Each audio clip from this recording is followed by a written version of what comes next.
Welcome to APEC. It's May 11th, and I'm your moderator, Tim Ventura. I want to thank everybody for joining us on today's call, along with everybody watching us on YouTube. So today, Brendan McNamara will present the Race to Infinity Interstellar Propulsion. Russell Anderson is going to be discussing the history of John Searle and the Searle effect. Isaiah Ritchie will present on his SEG replication project. And Bob Grenier is going to be talking about exotic vacuum objects. We're also going to be hearing updates from our lab partners and finishing off the event with open discussion. So I am really excited.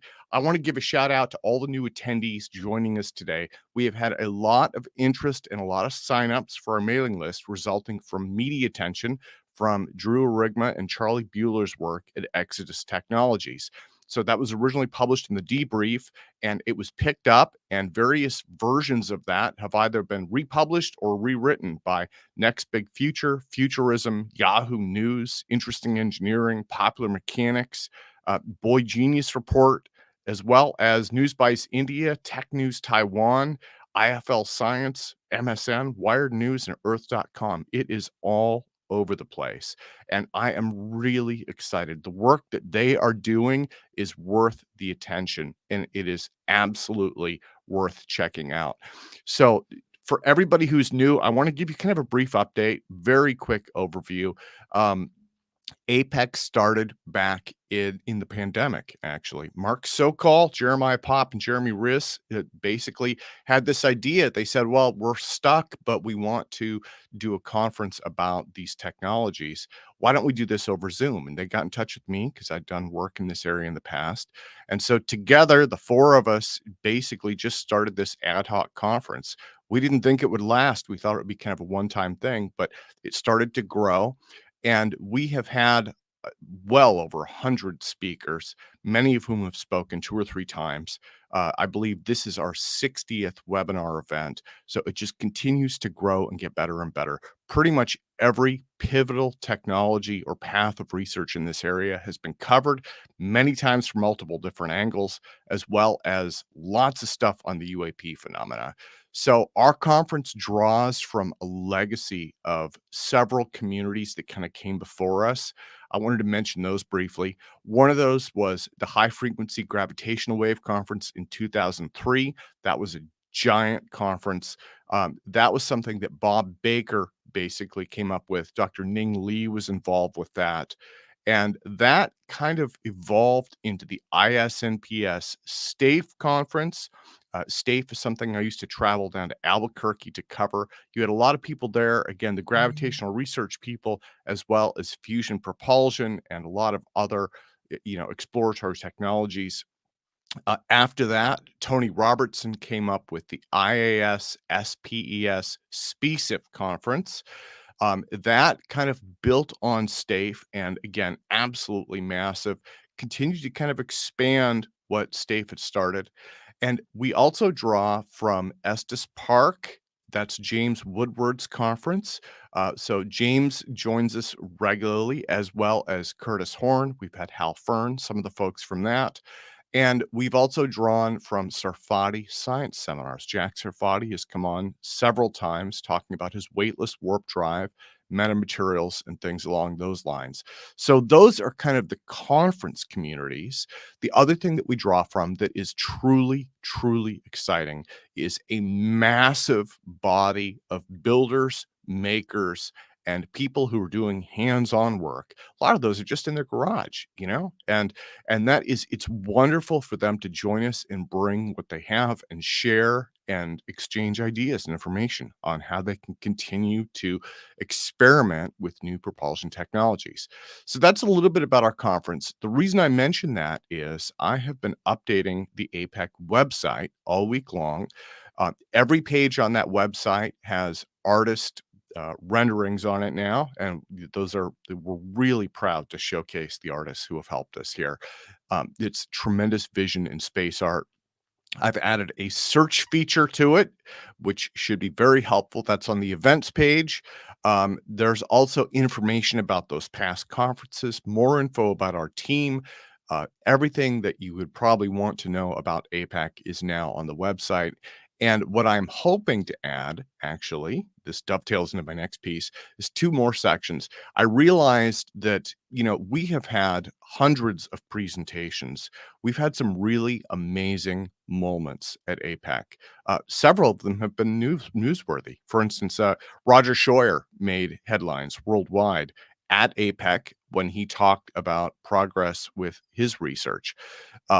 So that's something that I need to put links in. I'm hoping to have that done in the near future. I'm just going to have kind of top moments in APEC history. Obviously, I can't list them all, but I will try and get some of the ones that are really worth watching and digging into. So that's one thing. There are a couple other bits and pieces that I need to add as well. I also want to add a documentary section. Now, in terms of documentaries, I am hoping to visit Charlie and Drew down in Florida. I may end up visiting Mark in New Jersey at his lab. I want to get detailed footage and try and capture more about what they're doing there. This week, I will be visiting Jared Yates for the Graviflyer, and he's down in Oregon. And then at the end of the month, I will be going to the SCU conference to hopefully capture more about the UAP phenomena. So I'm going to be putting all of this up on the Alt Propulsion channel. And I don't have a true plan there yet, but I am hoping to make some kind of documentaries about this as well. I want to try and get you guys the absolute most information that you can have on these topics, and that'll help your own research and help fill in any gaps in terms of knowledge. So that's what I have for today. Still working on the footage from Asilomar last month. Lots of updates on the website, prepping for travel, and just lots and lots of stuff. So I would say check out the new Alt Propulsion website if you can. Lots of new material there. And I want to launch right into Brendan McNamara, who's going to be talking about the race to infinity interstellar propulsion. He's going to be running us through a list of propulsion types. So I'm going to add him in. Brendan, welcome, sir. Hey, good morning, everybody. I expect you were up late last night as well, watching the beautiful light shows. I feel like it's auspicious timing, the list of accomplishments and where the media is at on all this. You just listed off, plus all that. It just feels like a convergence of sorts. So yeah. Well, it's a community effort. Like I mean, and you've probably heard me say this, but I try and APEC is not me. It's not Mark. It's not any of it's all of us together, right? That's the whole idea. So, and so, yeah, it's wonderful to have that media attention, because what that does is it draws attention to this area. I mean, like, in the case of Charlie and Drew, they have been slaving over this for years. It's good for them to finally get recognition for their hard work and achievements. Absolutely. So I'm hoping to highlight some of that and kind of bring it all together, sort of from a 10,000 foot elevation of all these different tangents happening. And it doesn't all specifically relate to propulsion, but we're going to find that it's possible that moving physical objects across all that space and time might be a lot harder to do than moving data and experience itself. And so it's interstellar. You could replace the phrase interstellar propulsion with interstellar journeying. But so, here we go. I've got a pre-record that I did just in the nick of time, literally. And I'm going to play that for you. Yeah. So for this one, again, what we're going to, if you hit the present button, I'll try and walk you through it. And then it will make you choose, if you're going to play this through your browser, choose the window that it's in your browser. And I think that'll do it. So. Okay. Let me see. Oh, look at that. You've got a lab assistant. You've got, yeah. And signs of intelligent life. Hold on. I've got to share that screen. And can you guys see that? Tomato. Okay. Yep. I see your screen. There we go. Look at that. Yeah, looks great, man. Okay, well, why don't I do this? I'm going to take myself out, and you and your assistant will do a presentation for us.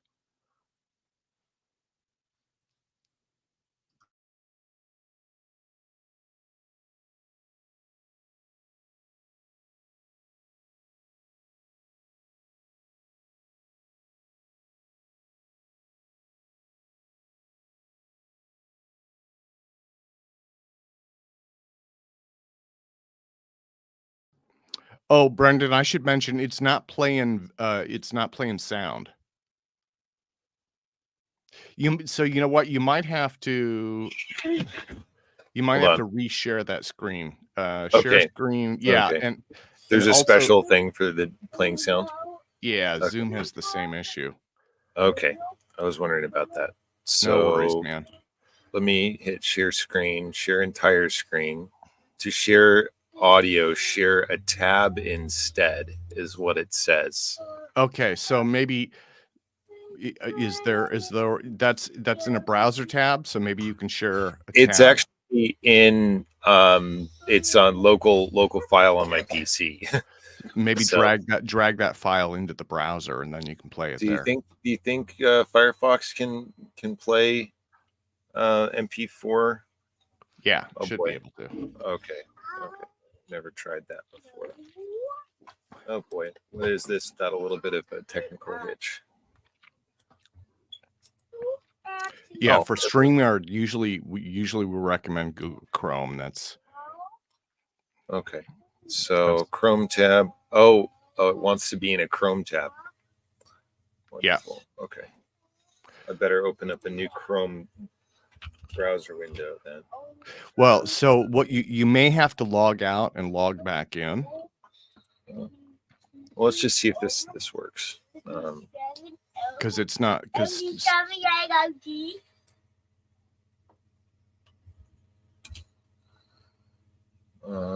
doesn't want to do it from a Chrome tab. Okay, so Brendan, you're gonna need to quit StreamYard and log back into StreamYard in Google Chrome. Okay, well, I'm in Google Chrome on this one. I'm just Okay. saying it's telling me that it wants to be in it wants to be shared to make the audio work. It wants to be shared from a Chrome tab, which Firefox is more than willing to do, but Chrome doesn't want to share the audio. So I mean, do you want to narrate over it or? Well, I pre-recorded it so that you wouldn't. You see how I'm crawling. I've got a human infestation here. And so hold on a second.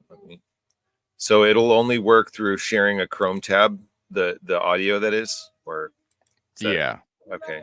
Yikes. Okay.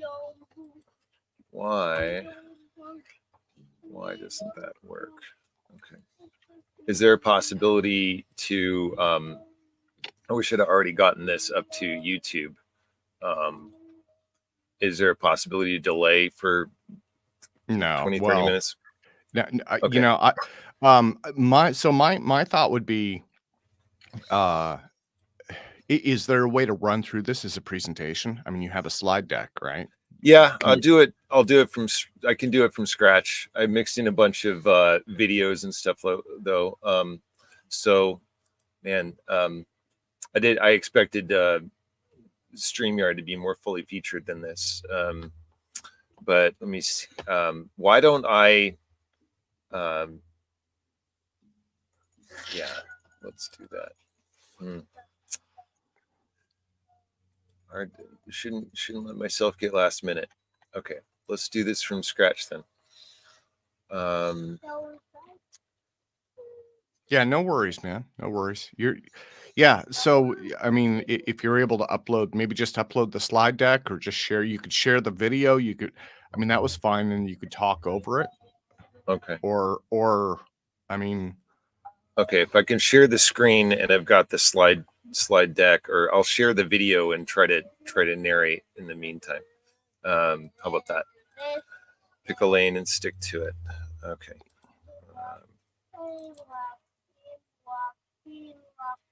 And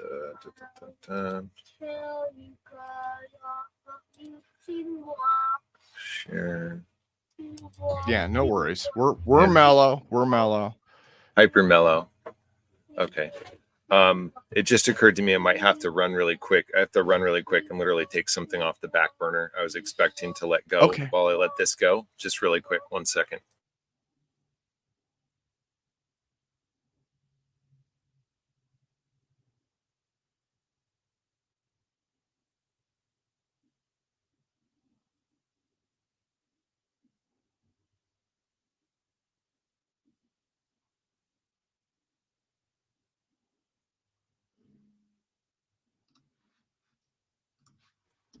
Okay, so we'll make this work. So I have to turn that up. Okay, so I'm an ecologist, I'm a computer technician, I'm a farmer and a carpenter and a few other things, and I've always been obsessed with interstellar travel and aliens, and I've just always wanted to meet aliens in my life at some point during the course of my life, although that's extremely difficult for various reasons, and we're going to be able to see why. And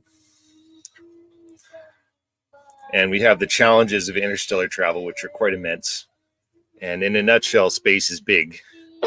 How big is it?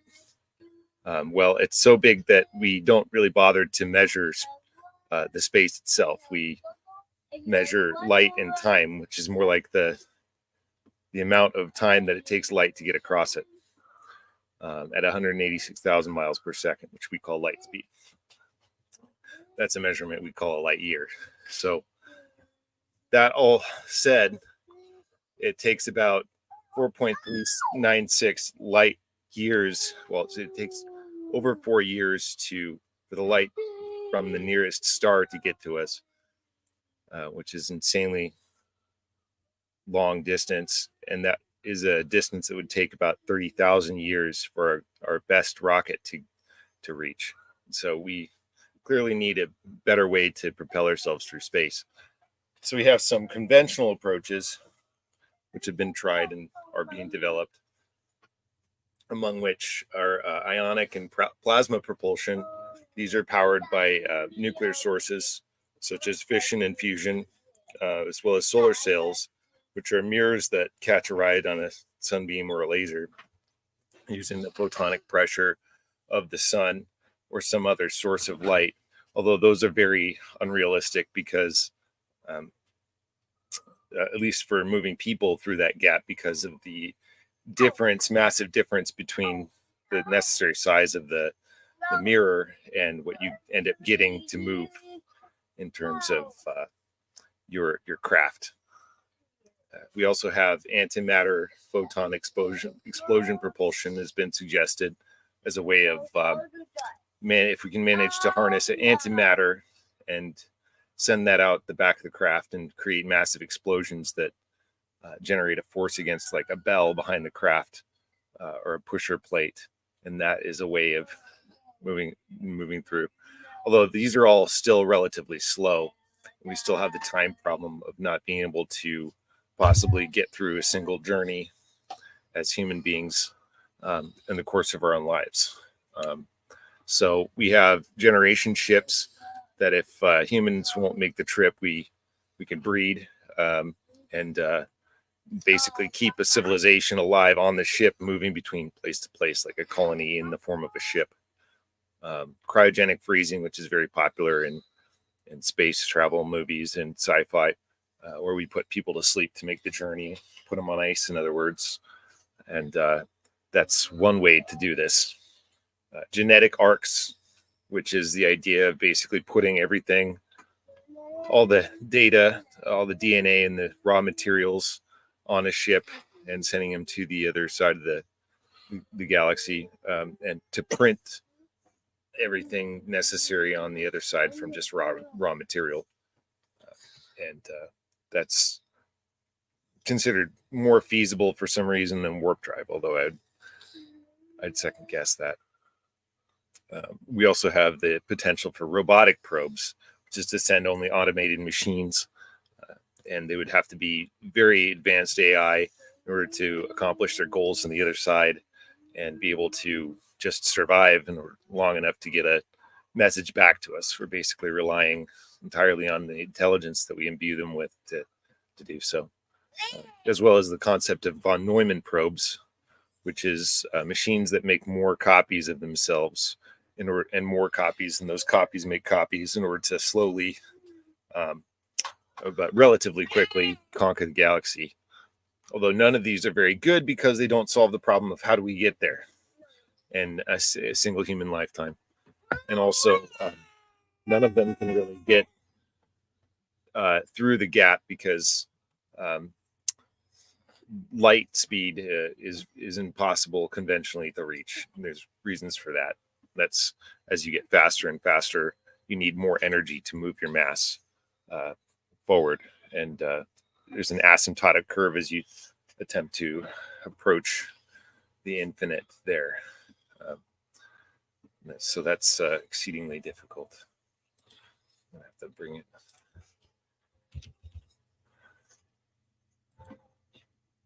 Drawback.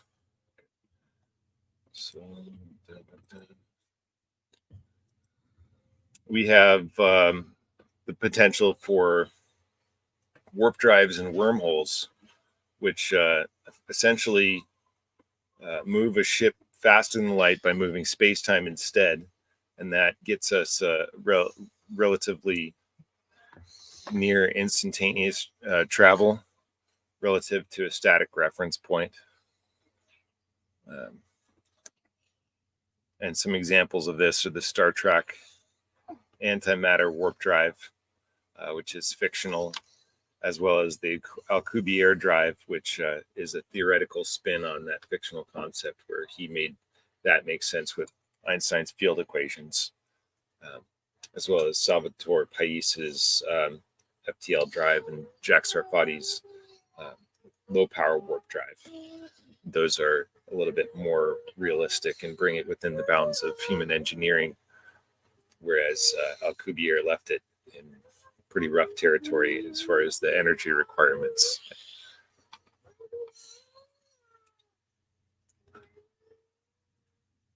And we also have wormholes. And this is basically the other side of the same coin because both involve a perturbation in space-time and literally engineering the space-time metric. But this punches a hole through space-time by bridging two entangled points, facilitates instantaneous travel, or the destination and the origin become the same, essentially. Some examples are Stargate, A Wrinkle in Time, the Spore Drive from Star Trek Discovery, and we have some people working on this in the form of counterportation, which is we'll mention later. Now, Alcubierre did us a great service in 1994 by developing this concept, his Alcubierre drive, and that utilizes space-time compression and expansion to enable faster than light travel with a few hurdles behind it. This creates a warp bubble that bends space-time around it, removing it from the effects of inertia. Theoretically, it operates within general relativity laws, avoiding relativistic time dilation, but it requires this insanely high negative energy or mass, which hasn't been officially discovered or demonstrated in the lab. Although recent research suggests the possible methods to circumvent or eliminate this need for negative energy, and that the energy requirement is very high for it. Now, Sal Pais put this concept out that the Pais effect controls charged matter with vibration and spin for fusion containment. And it has a UFO-like craft with a kind of a pointy front that uses microwave emitters on xenon gas to convert that to plasma, and that plasma is made asymmetrical or non-equilibrium through precise application of frequencies that are accelerating or decelerated to achieve harmonies in that medium. And it achieves high enough energy densities for space-time warpage thereby, and they're warping space-time or the polarized vacuum if you're using the Haupt-Puthoff-Sprengberg. The propulsion mimics observed UFO phenomena, theorizing the space-time voids based on Casimir properties for movement. So Sal emphasizes that his approach is a new perspective on established physics for technological breakthroughs, or as he says, it's new engineering, not new physics. And it's not new physics, it's new interpretations on old physics. He's very fond of saying.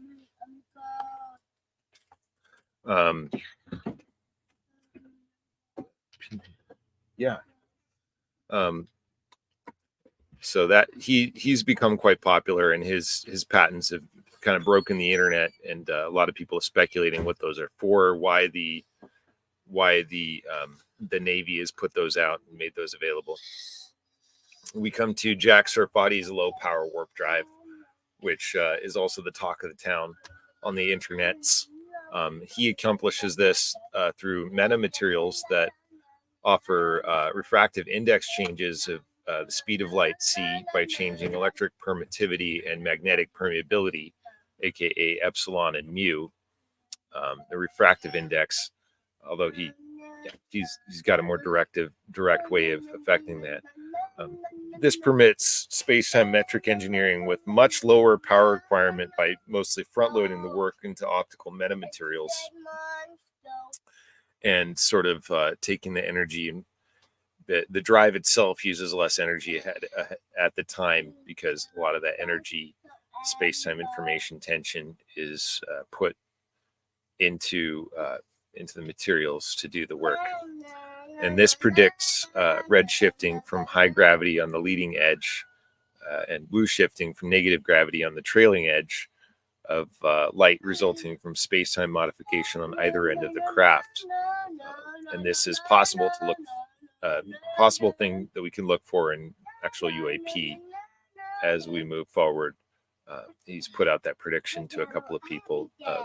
Examples like UAPX, Galileo Project. Those guys can keep their eyes peeled.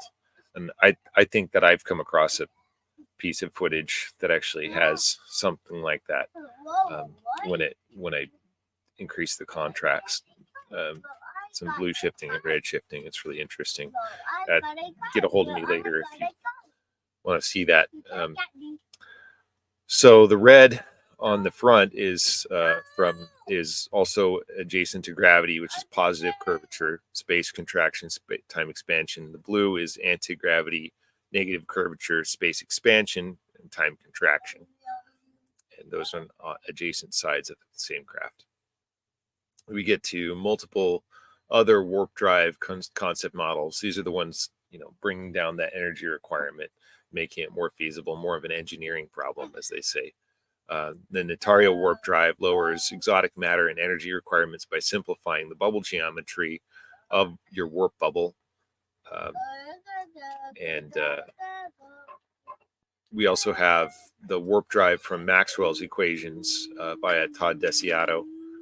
He's a regular contributor up in here, and his work is top notch. Quantized inertia, while it's not officially a warp drive, Mike McCulloch has developed a way to isolate parts of the universe from the rest of the universe. In other words, neutralizing inertia, or greatly reducing the effects of inertia, which is one way to allow for light speed travel by getting around that light speed cop. We also have a spherical warp bubble hypothesized by Yuri Urashenko to get away from the event horizon of a black hole, as well as Casimir property warp drive by Fernando Loop, and the framework of polarizable vacuum engineering by H. Puthoff, also known as Hal Puthoff. That's very interesting. I might explain a few other things that we've observed with some of these models. Next screen, Brendan. Interesting. So, continuing that list, Sonny White put out some work about nanoscribe metamaterials fostering Casimir cavities that collectively warp spacetime.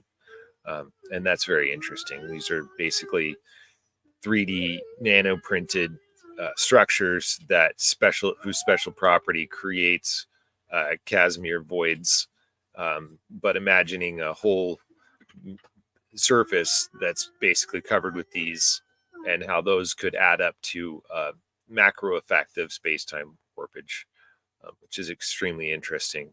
And another paper, I think in the same vein, about AI designing those structures for optimal space-time warpage and Casimir pocket creation, which is sounds a whole lot like a self-generating, almost living kind of craft, which is quite exciting. And we are all familiar, or not, with T. Townsend Brown, who developed the B-field Brown effect, aka asymmetric capacitance.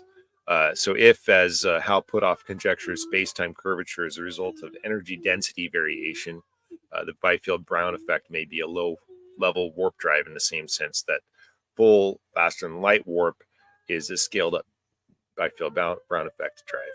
So they're mirrors of each other in a sense, or refractions. They're just different scales of the same effect. In other words, it's using electrostatics and energy density to manufacture space-time variations. We also have the development of this thing called Warp Factory, which is, I just saw a Popular Mechanics article about, which is showing off the ability to take these pieces of math and turn them into interesting visualizations in real-time 3D, basically taking all of this theoretical work and putting it into a much more engineering context. And already that's been out not even a month, and there's somebody's already made a version of a warp drive that completely eliminates, I think, the energy discrepancies.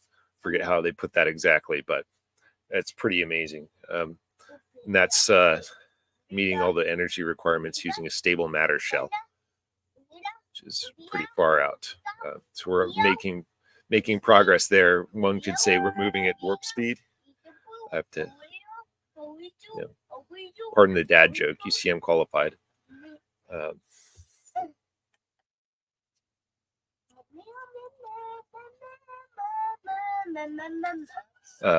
Now we come to wormholes great and small, which means essentially there's this thing called the ER equals EPR conjecture by Susskind and Maldacena. Einstein and Rosen showed in 1935 that two black holes at significant distance can be connected by a tunnel through space-time, aka a wormhole, especially at regions of intensely warped space and high energy like black holes.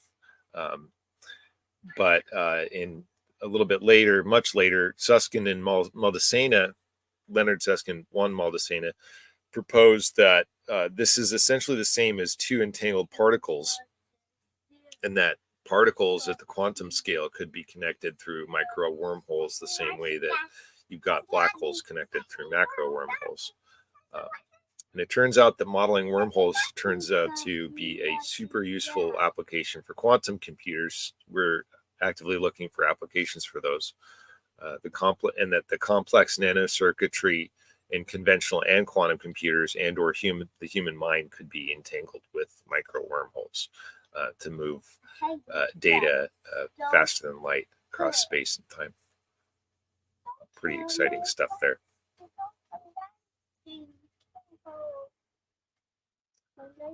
We get into the implications of faster than light travel, which is essentially time travel, forward and backward. People are usually familiar with the forward time travel, but faster than light brings in reverse time travel, which also brings in the possibility of inter-universal branch jumping, directly or indirectly. So Eroshenko wrote a piece about this in his Escape from a Singularity of a Black Hole with a Spherical Warp Drive. And also there's a video here from Veritasium about this concept that's pretty in-depth and very, very cool to look at. Basically, that the ability to move between types of space-time affords you the ability to get past these things. It insinuates, FTL insinuates potential reverse time travel, because traveling faster than light takes you past that 45-degree null geodesic that light takes through space-time. And other Earths, alternate timelines of our own, which are living simultaneously in the multiverse, according to many worlds theory, popularized by Sean Carroll and others. It's very unlikely to find any exact matches for this planet out there in other space times. The atmosphere and the biomes of other terrestrial worlds could literally attack us.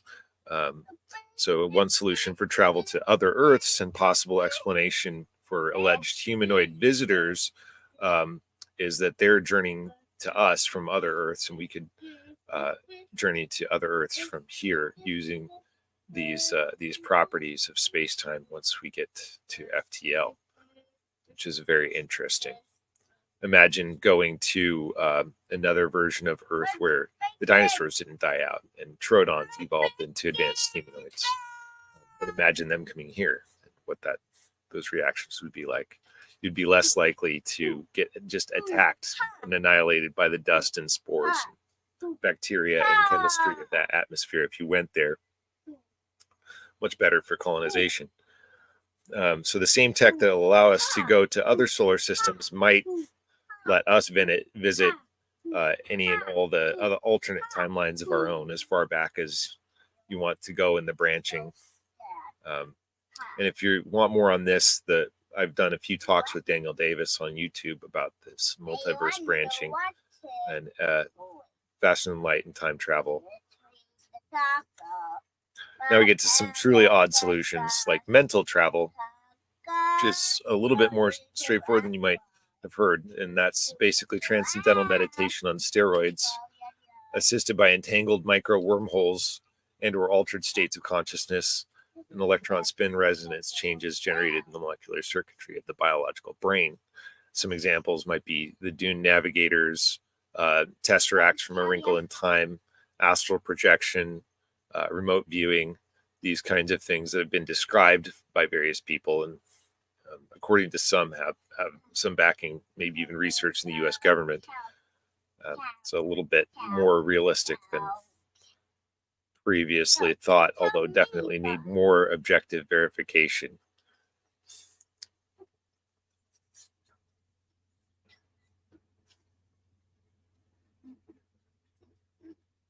And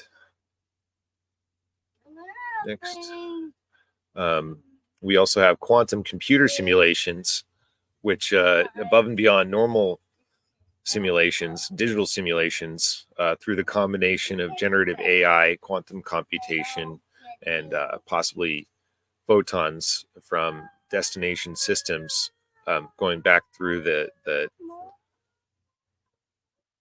network, allows us to project realistic, possibly accurate simulations of alien worlds, just as good as the real thing. And given that quantum computation depends on superposition, pulling from many worlds, the reality of these simulations may be purely academic, in the sense that as you're doing quantum simulations, especially on quantum physical phenomena, you're not doing simulations so much as actually doing the physical thing, performing the actual event, and examining physical processes as they actually exist. And we have the potential of entangled communication, projection of more than just trading emails over the galactic information superhighway, sharing multidimensional broadband experiences and visual acoustic data, visual or acoustic data through a network of entangled gravity waves. And so is it possible that visiting ETs are doing something like all three of these? We may find out. More on mental travel and altered states. So Terence McKenna talked about the effect of given psychedelic molecules fitting like a disc into a jukebox of nanomolecular circuitry of the brain, changing electron spin resonance, bringing us some closer alignment with other states of consciousness. And also we have the example of Jeremy Narby in the Cosmic Serpent talked about ayahuasca shamans drawing cellular processes that they were able to visualize, and basically they were drawing things from their experiences, and without prior knowledge of biology or subcellular processes. And Jeremy showed these to a biologist friend of his, and said these are organelles. These are splitting chromosomes undergoing mitosis and that kind of thing. We also have Bernardo Kastrup, Donald Hoffman, Rupert Sheldrake, Chris Langan, Roger Penrose, all idealists or adjacent to idealism, hypothesizing that consciousness is primary, not space-time. And as well as Stuart Hameroff, who talks a lot about the microtubules in neurons. And he's got a presentation where he mentions some work that shows that microtubules act like light receptors and possess quantum properties that may have implications on the nature of consciousness and how it renders. And then in religious texts, you have in the Jewish tradition something called Kefetzat Haderach, which is these rabbis that were said to be able to project their consciousness into other locations, as well as in the Quran mention of Te'al Ard, which means earth underfoot,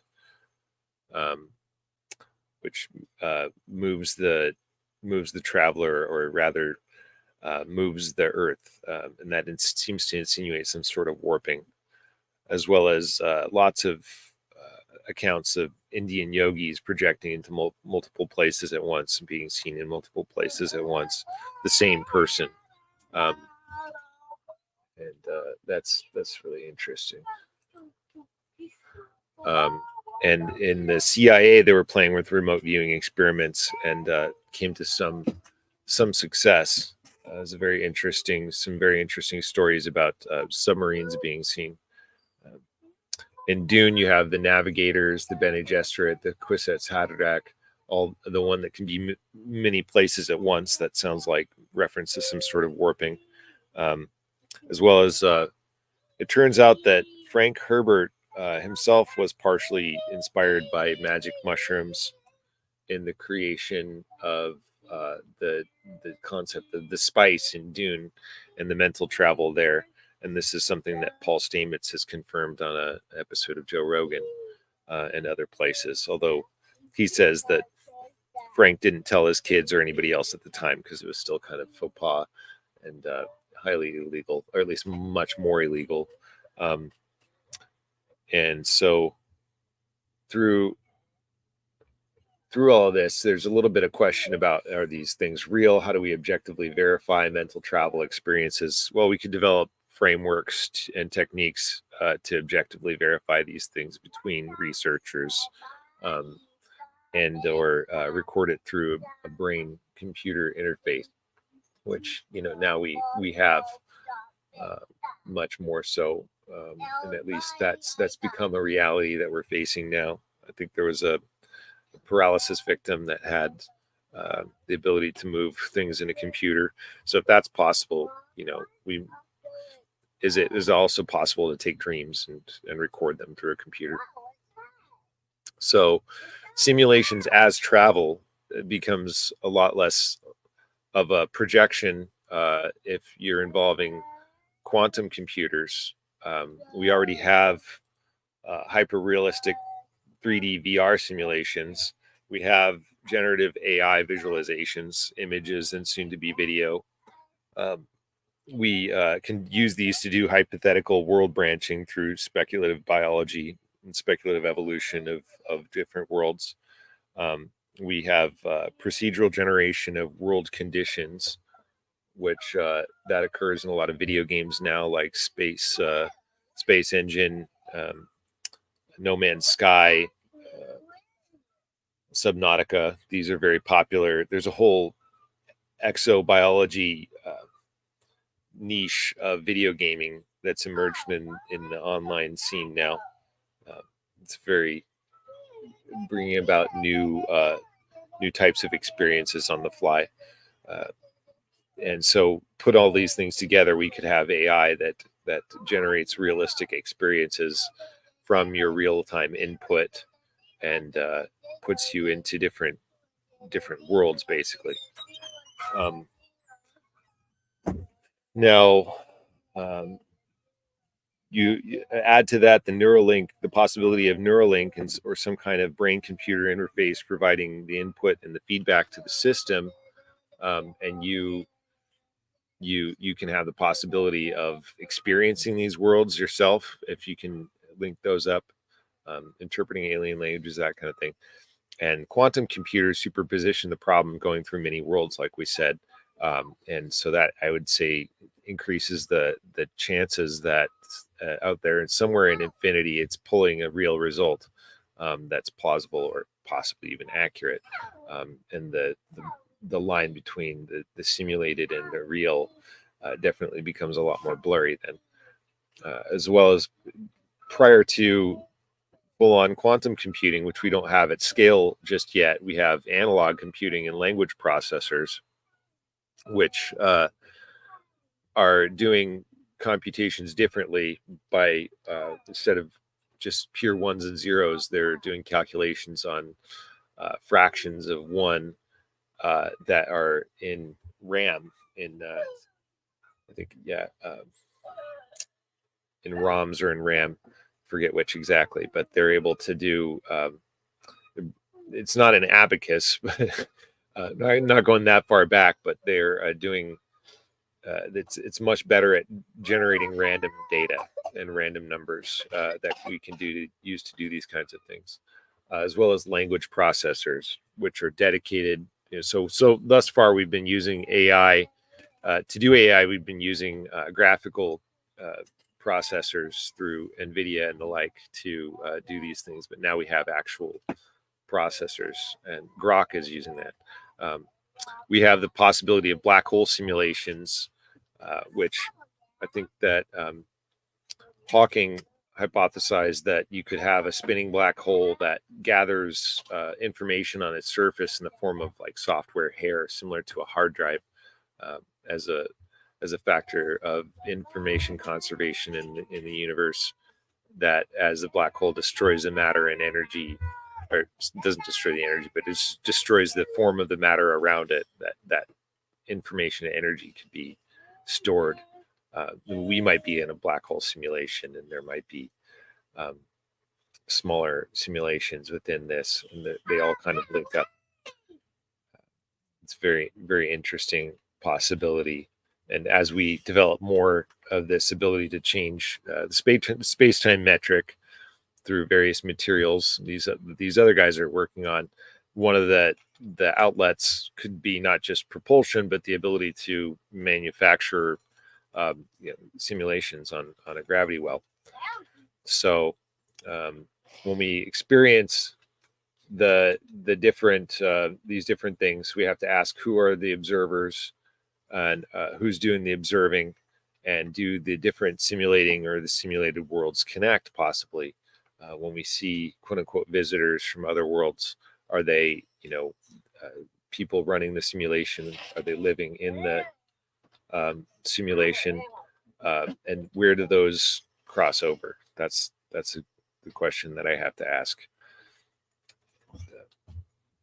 Where does it connect, and how real is it exactly? Band-Aid. I want a Band-Aid. So yeah. I have to. Can you get him a Band-Aid really quick, please? Where's the Band-Aid? Up there.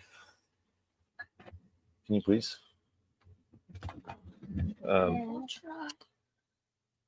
So we have the potential for an entangled internet of experience, which is that matter is exceedingly difficult to move across space-time, whereas data is extremely easy, as we've seen. And please, thanks. Up there. And as a facet of that, we have the ability to create data structures and share those data structures and connect them through these digital experiences. And entangled communication might not be possible yet officially, but it might be soon. And just look at the simulations of wormholes that we're doing on quantum computers. And one outlet here is what Raymond Chow is doing on gravity wave communications, which isn't officially entanglement by itself, but he's using entanglement to take electronic communications and move them through gravity waves and vice versa, which could be leading to lossless high bandwidth packages that goes through planets and across solar systems and stuff. So we could be looking at holographic experiences. The counterportation, as I mentioned beforehand, which is using micro wormholes to transport information through quantum computers, from the previous examples on wormholes. And so more than just email, remote projection of 3D avatars into each other's locality and meeting digitally on a central server space, similar to, you call your friends up and you meet up on Call of Duty or Battlefield or one of these Halo and stuff like that. But you could have these dense, graphically dense, acoustically dense, maybe even with digitized feelings, just high bandwidth experiences that we're all sharing. So the universe could be teeming with these signals carrying high resolution holographic experiences. We just haven't turned that on yet. And is that what the psychedelic experience represents to an extent?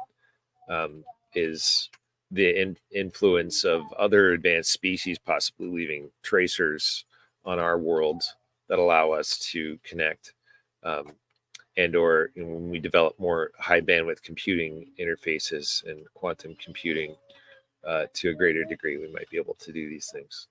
So other players in the game just waiting for us to log on basically and join the party.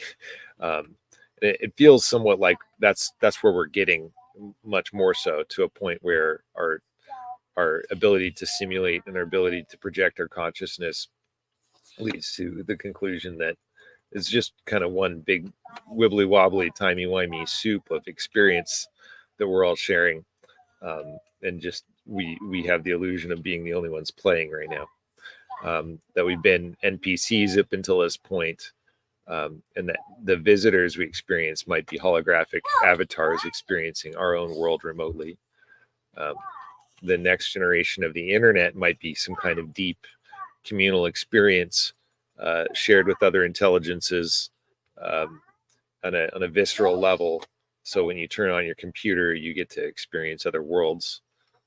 And just look at the jump in the broadband signal and the resulting taking up of that space as we got, moved from 56K out to the first cable modems and out to DSL and higher amounts of bandwidth. Humans we find ways to use that extra gap.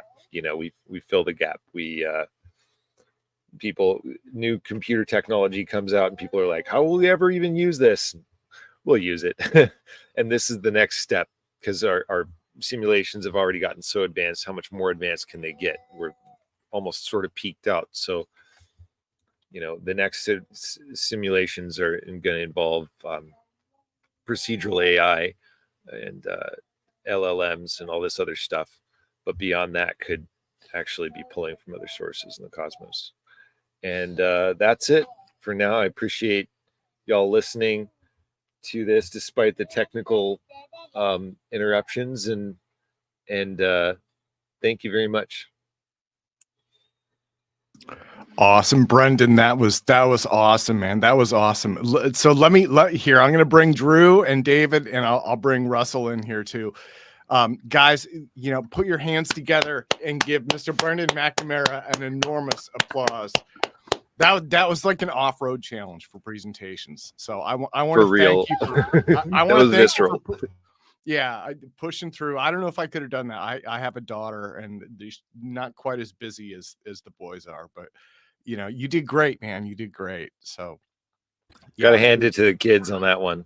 They yeah. pulled through. Now, you know what?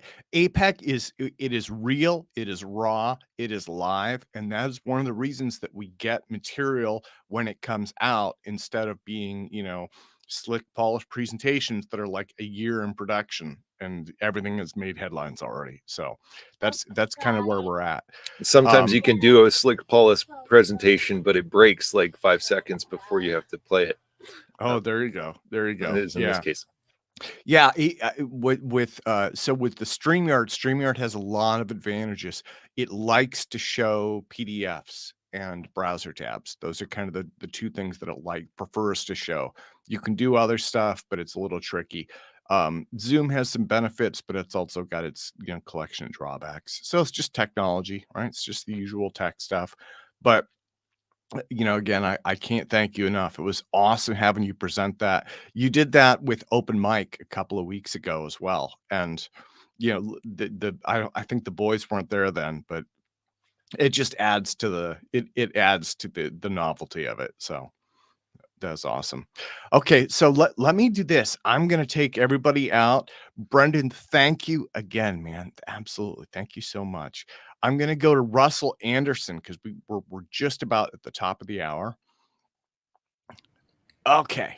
And Russell, welcome, sir. Hey, Tim. How you doing, my man? I haven't seen you pretty in good. ages. We're 2 minutes early. Do you need a sec or how are you doing? I'm good. I'm just finishing up a cheeseburger. Oh, no, that's cool. Hey, you know what? This is like, trust me, this is like casual Saturday. So I was out doing... hadn't had anything to eat all day, so I was starving. It's like I couldn't go on the show without having something to eat. So you're down in Florida, right? Are you in Florida? Or are you still okay? Did you see the Northern Lights, or was that too far south? No, we're like subtropical, so the Earth's magnetic field is much stronger down here because we're closer to the equator. Okay. So no Northern Lights for us. So I went out last night. Just like because again we got a couple of minutes. Mark Sokol called me. He's like, "You gotta go out and get photos." I'm like, "Okay." So I take the camera out, and I had the perfect position. I didn't see anything. What looked kind of like wispy clouds, and I was just too much city light, I guess. So I went out to the country. And again, I look up and I see these wispy kind of striated clouds. And I'm like, well, they look like clouds, but I was like, I've never really seen clouds look like that. What color? Were they green? No, so to the naked eye, they were white. That's the part that got me. I swear to God, they were just white, wispy. It looked like just kind of, like light marine layer, just a little bit different shaped. And then when I put the camera on them, the camera picked up the green and the pink. So I don't know. I mean, I've always heard, like you see photos of the Northern Lights, it's always green and pink and blue and all that, right? Yeah, I've seen the Northern Lights. They're like beautiful, mostly green with maybe some red thrown in, but just alpha and beta particles from the sun. Yeah. And they come in at the poles because that's where the Earth's magnetic field is weakest. So I think that I was right under where this event hit us. I guess that was what my brother was out taking photos too, and I think he kind of mentioned that in one of his Facebook posts. If you want, I could here. Look, you know what? I'll put up a couple of photos for you. Again, we got a minute here. I'll torture the audience. Actually, it's 4:00 right now. That's what I got. Oh, do you have a sec? I can come back. Yeah, I sure do. Yeah, absolutely. Okay. Well, we'll do that. I'll show everybody real quick. I'm kind of pumped about this. Okay, so yeah, here. These are my photos. This one is not the best. I had to stitch together a bunch. That's the Northern Lights. Yep, that's what they look like. Yep. Yeah, and that's the pole. So they're not actually over the polar region. So up in the Seattle area, you're actually able to see. Yeah, well, in intense solar storms like we're having, they come down to more southerly latitudes. Yeah. And that's actually White Rock, British Columbia. So I was shooting just over the border. This is later at night though, and you can see there's a lot of city light from Vancouver that's kind of blocking them out. So those are mine. And then my brother, who I keep telling people he is a much better photographer than I am, he picked up that one. See, but he actually knows how to use a camera. I just kind of, point and push the button. So we got some good photos, and supposedly there's going to be more happening this evening. So I guess we'll see. Well, I hope it doesn't take out the internet, because it's rumored to possibly that to happen, because it's one of the most intense solar storms with a high solar maximum. Yeah, we'll find out. Well, so Russell, you've got two presentations. Let me see. You've got the I can't even read them. You've got your Kofi, and then you've got the Spintronics. Which one do you want me to put up first? Why don't we put up the Spintronics? Okay. And I should mention to people, so you have worked with SEARL in terms of the SEARL effect, right? I can't go through the whole history of this, but there are only 2 or 3 people in the world who have any expertise or knowledge. You are one of them, right? And I Correct. mean, so again, I cannot thank you enough for joining us and walking us through this. You've worked with John SEARL. Why don't we do this one first, the artificial gravity, electromagnetic propulsion, because that's what it is. And that's a nice graphic of the SEG SEARL effect generator, which we now call the Spintronic generator, since Professor SEARL copyrighted his name in 2014. So we just call it the Spintronic generator, which is the effect that we're seeing. Well, let me do this. I'm going to take myself out, and there are back and forth buttons for slides right on it. You can click right through. Just let me know. Great. And I'll put the next one up when you're ready. Thank you again, man. Okay, well, let me see if I can control this myself. Yes, I can. Okay. Inverse gravity vehicles. That's the vehicle that resulted from Professor SEARL's technology. The original generator or converter itself was not supposed to be a flying machine. It was just supposed to be a unique kind of electrical generator. Well, when they started it up in a field, it was first built at British Rewinds and Repairs in London. When they started it up in an open field with a diesel generator to get things going, because the fields weren't correct. If the fields are absolutely true on your plates and runners, which are the rings and rollers, you don't have to run anything or do anything.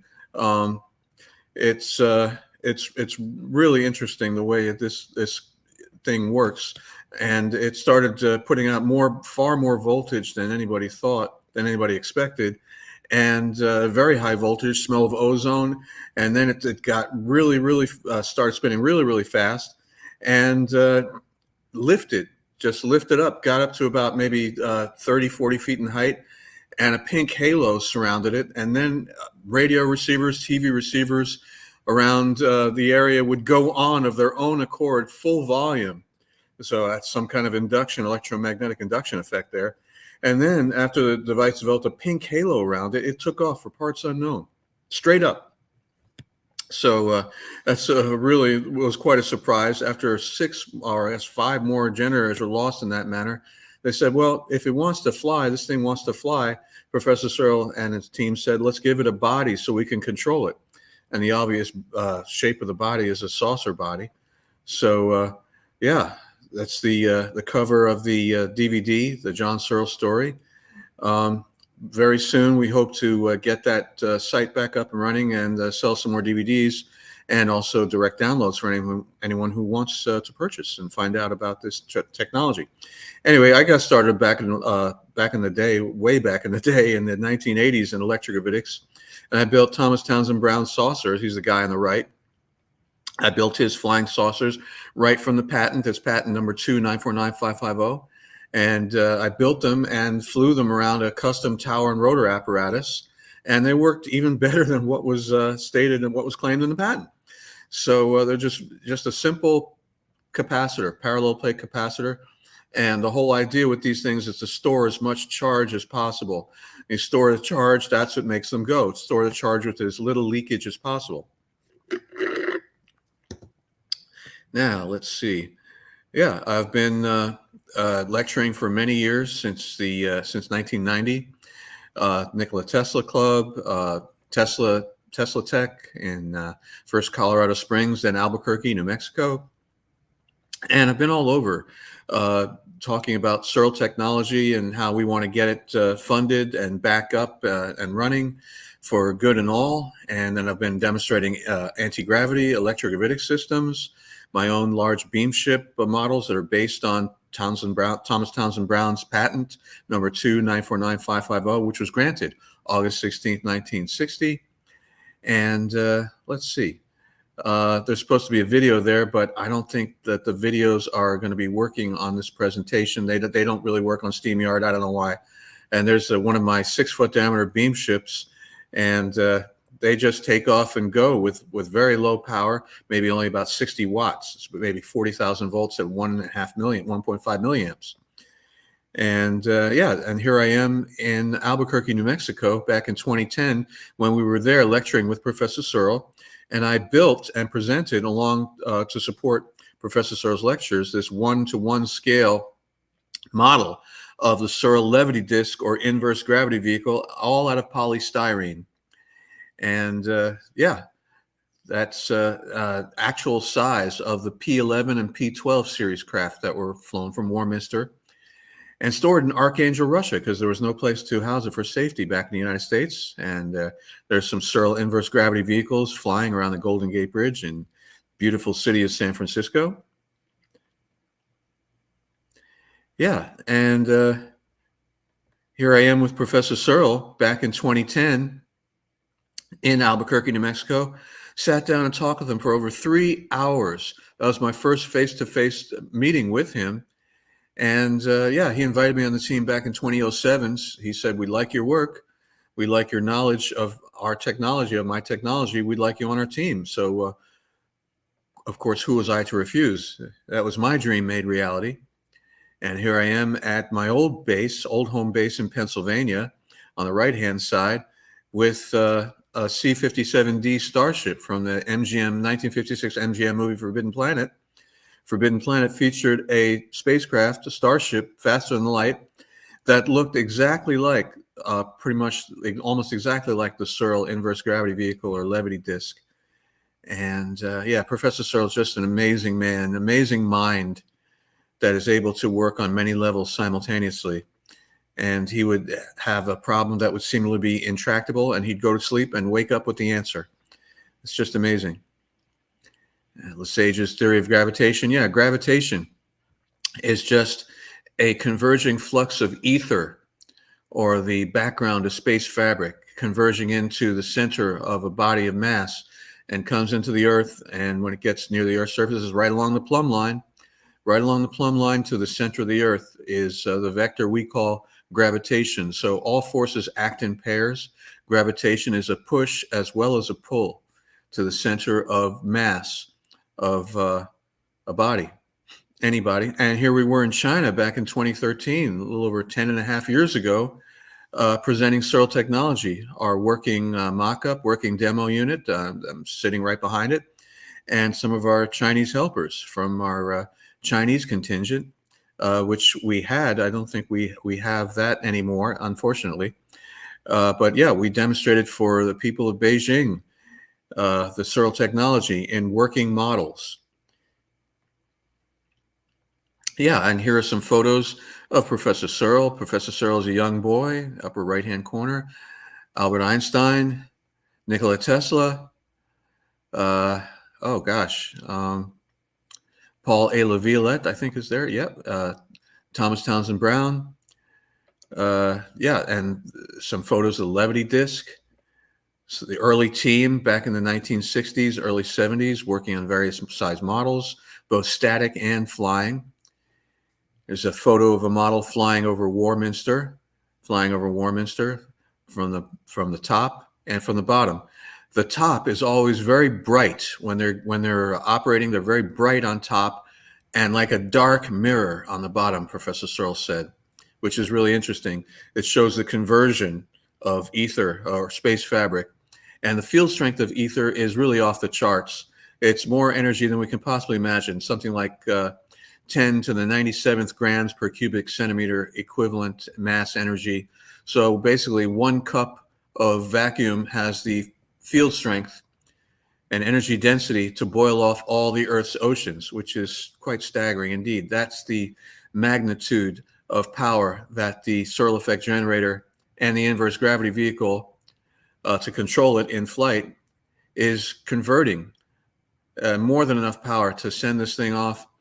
And Professor Searle said it would have no problem going up to the speed of light. But I'm thinking, since it has no inertia, no inertial mass at those voltages, which is about 10 to the 12, 10 to the 13 volts, the speed of light shouldn't be a problem, because the faster you go in these things, you don't get heavier. The device doesn't get heavier and heavier and heavier because inertial mass has been canceled. In fact, Dr. Gabriel Lippmann stated that inertial mass is not based on amount of material in a small space or in any space. It's just solely based on net charge, something no one expected and something we are not taught.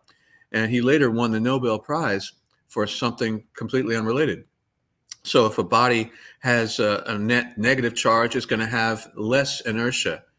If a body has a net positive charge, it's going to have more inertia. And he called this the inertia of static electricity.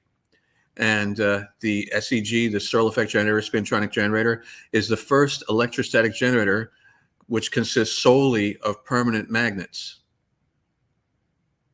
Now, the law of the squares is a mathematical system that Professor Searle, it came to him in a series of 2 oddly recurring dreams that happened twice a year from age 4.5 to age 10.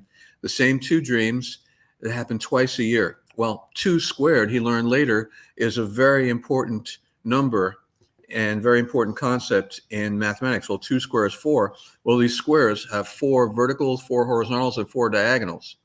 If you have the numbers in these squares, these matrices, if you have them sequential, the outputs are all different. The sums of the verticals, horizontals, and diagonals are all different. But if you randomize the numbers, and I saw Professor Searle, I stood behind Professor Searle on stage and watched him do this right in front of me. If you randomize those numbers, the outputs are all uniform, 34, 34, 34, all the way around the verticals, horizontals, and diagonals. So that is basically a graphical representation of the coherence, of the cohering, the way nature does, of the random energy of the ether. And the history of magic or Latin squares dates back thousands of years to the pyramids of ancient Egypt, possibly further back to the first Chinese dynasties, which is in fact true. In fact, the Chinese people, as I found out when we went to China a little over 10.5 years ago, they still use magic squares for cutting and trimming bonsai trees to the correct mathematical ratios of the nature of nature. By understanding these natural laws, one can argue that the universe exists according to precise mathematical laws. The law of the squares, or magic squares, is not a new technology, but an old, ancient technology that's been reborn after Professor Searle, at a young age, developed it independently and discovered his numbered matrix has 3 dimensions, 3-dimensional properties that can model the quantum energy states of mass. And there are 3 groups of squares. Group 1, 2, and 3, and there can be no others. Group 1 squares consist of all odd numbers. All even numbers that are divisible by 4 are in group 2. All the rest of the even numbers not divisible by 4 are in group 3. And we use group 2 square for the to make the generators. And basically, group 1 oscillates, group 2 square rotates, and number 3 square oscillates except for the center cross, which rotates. Now, here are some more representations of what we see in this device and similar devices in its class. So group 1 squares oscillating, or rotating rather. Group 2 is oscillating, and group 3 rotating and oscillating. It oscillates except for the center cross, which rotates. And then the law of the squares tells us, and we have tables, complete tables, on how much material of each material tells us how much material and the ratios of those materials in whatever space you want to fill with SEG, or spintronic generator. Yeah, it's a complete numerical system that is almost like, it's a computer. It's a computer without the hardware. It's really, really interesting the way that goes together. And so we have tables of data for whatever size generator we want to build so we can build it correctly. And we're going to be building you have to have at least 4 chemical elements, which includes an insulator of some thermoplastic material. The insulator keeps a charge from building up and then dissipating, and building up and dissipating. And what goes through the generator, the current that goes through the generator, no matter what the voltage is, the current never exceeds 1.5 milliamperes. And the current is not normal fermion current, it's boson current. A boson current just consists of 2 electrons or an electron pair, a Cooper pair, or electrons they get to a certain distance, a very close distance, they're not allowed to bump around and create heat. They simply spiral around each other, and they follow the lines of magnetic force to the surface of the plates and runners, and they gain energy with each stage or each incremental distance through the materials until at a certain point they're leaving the materials at high energy. They're leaving the materials and the rim of the generator in radial fashion at almost the speed of light. Relativistic speeds. So notice here on the left-hand side square, you have the numbers sequential. You get all different outputs for the verticals, horizontals, and diagonals. But when you randomize those numbers, as I watched Professor Searle do, those numbers all come out uniform, 34, 34, 34 for the verticals, horizontals, and diagonals. And the law of the squares is based on supersymmetry. And like light, magnetism is broken down into its spectrum components, then utilized to generate a resonant magnetic wave. A resonant magnetic wave. That's kind of important. Let me go on ahead. What happens when you bring a runner to a plate is that composite moving magnetic waveform is generated like a sine wave. But it's more than that. It's almost like an Archimedes water screw. So look at the bottom right. You see you have a sine wave and a cosine waveform. And the sine wave is on the plate. The cosine wave is on the runner. So notice at the center line at the block walls of each plate and runner where there is no magnetic field, where north converts into south and vice versa, those fields, those vectors are at right angles. You have to have that or it won't work. So that's very important. And those magnetic waves consist of magnetic bubbles called maxills that are most powerful near the edges and least powerful and smaller near the center of each plate and runner, or each ring and roller. The plates are the stator. The rollers are a rotor, a segmented rotor. You could think of it like that. And nominal voltage this thing puts out is about 100,000 volts. Again, at 1.5 milliamps, and that is way more voltage than anyone expected. Of course, with no load on it, well, actually, it pours out a load into a corona surrounding it, and the higher the voltage, the less air pressure is around this whole system.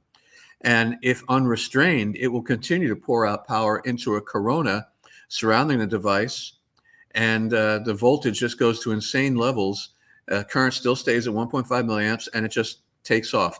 The combined field from the earth and the device just pushes it away. Obviously, the earth can't move out of the way, so the device moves out of the way. And because of this field, a highly negative field at the rim and highly positive at the center, the device is basically repelled by the rim from the earth. So the center is positive. So all electrons from the environment or from space itself, from the vacuum itself, think of the vacuum as pre-electrons. All that goes into the center ring, the centermost area of the center ring, because that's the most positive, and electrons being negative tend to seek out the most positive source in the area. So the device takes one electron from the neodymium or whatever rare earth you're using in the matrix, and one electron from the environment. And those link up to become a Cooper pair and are utilized by the device. Well, what is the SEARL effect? The SEARL effect is based on a unique process of magnetization. Oh, are you driving in? Oh, okay. Can we do a switch later? What? So I can get something to eat, because I wanted to go to the store to get something to eat. All right. All right, thanks. Yeah. It's my grandson. But anyway, sorry, I'll get back to the program. The SEARL effect is based on a unique process of magnetization where specific waveforms are imprinted onto the materials. The materials are magnetized in a way that is not practiced in today's industry, nor is John Searle's method taught in conventional electronic engineering schools. When those materials are in motion, the waveforms begin to interact and produce electricity. In addition to producing electricity, the SEG gets very, very cold and generates a negative charge within its vicinity. So the more load you put on it, the faster this thing runs and the colder and lighter it gets, and the less atmospheric pressure there is in the device, until it's riding in a vacuum, sitting in its own self-made vacuum. Higher the voltage, the stronger the vacuum. And studies show that negative charges kill bacteria and viruses, and also make wounds heal much faster. That's also been shown. You can see those videos on YouTube where electricity heals wounds much, much faster. So one of these generators needs to be in every hospital burn ward and operating theater, because it's like a negative ion generator on steroids, basically. Professor Searle was in an explosion, lab explosion, and the whole right side of his face was badly burned. But because he was asked to be taken home because they had dressed him up like a mummy, within days, a couple of days, everything was almost completely healed. First, the pain goes away, and then rapid healing takes place. So there's no time to form scar tissue. Scar tissue occurs with slow healing and infections. But this device, it's like a negative ion generator on steroids, kills bacteria, cleans the air as it runs. So it needs to be in every home for a healthy environment.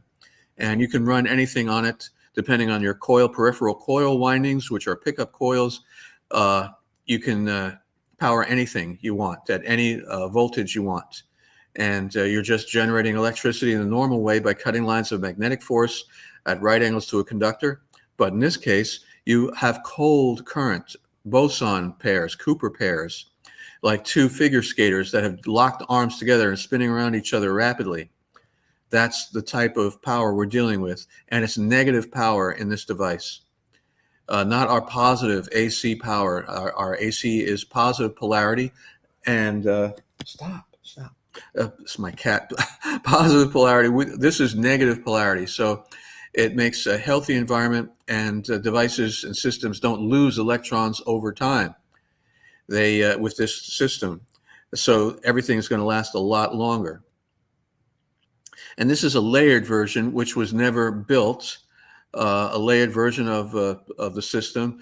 The systems that were built were homogeneous systems. In other words, mixed together with turbulent flow in an argon environment, argon gas environment. You have to do everything with in an argon environment, because we're pressing powders to make these devices. When you press powders that are that small, or you're using powders that are that small, especially rare earths, they oxidize very, very rapidly. And you don't want any oxygen to get to these things before you press them, sinter them, magnetize them, and then coat them with a very light layer of a nickel plating or something similar to preclude oxidation of these plates and runners. And there's the sine wave on the plate, cosine on the runner. When you bring a runner to a plate, you make a combined field, a composite field, which is a rotating field, which consists of this sine wave that really, if you're looking at it in 3 dimensions instead of 2, looks like an Archimedes water screw, a combined rotating wave, and the runners are just carried along in the troughs of that rotating wave. It's pretty simple when you think about it. And toroidal fields in nature, they're found all over nature. Toroid is like a donut, but a spinning donut, also a vortex. So think of the toroid going around the device. It consists of basically 3 or 4 rotating fields, a rotating electrical field, which is an electrostatic field, negative at the periphery, positive at the very center, a rotating magnetic field, which is a dynamagnetic field, a magnetostatic field, and another electrical field, which is a moving electrical field, which generates very, very little current, only about 1.5 milliamps. So that is not enough current to deflect a compass needle. So because of the high voltages in this system, you want to have optical controls in this system. Basically, instead of electrical, everything running on electricity, you want light signals, although you can run it on electricity if you want. But you get better fail-safes with light-activated systems like fiber optics. Yeah, there you see toroids all over nature. I'm a musician, so I know the treble clef and the bass clef, which is the G clef and the F clef. They follow that same pattern of spiral nature, which is everything. Victor Schauberger's repulsine device depends on the same things the SEARL effect depends on. The way nature operates, implosion and falling temperature, not explosion and heat energy. Nature doesn't work like that. So the SEARL system is consistent and congruent with the laws of nature, and so is not destructive. Nothing is being broken apart. No atoms are being broken apart. No molecules are being broken apart. Instead, we have integration at the hubs, at the center, and you could call it disintegration or elimination of electrons high speed from the rim. It's really interesting, and we see this all over in nature. The Fibonacci spiral of increasing curvature, that's the way electrons from the environment come into the center of the device and link up with a free electron, and neodymium or any other rare earth. There's plenty, well, actually 2, which is more than enough, free electrons on its outer 4f and 5f band shells. And those electrons are highly mobile and ready to go. They're ready to power our society and whatever else we want. So you see these vortexes and vortices all over in nature, tornado about to form, whirlpool, hurricane, and of course a spiral galaxy, not unlike billions and trillions of galaxies that are out there, like our Milky Way galaxy that we reside in. And you have an interesting vortexian pattern is seen all over nature, even our fingerprint, call it the fingerprint of God, our DNA, a double helix, and a light wave. Matter, energy, and that's a photon. That's a model of a photon. A photon could be thought of as a smeared particle. It's a wave as well as a particle, a wavicle. And that's a SEARL gyrocell. We call it a gyrocell in its basic form. A single plate, which is a ring, and 12 runners. All you need is one runner and one plate to demonstrate the effect. And the runners in the actual device, the runners don't touch the plate at all. They do in the demo device, but in the actual device, there is a Hall effect because of the magnetic fields and the materials that are used in it. So the runners fly around the plate. They orbit and rotate around the plate. And all you need is one runner and one plate. And that's in our project plan. The first milestone is one runner going around the plate. That is it. So it's the first electrostatic generator that consists solely of permanent magnets in the form of cylindrical bars and annular rings. And in the flying unit, you have 3 sets of these, 3 concentric sets of plates and runners, or rings and rollers. And there's a proposed layered version, which Professor Searle said would be a little more difficult to build, but it might work even better than the homogeneous mixture version. And I saw a video, I have a video of Professor Searle experimenting with those magnets in 1980s and early 90s. I got a VHS tape bought from our late team member, John Thomas, which was a 4-hour SEARL lecture from, I guess, Munich, Germany, 1989. And at that lecture, he received from Munich University an honorary doctorate in, I think it was mathematical structures and engineering. So the collector is the neodymium element layer, collector of electrons and source of electrons, just like a reservoir is a source of water for a town or a municipality. The neodymium is a reservoir of electrons, and nature replaces those electrons readily. So an endless source of electrons is in any rare earth, and we use neodymium number 60 on the periodic table. Then we have a gate, a dielectric layer of a thermoplastic material, and Professor Searle was using nylon 6,6. And then notice that all the elements that are used in this device are very, very highly negatively charged on the triboelectric series of elements. And nylon 66 certainly has a negative charge. And we can also make this nylon electret material, and we can do the same thing in the homogeneous mixture version. Basically, we have nylon pellets, and we melt them, bring them to Curie point, and then we zap them with a negatively charged Van de Graaff. Well, most Van de Graaffs are positively charged unless we feed in electrons from a high voltage source onto the belt. So that's what we'll do, is spray electrons onto the belt, and then negative charges are fed into the thermoplastic material. When it cools, it maintains that charge and becomes an electrical dipole, and it's the electrical equivalent of a permanent magnet. So instead of a magnet, it's an electret. Electrets are very, very important in free energy work. And then you have an accelerator of a magnetized iron layer, and the magnetics are only on the surface of the plates and runners. And then you have an emitter of copper or aluminum, and you have to have a paramagnetic layer or paramagnetic element in the matrix, and that's very important. And there's our mock-up, which I have here down in Florida, running. Runs pretty well, extremely well. It's very, very simple. You just put a voltage about 6 volts over the runners and the plate, and off they go. 6 volts at 500 milliamps to get those heavy magnets moving. And the Barrett report shows if you put probes on the center of a plate and the periphery of a plate, or the center of a runner, periphery of a runner, you can register anywhere from 5 to 12 volts. So these plates and runners are, think of them as spin batteries. They're permanent batteries. And then when you spin the runners, the effect of that voltage is enhanced markedly, but the current never exceeds 1.5 milliamperes. But the voltages can go to insane levels. And there's a proposed model of a layered version.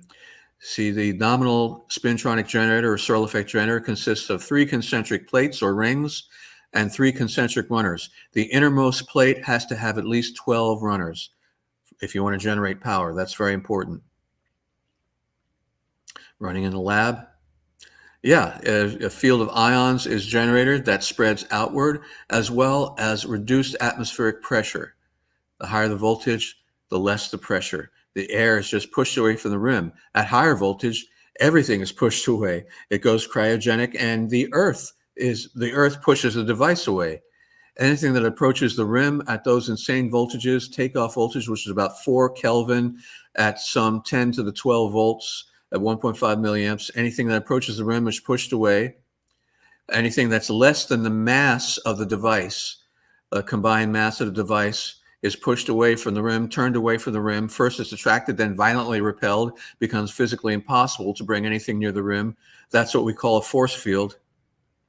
And anything greater than the mass of the device is repelled. So this thing, if it's going in deep space at relativistic velocities or above the speed of light, it can't hit anything, micrometeoroids and even cosmic rays. Well, cosmic rays would be sucked in to the center of the device if they're a negative polarity and used by the device.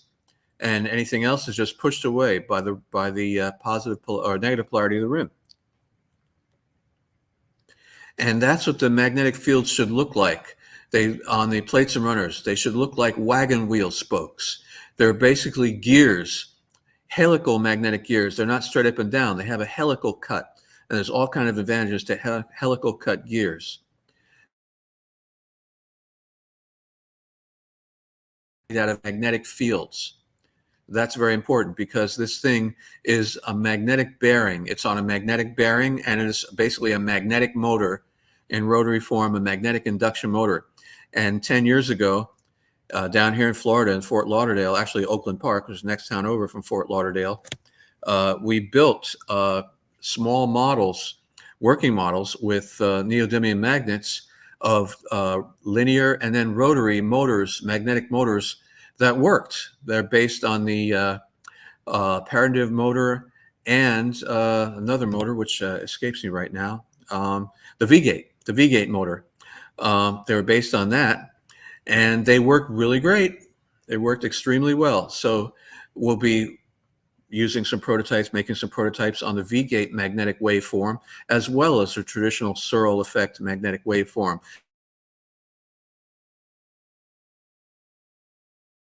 That has milestones, and so we can hit the ground running when we get funding, and we're seeking funding. Anybody out there, sending out a call to all who are qualified investors who have the wherewithal to support this work, please seek us out.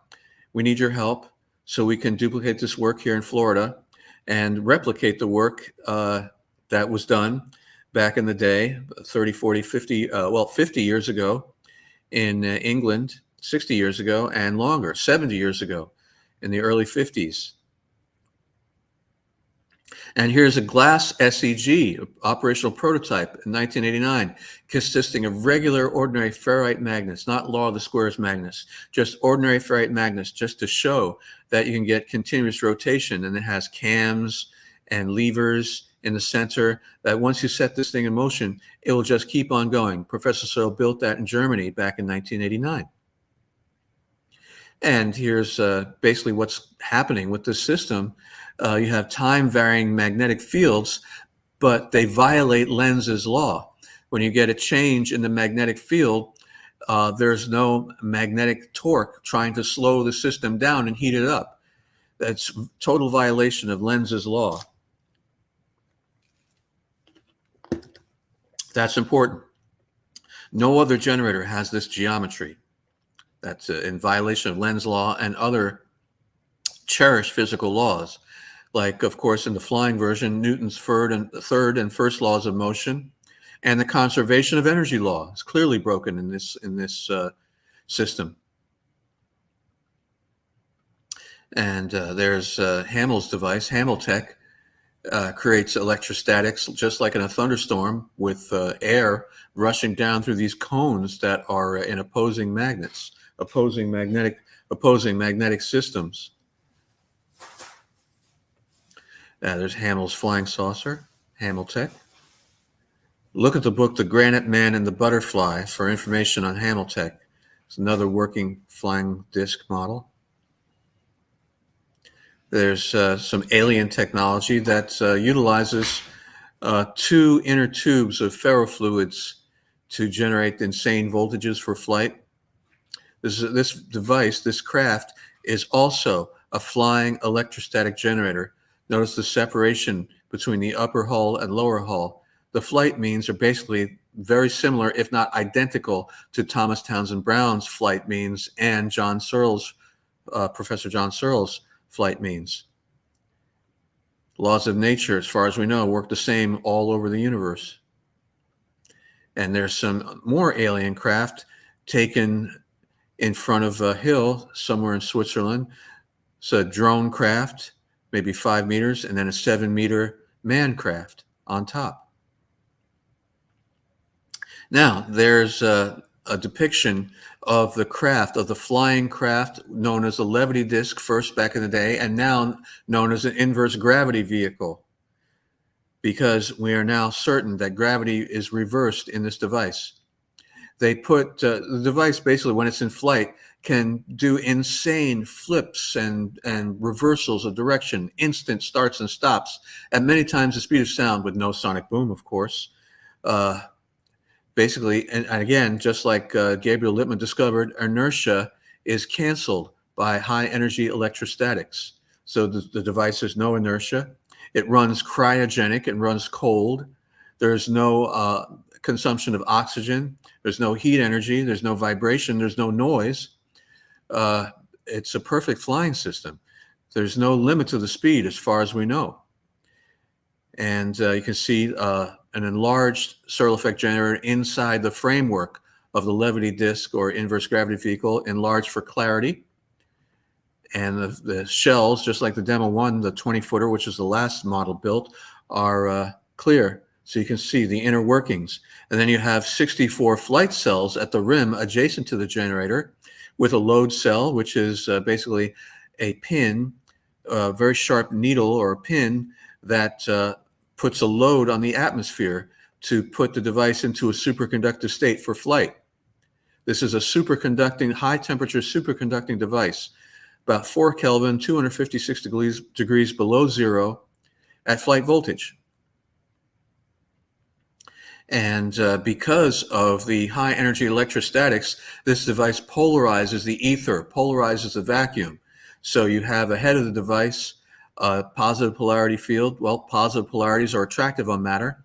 And just under the device and behind the device, a negative polarity field. Negative polarity fields are repulsive on matter. So you have basically a wave in space. And this device is a wave rider that rides this wave of electrically modified space-time.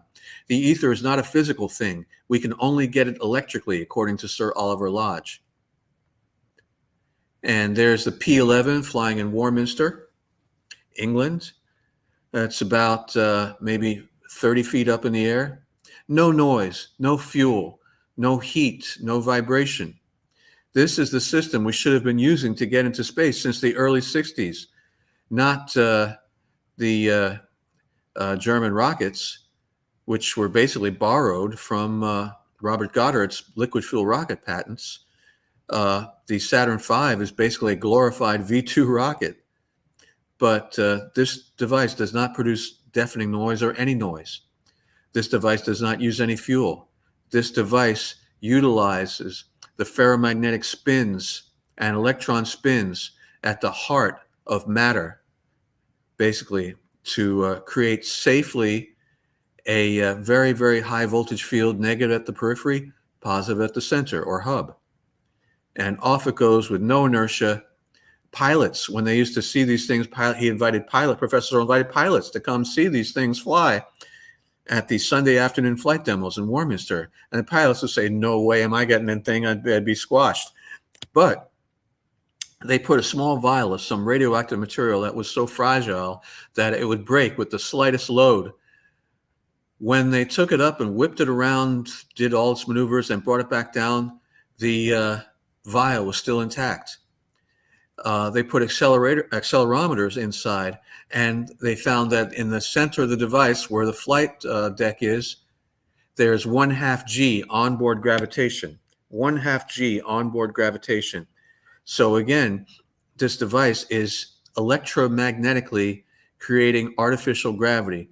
So there's your unifying field in Einstein's completed unified field theory for gravitation and electricities, or an Einheit-Lichtenfeld theory, which was published January 29th in Annalen der Physik, a Prussian science journal in High German, and then published January 12th, 1929, republished in the New York Times with great fanfare.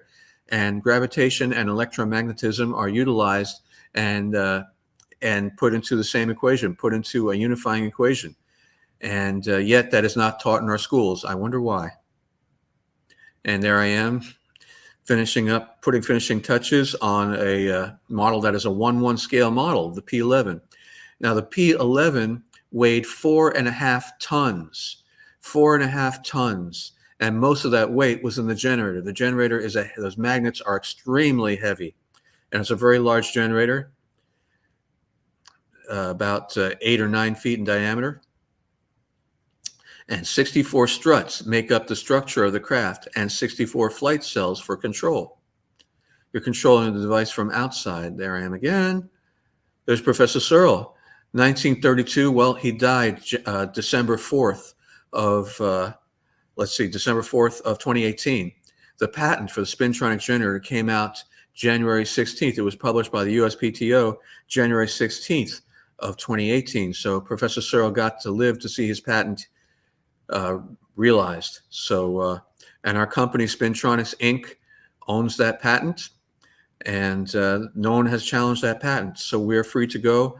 Any investors that invest in Spintronics so we can make these devices, both the generators and the flying devices, is protected. Yep, there it is, about maybe 25, 30 feet up in the air in that same field in Warminster, which you can go to, P-11 craft.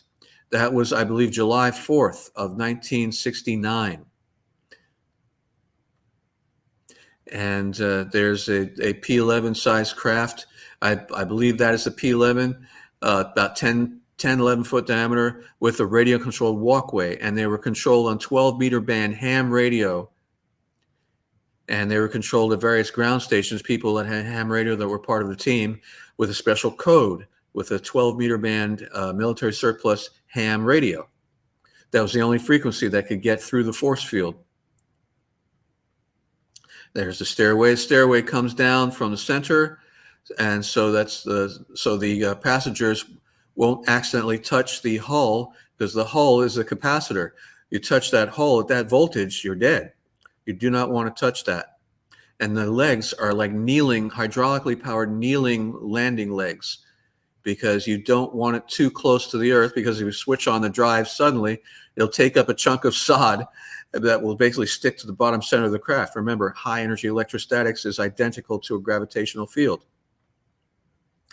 Yeah, these were actual flying craft. And there it is, ready to fly with the kneeling legs extended, so you don't take up a chunk of sod upon lifting off suddenly. There's the Demo 1 21-footer, 7-meter craft, which was the final one built. That was the last one built. The ring at the outside is where the generator goes, the SEG, SEARL effect generator, or spintronic generator, as is now patented. And 64 flight cells, 64 struts, 64 flight cells in between each strut. And this was built on land of the late Alfred Fleetwood in Berkshire, England. And there it is, looking from the bottom. And this was very, very heavy as well, but it was made deliberately out of the softest material available, ordinary plywood. And that was to silence detractors, among them many scientists who said such a device would never support its own structure, support its own weight, but it did. It's a split beam construction. It's called a split beam construction. And there's a flight cell made of wood being installed, and it was completed. And I believe this was flown from Berkshire. Clear shells on the periphery on either side to show that there was no trickery involved, and each surface, upper and lower, are electrically isolated, so you can change the polarity. And there's, let's see, Professor Searle, Gordon Goodfellow, and William T. Sherwood with his wife Rhoda. William T. Sherwood was on hand and for the video that was taken of the Adamski type craft in Silver Springs, Maryland in 1965. It's called the Rotifer UFO. A very important video. Well, it was taken with Super 8 film at that point. You can find that on YouTube. Building the Demo 1 craft. That was the last craft built in 1972-73. And there's Demo 1 about, I guess about a half a mile up, being photographed by the P-12. So P-11 being photographed by the P-12 in flight. Notice how small the land and the trees are in the distance.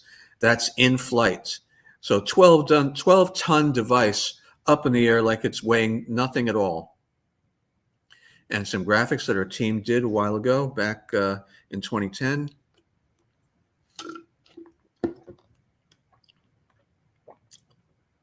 And as inverse gravity rim detail, you have the thrust cell, cold flame barrier at the rim.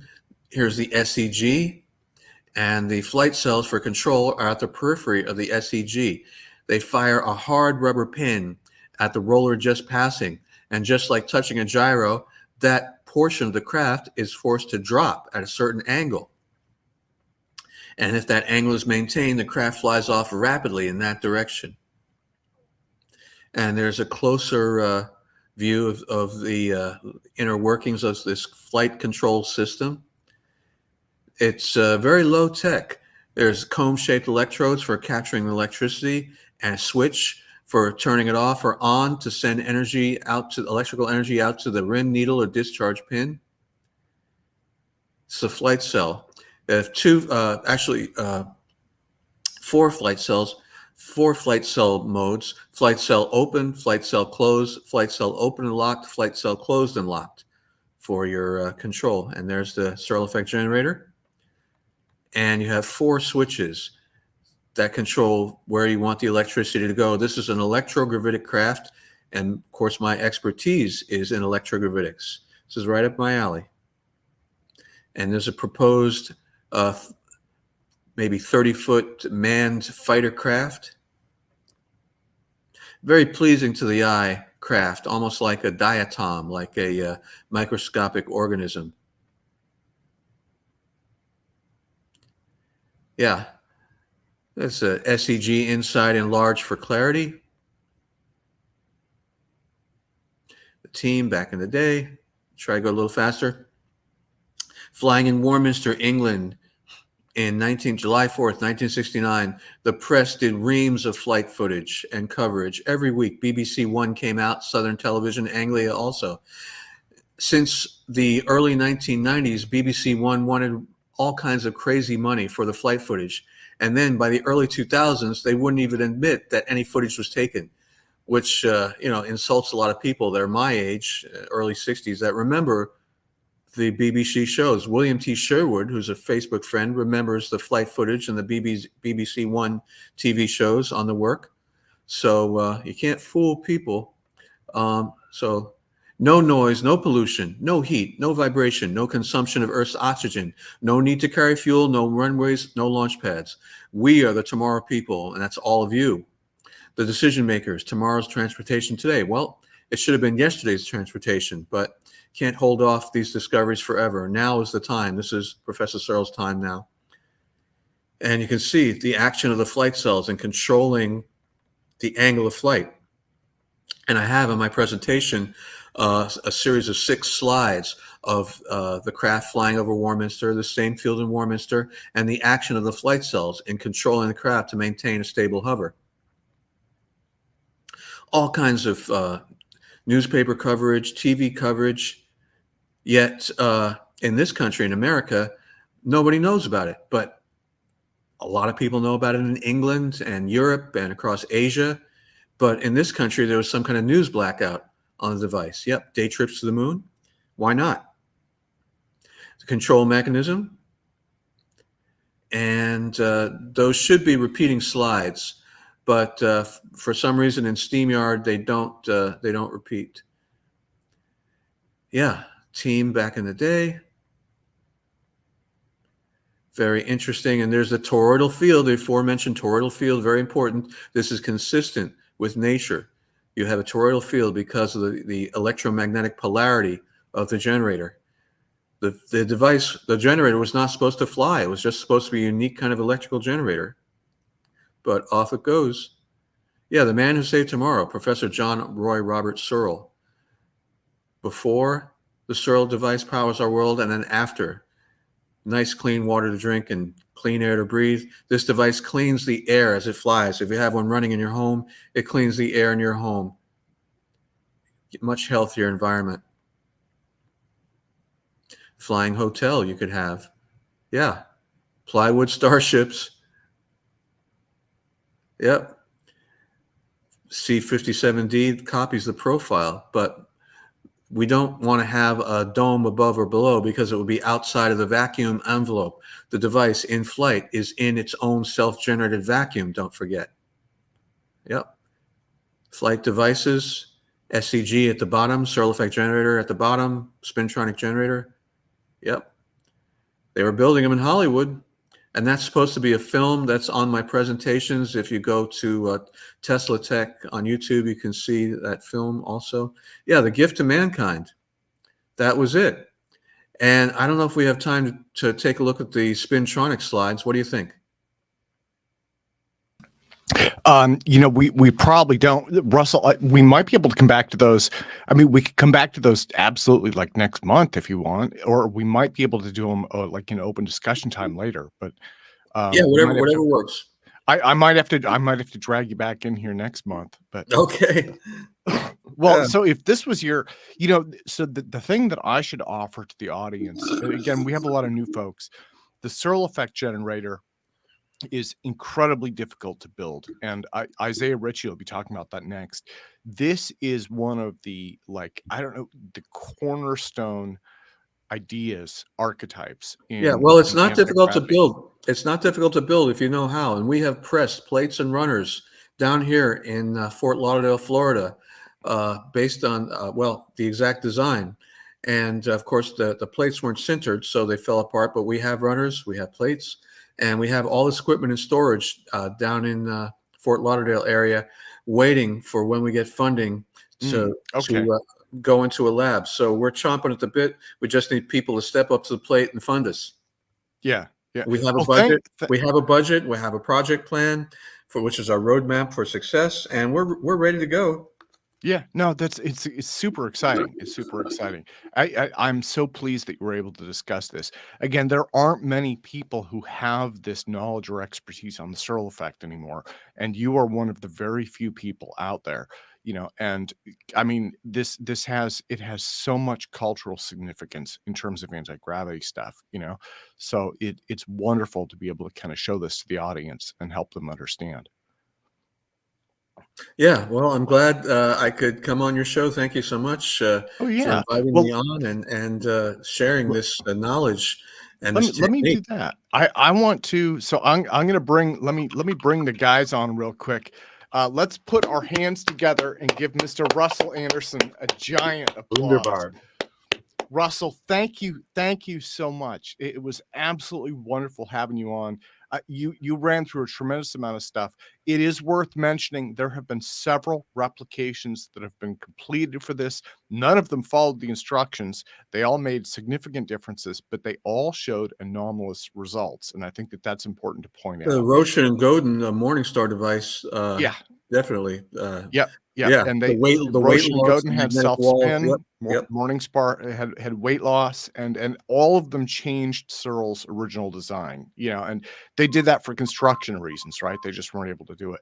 So I have Isaiah Ritchie here. So let me do this, Russell. Let me take everybody out except for Isaiah, and we will go to him next. Again, Russell, thank you so much. I think I'm going to have Russell back to run through the Spintronics stuff as well. Isaiah, thank you, man. Thank you. So you are actually a SEARL builder, and you have tremendous expertise. So you have a presentation for us. I don't think it's uploaded. I can upload it if you want. Yeah, let me get it. If you click the present button, the only There it difference is let me see. Oh, there it is. Add to stage. Yeah, there we go. Oh, Okay. And excellent. yeah. Yeah, well, I would say, we're a couple minutes ahead, but I would say if you want to take it away, go for it. And thank you so Absolutely. much. I should just mention, I've known Russell for like 25 years now. I just met you last year, but I have been absolutely blown away by the level of knowledge and attention to detail and expertise when it comes to the SEARL effect. I mean, these are not easy devices to build. And one of the things that makes your work unique is you were actually following the instructions, right? Like so many Yeah. other people have cheated when they tried to build these, and they're like, it doesn't do what it's supposed to. Well, yeah, you didn't actually build an SEG. So Thank you very much. Hey everybody. So my name is Isaiah Ritchie. I'm 43 years old, and so just a few things about myself. I was born in the Willamette Valley of Oregon. I graduated high school with an GED and immediately became an apprentice with a general contractor. I'm married to the most loving and supportive woman ever. And right now I'm just a general contractor in the Willamette Valley of Oregon, working all over the place. So let's see, my early teenage years became interested in topics of free energy, anti-gravity, all that genre of things. I followed a lot of Jean Louis Naughton's websites, did some experiments myself. And when I was 14, I helped to build a Tesla coil with the assistance of a friend and worked with a few other magnetic devices. I had a lot of interest at that time in the topic, free energy, that kind of thing. Eventually, in my teenage years, I just gave up on the whole thing. But when I was in my late 20s, I started having like a urging in my spirit to just get back into venting, which I believe was God pushing me to do this. And So one morning in January of 2008, I had a dream showing me of these interlinking arms of energy and stuff. And I had no idea what was going on in the world with free energy and all sorts of things, because I just hadn't paid attention to it for a long time. So I got back online and started looking around and immediately found a device I thought looked fairly simple to build, even if it was going to be a model. And that was John Searle. He had made basically a reemergence back in 2007. I was fascinated with the project and how it worked, how it was just, everything was all held together magnetically.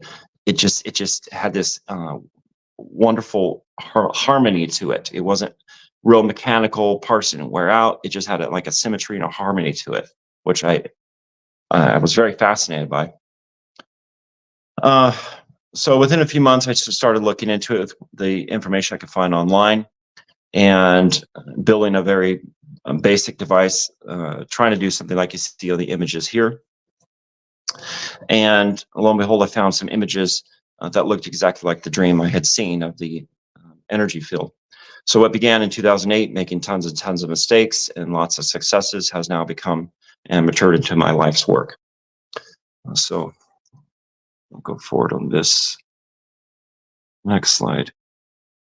So the Searle effect generator, it basically is composed of 4 layers, in which the rollers also have the same type of layers. You have a center layer being a rare earth element, neodymium, and then an insulator, dielectric, which I'm using Teflon, and then John used it too, and then the magnetic layer, and then copper.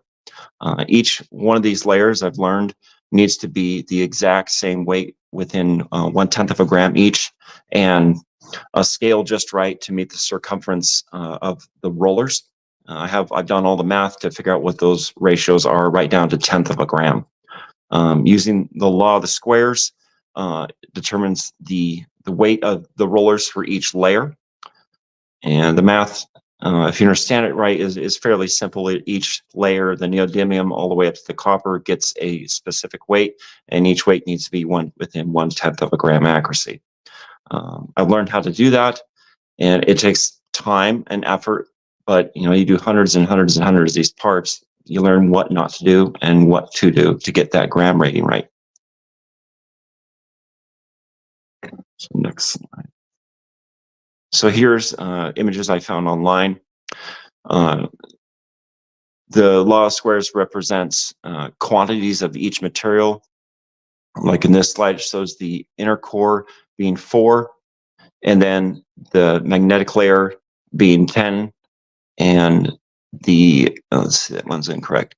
The neodymium's 13, and Teflon layer's 4, and the Teflon layer is 4. It's so small here. And then the copper layer is 10. And I comprise this image below showing the magnetic gearing. So in my system, I haven't gotten to the point yet where I'm doing the AC DC magnetizing yet. I've done a few experiments with DC magnetizing and had some interesting results with that. Bending the magnetic waves in the roller rings, and it's been fairly interesting. But with a design I'm going, which is similar to Roshan and Godin, with one of the experiments I'm doing is using many, many sprockets inside the rollers and the stator segment rings. So that's what this lower diagram shows, is sprockets in the rollers. Here's a picture of the sprockets connecting to each other with north on the top, south on the bottom. Of the roller has basically 2 fields on it, one going north on top, south on bottom, or flipped around. And then you have perpendicular fields, thus the sprockets that I've been putting into the roller segments. So you have fields going this way and fields going this way, perpendicular magnetic fields. This is an image I found because I had a dream. John Searle explained that it's a magnetic matrix to me. So I just want to show this, and it's something to do with the magnetizing is like this. Here back in 2008, I was machining the Teflon part for the rollers. And this is my first roller. I used nylon at this point for the insulator instead of Teflon. And then ceramic magnets for that magnetic layer, and then obviously copper. And here I was just testing out the very first electromagnets to pulse, basically a demo unit. Here I was testing the eddy currents on the stator copper band, and it worked fairly well, even on just a standard roller magnet with standard magnets inside. Nothing fancy yet at that point. Here's some of I made up to 12 of these rollers. They're just standard magnets. Nothing back then. There was nothing different about them. Just run the mill. The ceramic magnets I ground myself with the lathe and the grinder to get the circumference right. This is my first unit back in 2009 I made. And the only thing interesting I found about this unit, even though it's just normal magnets, one side, typically the bottom side, would be a little bit warmer, and the top side will always be cooler. And I held this to many people. I'd even let it stand up on end when it was not rotating, and people would hold it, and definitely you had one side was warmer than the other consistently. It was kind of odd, and I never measured, unfortunately, but I let lots of people handle it, and they'd always say the same thing: is one side was warmer than the other. Here's one of the electromagnets, the very first versions. This was a micro version I made in 2014. I just did it because I wanted to emulate Tony Stark's arc reactor. Some of the weights were right, and others for the rollers obviously were not. I just matched the weights for the main stator unit. Now, this was when I first started changing the field on magnets, and you'll see the bare neodymium magnets on the stator there above, the above image. Those were magnetic rings you could get off of eBay or Amazon. So I got them because they were cheap to experiment with. And then this lower image is some forms that I used to impress magnetic fields onto these, and thereby shaping and changing the shape of the field within the magnetic ring while keeping it magnetized. And it did present waves, and it looked like almost whiffs of smoke when I would rotate it. And I think I showed the device. Oh yeah, this little green gizmo here would rotate it at about 1 RPM. And with the film on top of it, you could see that it did indeed change, create a flux line on the magnetic field. And this above steel and copper is the device the magnet ring was inside of. And I sent it to a buddy down in California, Russ Grease, and he did all the magnetizing for me, and we did about 20 different examples, and each one had some interesting results in it. And so that's just a slide of the magnetic viewing film over the ring as it rotated. And so you can vaguely see a squiggle in there. Some had a real sharp line, others were completely flat, depending on the voltage we used. Here's one of the stator units I still have today, and that was being machined out on my lathe. And that's the magnetic layer that I machined down to get the weights all matching right within 1 gram on these. So this is not the final weight, but getting close to the final weight on the stator unit, the copper band. So it's one of the scales I have, one of 4, to get the weight down to within 1/10 of a gram accuracy. So you use 800 grit, 1500 grit, and 3000 grit, and then a nice polish to just work on it and work on it and work on it until you finally got that exact weight just right. So here's one of the rings being worked on, getting the copper to be 7 grams, 7.000, and it just takes time and effort, but it is doable.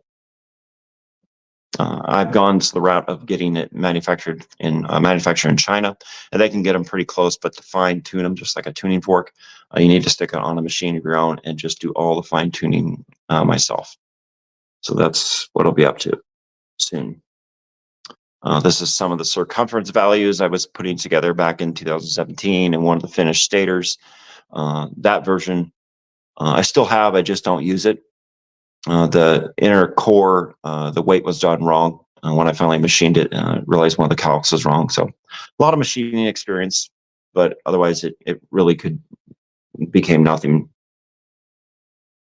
So in 2018, one of the first segments for the rollers was done.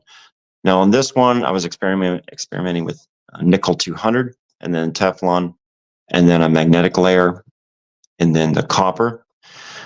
The next is the finished, I think it's the version 4 and of the stator SEG unit. This one's finished, so all the weights are within 1 gram of each other. This is a nickel core, and then solid Teflon, magnetic layer, and then copper. And this has no special magnetizing. This was just put together to be testing motor ability. Here's when I started conceptualizing putting perpendicular fields, watching more of SEARL's videos and understanding kind of what he was talking about without the special magnetizing equipment. I just haven't got that knowledge yet at that point. I'm still working on it right now. But my idea was to put perpendicular magnetic fields along with having a north and south through a ring magnet on for one of the rollers, but also having what I was going for at that time and still would like to do it is 34 points of magnetism around each ring. And then, you get 8 rings total, makes one roller. Here in 2021, I finished assembling all of the 12 rollers with all the parts they need. And the magnets came pre-assembled from China, so I didn't need to work on those, but I was just putting this together to basically test the motor function, not the actual SEARL effect in this, because there's no special magnetizing on these. Image below is a custom-built capacitor bank, and the top is a pull-out drawer with the 10,000 volt, 10,000 amp capacitors, and I used for some small experimenting with magnetizing, which had some interesting results. And that's in the shop here now with me. So this, I began with Jared's help, Jared Yates, and designing magnetizing coils, and we were just basically just playing around with designs and figuring out what to do, what not to do, because I've looked and looked, and maybe there are books out there, but I've never come across one that really describes how to build a decent magnetizing coil. There's plenty of companies that can do it out there, but I was looking for something very unique and couldn't find anything what I was looking for, and especially trying to get perpendicular fields on ring magnets. So this is just one of the magnetizers on top, and this is basically below is an assortment of most of them. Here's 4 of my units I put together. The one at the bottom was version 2, and then the one with the Teflon is version 6, I think. I'm losing count on this. And then the far top is version 3 is the far top, and then version 4 was next, and then version 5, which is being worked on right now, which I have pictures of soon. This is one of the magnets me and Jared worked on, and we ended up magnetizing about 6 rollers with all this design work on it. So what you're seeing is a colorized version of magnetic film, which I have that here. And you can get this on Amazon, but the colors represent the strengths in the fields on the magnets. So with these tests, we were able to put 6 equal points of magnetism onto the magnet and 6 dead zones, basically. So the fields would be strong and they drop, and they'd be strong and they drop. It would deviate the compass, and it would do the exact same performance we would see like at SEARL Magnetics. They had their rings magnetized, and it would jet forward and stop and jet forward and stop on a sheet of metal, and mine did the exact same thing. So basically, it's like a magnetic gear of sorts. So we put a number of rollers together and put them on the test run. Didn't see anything too abnormal, except at certain RPMs, they would try to float off the surface. So that's one of the things that we found occurred far too often, is that they would start to levitate. And I'll continue on here. So this is version 2 and version 3. Now this was about almost a year ago now that was on version 2, and I'm presently beginning work soon on version 6 and 7. Version 3 is still up and running, and it can get up, those rollers can get up to about 200 RPM. It looks pretty, but it doesn't have any kind of unusual effects because it is just standard bought magnets, no special patterns yet. but I'll be getting to those soon. Version 2 is up on my wall looking pretty, and it could only maybe do 50, 60 RPM. It was just the very basic model. As for version 3, it could get up to about 200 RPM. This was the first, it's an unmagnetized magnet, uncoated, 34% neodymium, and then the rest is iron and boron. I got that manufactured for myself, and then ground it on the lathe to get the weight correct. So this was my first trial run with using something with neodymium in it that was uncoated, and I still am using that today in one of the SEGs. So this is version 5, because the version 4 never went anywhere. So version 5 is the magnets are 104. I think it's 104% larger in capacity. Much greater power levels can be put on this one. And one of the errors I made in this device, which I'm working on right now to fix, I want to try an experiment using radially facing stator magnets. And so instead of the fields being north and south, and then south and north on the rollers, I wanted to do like north this way and then south this way. Conceptually, it seemed like it would work great, except where the joints were in the magnets, the rollers would quickly stop and get snagged up. So one of the things I learned was just don't do that type of field arrangement. So I have magnets right now that I'm about to put together in the next few days. That'll be the standard north up, south down, and the rollers be south up, north down. So it'll be tested on this version 5 assembly with the electromagnets, and these I run them and run them. They don't get hot, they don't overheat.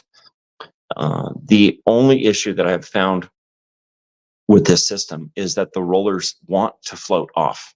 They hit a point where, which I've heard from Roshan and Godin, they experience the same thing. Sergey just made a video a few months ago, in that they experienced is when the unit would start to go cold, is that it would get really quiet. And that is one phenomenon that I have experienced, is that at a certain point, you can physically hear that the roller gets real quiet and it starts to float off the surface.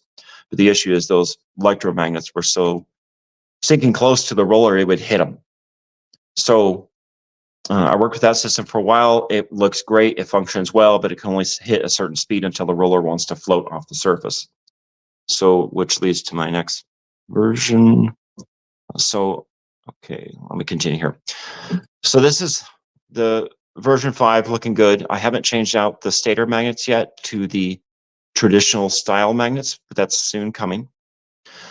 Now, the next picture underneath is a platform I built completely from scratch, and I bought a CNC motor along with a rotary indexer and had it put together at a shop for me so that I can mount each roller magnet underneath the CNC motor and precisely rotate it at however many holes I want to put in, whether it's 1 hole per ring or up to 17 holes with the 1/8 inch wide sprocket magnets I've been putting in there.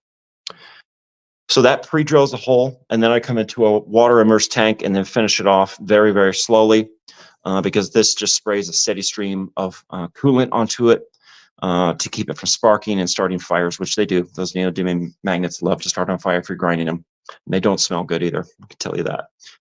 So this is a system I built from scratch. The above is a more closer view of the ring magnets being drilled for sprockets. So I start the hole there, get the point pre-drilled, and then go underwater and finish it off. And the brass tube is spraying coolant water onto it. And so it keeps everything under control, and everything's very, very precise in the way it rotates. So everything's very dialed in. I can get however many holes I want to do. My ultimate goal would want to use smaller sprocket magnets and put 34 points. But the ideal thing for me would be to actually magnetize those points on, not having to use inserts like Roshan and Godin did. The below segment is version 6, SEG version 6 that I'm working on presently. And It's one of 6 stator magnets. And so basically I'm putting in a program to match the magnetic field on the rollers so that when the rollers go over, they are also interacting with the sprocket magnets on each stator. So what you see here in this bottom image is me manually putting in those holes. I'm doing this for experiments only. Eventually I want to have a company do this for me that is far, far, far more precise. Ideally, I would love to have these just magnetized into it with no sprocket magnets whatsoever. That would be a dream come true. And I think it is possible. I just got to figure out how to do it. So yeah, that's all underwater. I do that. That took, I think for all 6 segments in those holes was about almost 40 hours of work. A lot of evenings working late. So this was an earlier design. This is my first magnet using the sprockets to see if it could even be done. And it's this ring right here. It has 17 equal points on it, or mostly equal, because it was all done by hand before I had the machine set up. 17 points of magnetism.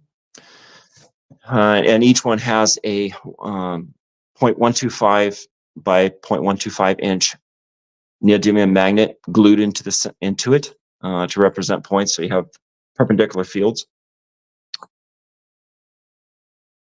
This is the design you could see with the segment rolling across green film, magnetic viewing film that's green. And you could see it leaves a, people can zoom in there, but it leaves a really clean line. And within that line is tiny little squiggle marks, which you see in the bottom image of those magnets leaving a loop effect. One of the experiments I'm going to be trying soon is flipping the polarities to see if you actually get the up and down, up and down, up and down, which it might do that. I'll just have to experiment and see. So that's one of the segments. I'm eventually going to be doing 6 rollers, and each layer on each roller will have this pattern on it. So with what I've come up with is varying strengths from, so you have basically not to the naked eye of looking at it, you have a wave field, even though that squiggly line is an up and down.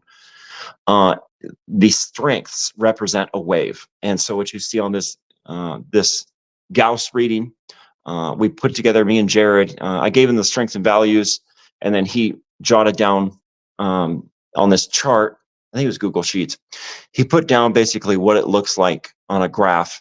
And starting at the top, you have the N55, and it goes all the way down to an N38, and then loops back up. So basically, as the roller segment rotates, you're having the strength of field going out perpendicular. You're having it going up and down and up and down, and these things are rotating thousands of times, hundreds of times a second. And yes, so this is just one segment of 8. Ideally, I like to do all 12 rollers in time, which I eventually will, just to see what effect it generates. So this I did, and this is the 17-point sprocket magnet. I went through with the rotary divider and a Gauss meter and measured every 5 degrees. I took a measurement, and this basically plotted out the course for those sprockets to see which ones were strong, which ones were weak, what it actually looked like using Gauss readings. So I took all those measurements. You can see on the far left-hand corner, or far left-hand side, all those numbers, computed them all out and put it into a radar view.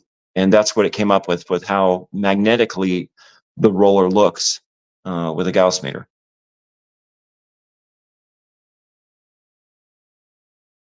Okay, so this is something new I'm coming up with. And it's this here. And what you're looking at is a part out of one of the rollers. On the left side, that is it is 99.9% pure neodymium mixed with a small amount of resin. And it's my idea, we talked with Jared about this, to basically make an electret with this. And while these are curing, I may have to add another element with it, but do more further testing. I made a custom-made Van de Graaff generator just for this purpose, is that while these are curing together, that you electrify it. And so you make this into, not only is it, neodymium, it's compressed, it has a tiny bit of resin as a binder and a sealer. This I made last year, and it has zero degradation, none at all. It's been perfectly preserved. So it would electrify it with static electricity to basically form an electret. What I'm going to be doing is making a ton more of these to fit the rollers. So each one of these rollers will have this charged, positively charged, and then the main neodymium element inside the stator will also be the exact same thing of using a tiny bit of resin along with a mass quantity of pure neodymium compressed. And so the resin goes within all the mixture, coating it and also binding it together and protecting it from oxygen. Jared and me believe that it may have to run the experiments, but it is a way to create an electret with it. The version that you see on the right side is just a unmagnetized blank of neodymium magnet. Has no coating, there's no magnetic field on it.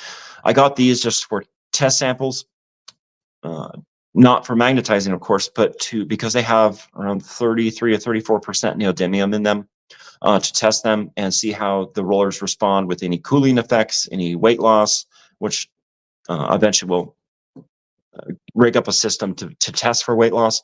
Right now, I'm just focusing on the motorability and getting the rollers up to 500 plus RPM and watching for cooling effects. This is the press that I'm using to press the neodymium, these parts together with. So you just put in a drop or two of resin and then compress it inside the Teflon ring. And then while it's drying on top of that piece of acrylic, you would set it inside of the Van generator. That's a closer look up of it being compressed. Let's see. I believe one of my slides does show the Van. I'll get to that soon. So this is an image I finished up last night. And the pattern on the stators is the pattern I'm doing on my stator magnets. And I found a drawing online of this, something that it looked like John Searle had worked on. And so I've just gone to do it manually, putting sprocket magnets in these positions, obviously north on top, south on the bottom. And then you have the top is the stator magnet pattern. The middle point is the rollers from the strengths going up and down, then back up as they rotate. So you can see the roller is one full revolution, or the circumference of the roller is basically these strengths in 8 layers all put together. So the top one's a stator magnet pattern. The middle is the roller's magnetic pattern. And then I superimpose them all together so you can see the roller on top of the stator and roller magnetic pattern overlay. So I finished that up last night, and that's what I'm gearing up to do. Now, these rollers here, if you count them, they have 16 points, not 17. I'm doing this to try different numbers. I've already built the 17, which I might eventually do a roller with 17 points. Might do one with 1 and then one with 6 and 12, but the numbers are important. I just don't want to just try random numbers. So this one is one with 16 points on it.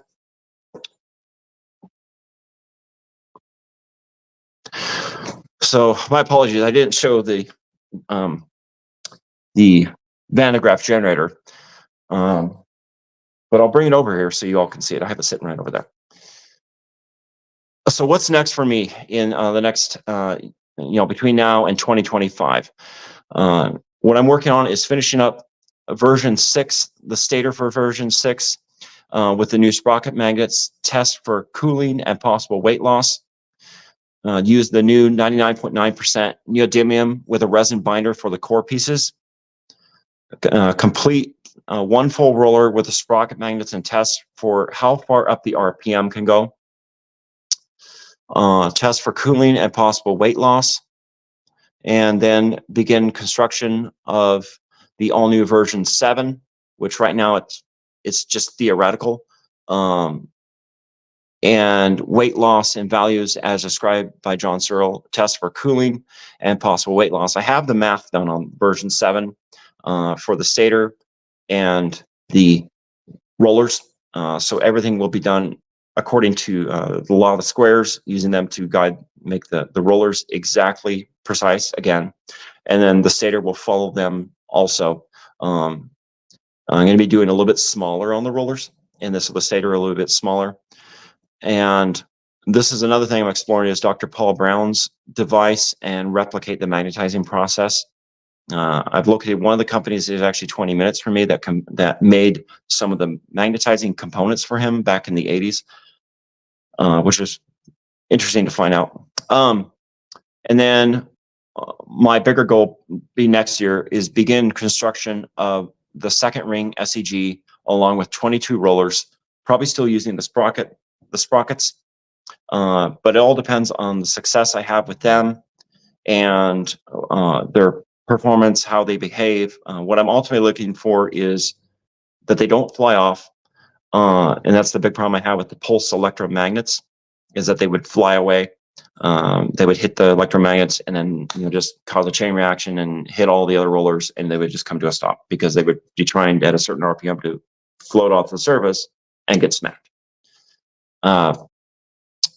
So let's see here. And then, yeah, begin construction of the second ring and the rollers. I have suppliers in China that can make my components very, very precise and very close to the values that I need. So all I have to do is very carefully fine tune each component just a little bit to get it within that same gram rating for precision that I need it to be manufactured. So let me go get that Van de Graaff generator because it actually adds a little more something I want to add to this.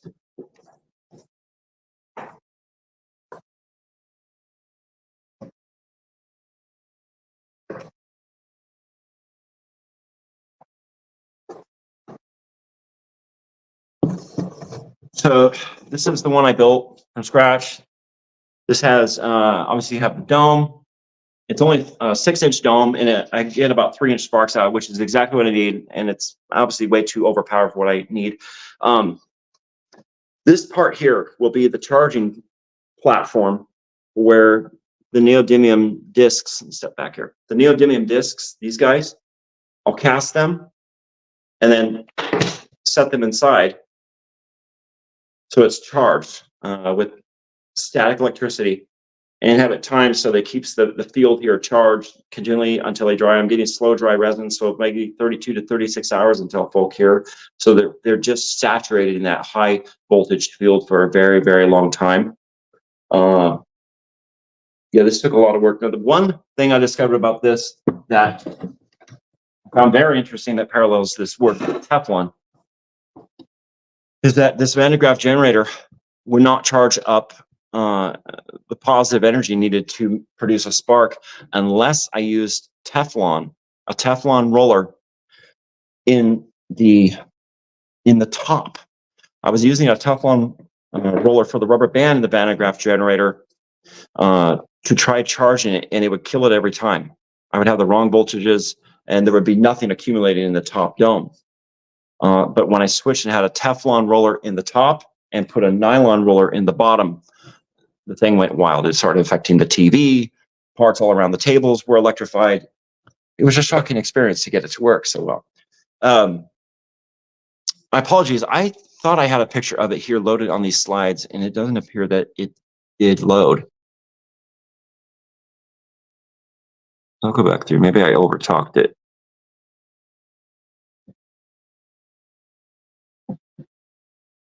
No, it's not there. That's weird. I did have it on there. Okay, so there is the one version I'm working on, which is a carousel, and I'll just briefly take this over here and show you guys. I took pictures of it and put it on the slideshow, and for whatever reason, it didn't come. So this is the system for controlling it, RPM. It's all controlled by batteries. I don't have it directly wired in. So one of these will read RPMs, battery charge, and also monitoring temperature of this. And this is the carousel. And you have the rollers inside. So I can mount any of my SEG units inside here and then test it for RPM. If you look, let's see, there's a camera.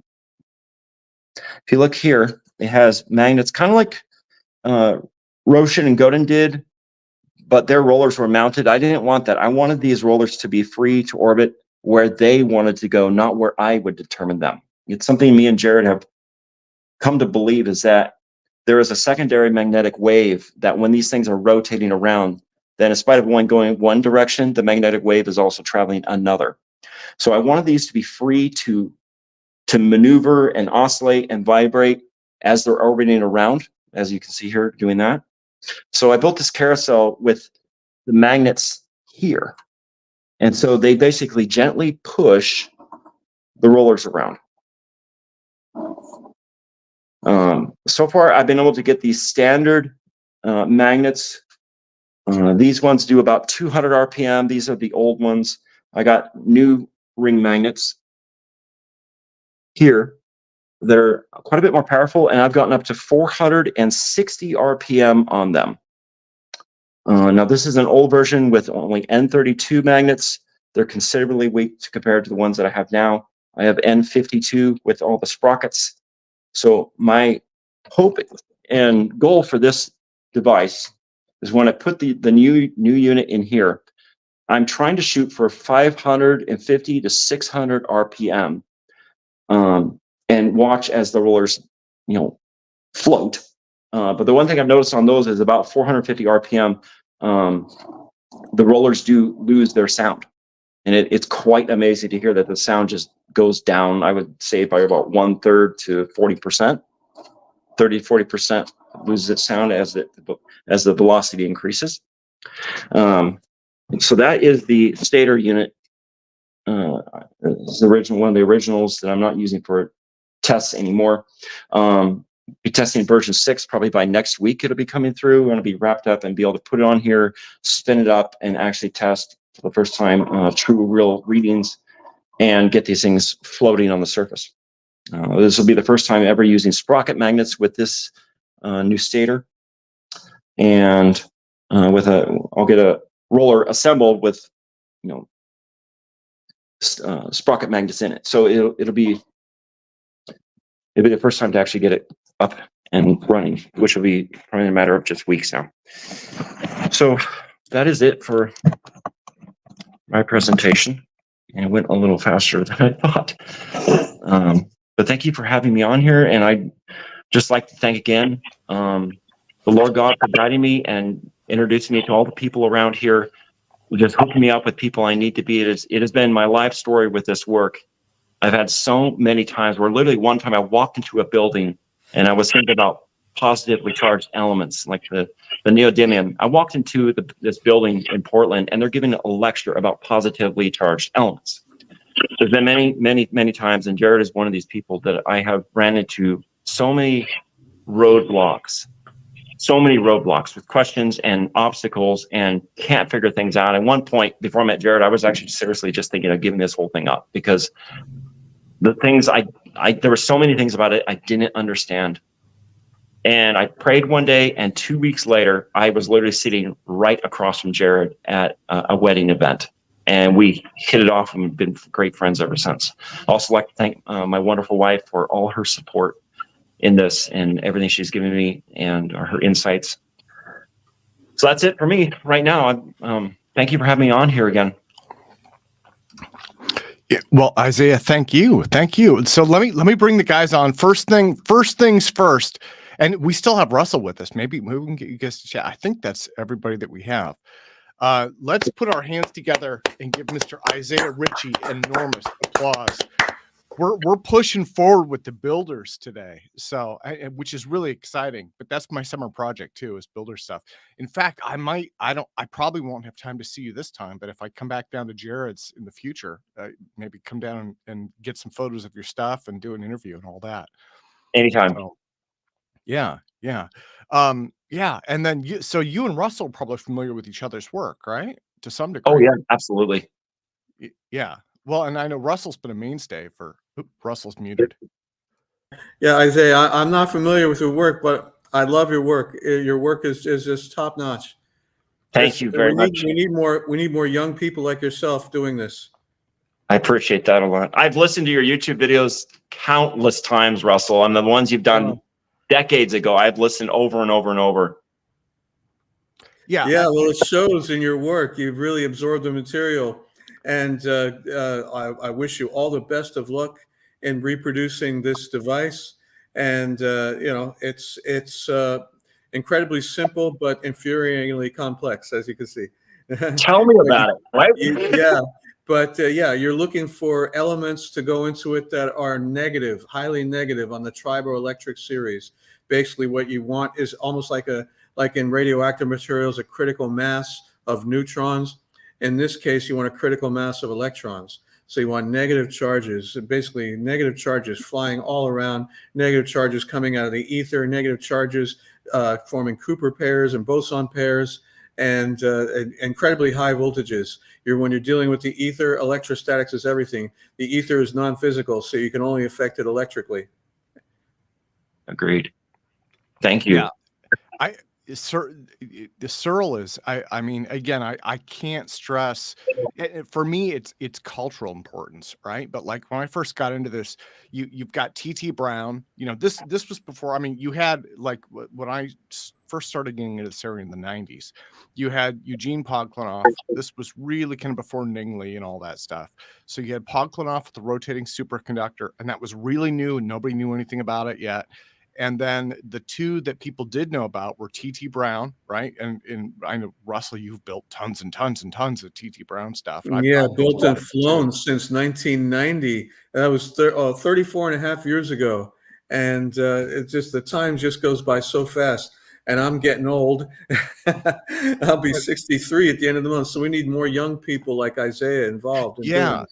Well, and that's the other giant one. And I remember I had somebody gave me a VHS. It might have been you. I don't know where I got this. I got a VHS tape with a SEARL presentation on it, and that was that's giant, right? SEARL is, and one of the things that gets me is like it goes above and beyond the design itself.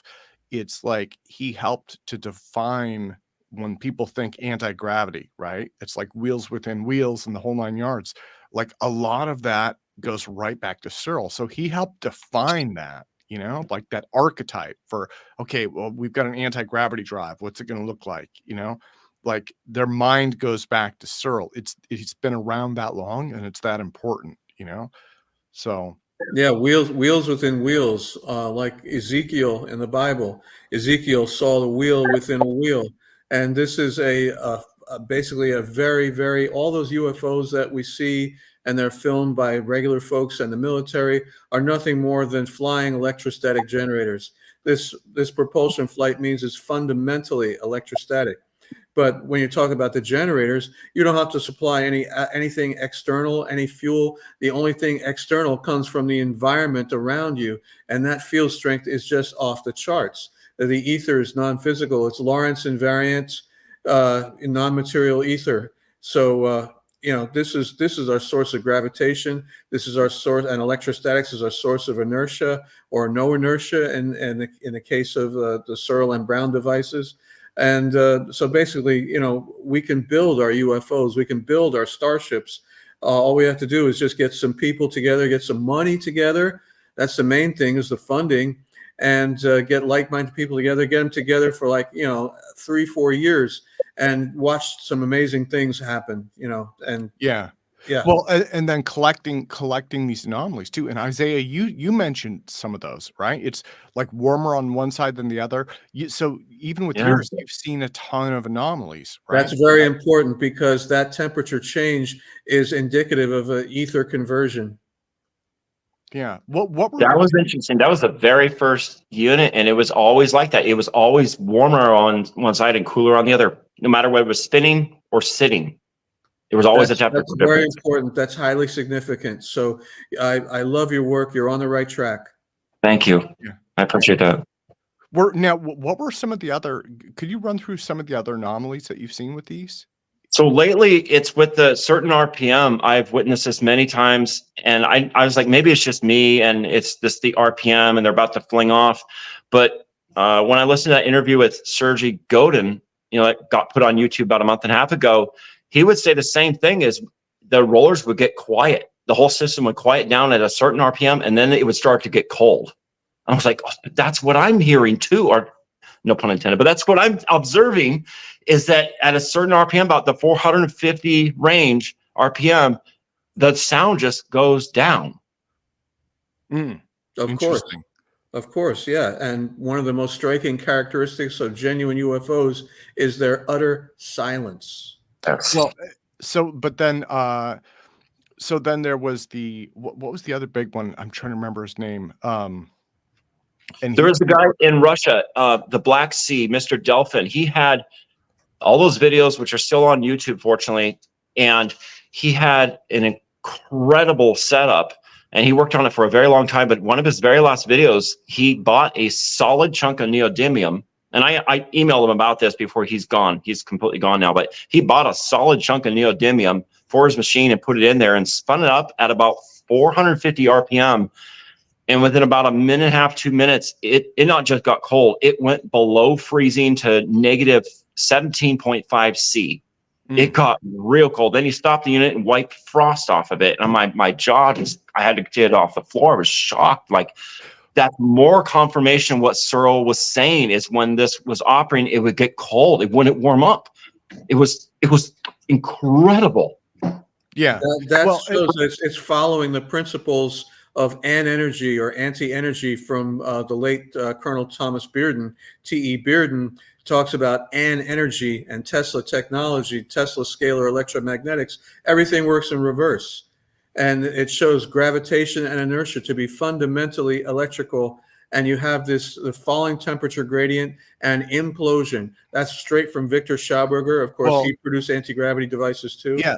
So Russell, then going back to, and again, for folks who aren't familiar with it, so Sergei Godin and V.V. Roshan, and I believe this was the 90s, mid to late 90s, they did an experiment, the Godin-Roshan experiment. You alluded to that a moment ago.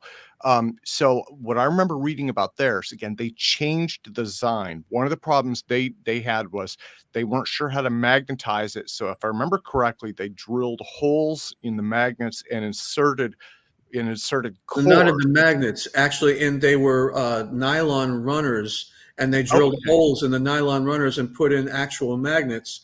That basically made their magnetic Mac cell. No, it is. They were trying to copy that design, but instead of magnetizing it that way, which we came up with a methodology for doing that with a robotic arm and a print head. Basically, they put in little magnets, which is kind of ingenious, and it worked. Yeah. Now, so from what I understand, and this goes back to their paper, and so folks can look this up online. But again, the Godin and Roshan experiment, they saw self-spin over a certain RPM, or over a very low RPM, like around 500 to 600, between 500 and 600 RPM, which is not very fast at all. And then I believe they also saw it running cold, right? Yes, it ran cold. Pressure drop, a candle flame would go out if placed in the middle. That's total Searl effect. Magnetic walls, that's Searl effect. And then weight loss, the thing lost most of its weight at a low RPM. So then the other one was the Morningstar energy box, and that was Paul Murad and John Brennan's device. Yeah, Morningstar. Yeah, that's Roshan Godin. And I talked with Paul about that several times. The issue that they had was, again, the machining was not easy for them to do. And they changed the design considerably. They made several changes, but they saw transient weight loss. And again, the challenge they had was, because this was a big, heavy device, and it wasn't perfectly machined, so it was bouncing around, right? So what he had said was they had this on a set of 4 different scales, and then they had to average out the weight of those scales. And that was one of their challenges. And he said that they had several considerable instances of weight loss. And if I remember correctly, in many of those, they weren't sure if that could have just been an error, right? It was shifting from one scale to another, and they weren't calibrating correctly. But he said that they did have one major event of weight loss happen when it got to a certain RPM, and they were able to check all of the scales, and they all had the same reading. So, And it was a low RPM. The actual SEARL device operates at far faster than that. And then you get full weight loss and beyond. Not only weight loss, but inertial loss, loss of inertial mass. That's very important. now, if I remember correctly, and again, there are lots of little, and Isaiah, you would probably know as well as anybody, there are lots of little gotchas. Like, for instance, I remember reading, Russell, you talked about pressing the neodymium. You can buy neodymium that's already machined, but if you try and machine it yourself, you were saying you have to use argon. You have to do it in an argon environment. What we do is we have powders at like 425 mesh, 435 mesh, and all the powders are consistent size. We want jagged edges on the powders, not round, not square, but jagged edges on the powders, and have them all very, very, basically to the point as if they were released in oxygen, they'd flash into flame, basically, especially the neodymium. So you want to have everything very, very as fine a powder as you can get, and then combine it in a turbulent flow of argon, and then press it in the molds with maybe 200 tons of pressure. You're aiming for around 7 grams per cubic centimeter of density. Yep. That's very important. You want as dense and heavy magnets as you can get. The denser, heavier magnets work better. And then, you want to coat, if possible, coat everything. I like your idea, Isaiah, of having everything, well, the neodymium, especially in resin, to protect it from oxygen. And, they're still great. That's really important. That's a great manufacturing technique. But yeah, Paul Brown also did everything in argon. That's very important. You want to do everything in argon, especially for the neodymium. That is right. That's another. And you know what? I'll have to put this online sometime. I have, and in fact, I think several. This is around, right? But yeah, Paul Brown built an SEG in the mid 1980s, and he's no longer with us. But I have photos of his SEG. And I have, I believe, some notes that he had written about it. I would love to see those photos if you could pass them on at some time. Yeah, let me find those. Let me find I would love to see those. Our former company president, Phil Tauber Jr., was part of NuCell and part of Paul Brown's company. And he joined up with Paul Brown basically to fund the work. And after he started the SEG, the wiring associated with it just blew up, burnt up, because there was far too much power going in to the wiring than the wiring could handle, because this is a device about the size of a large, thick telephone book, and it was producing, they figured, something around 1 megawatt at low RPM. Yes, 1.2 million watts. It was insane. Yeah, exactly. It's totally insane. Yeah, that's totally insane. Think about what we could do with that much power in a small space. That to power whole communities off the grid. That was in Brown's notes. Yeah. 83 American homes is 1.2 million watts could power about 80, because the average American home uses 12 to 15,000 watts. Exactly. You could run about 83 American homes with that one unit. Yeah. Yeah, and I remember reading that in his notes. I remember reading that he hadn't anticipated the energy output, and it literally melted the device down. Yeah, it always produces more energy out than they anticipated, even from the very first ones that were built in 1946. The nominal voltage was about 100,000 volts, and then it just kept increasing. Yeah. So the other thing for me that's interesting, and I think it's important to mention this, is, again, like APEC brings people together, right? But you and Isaiah haven't worked together in the past. Paul Brown was working independently. Godin and Roshan were working independently.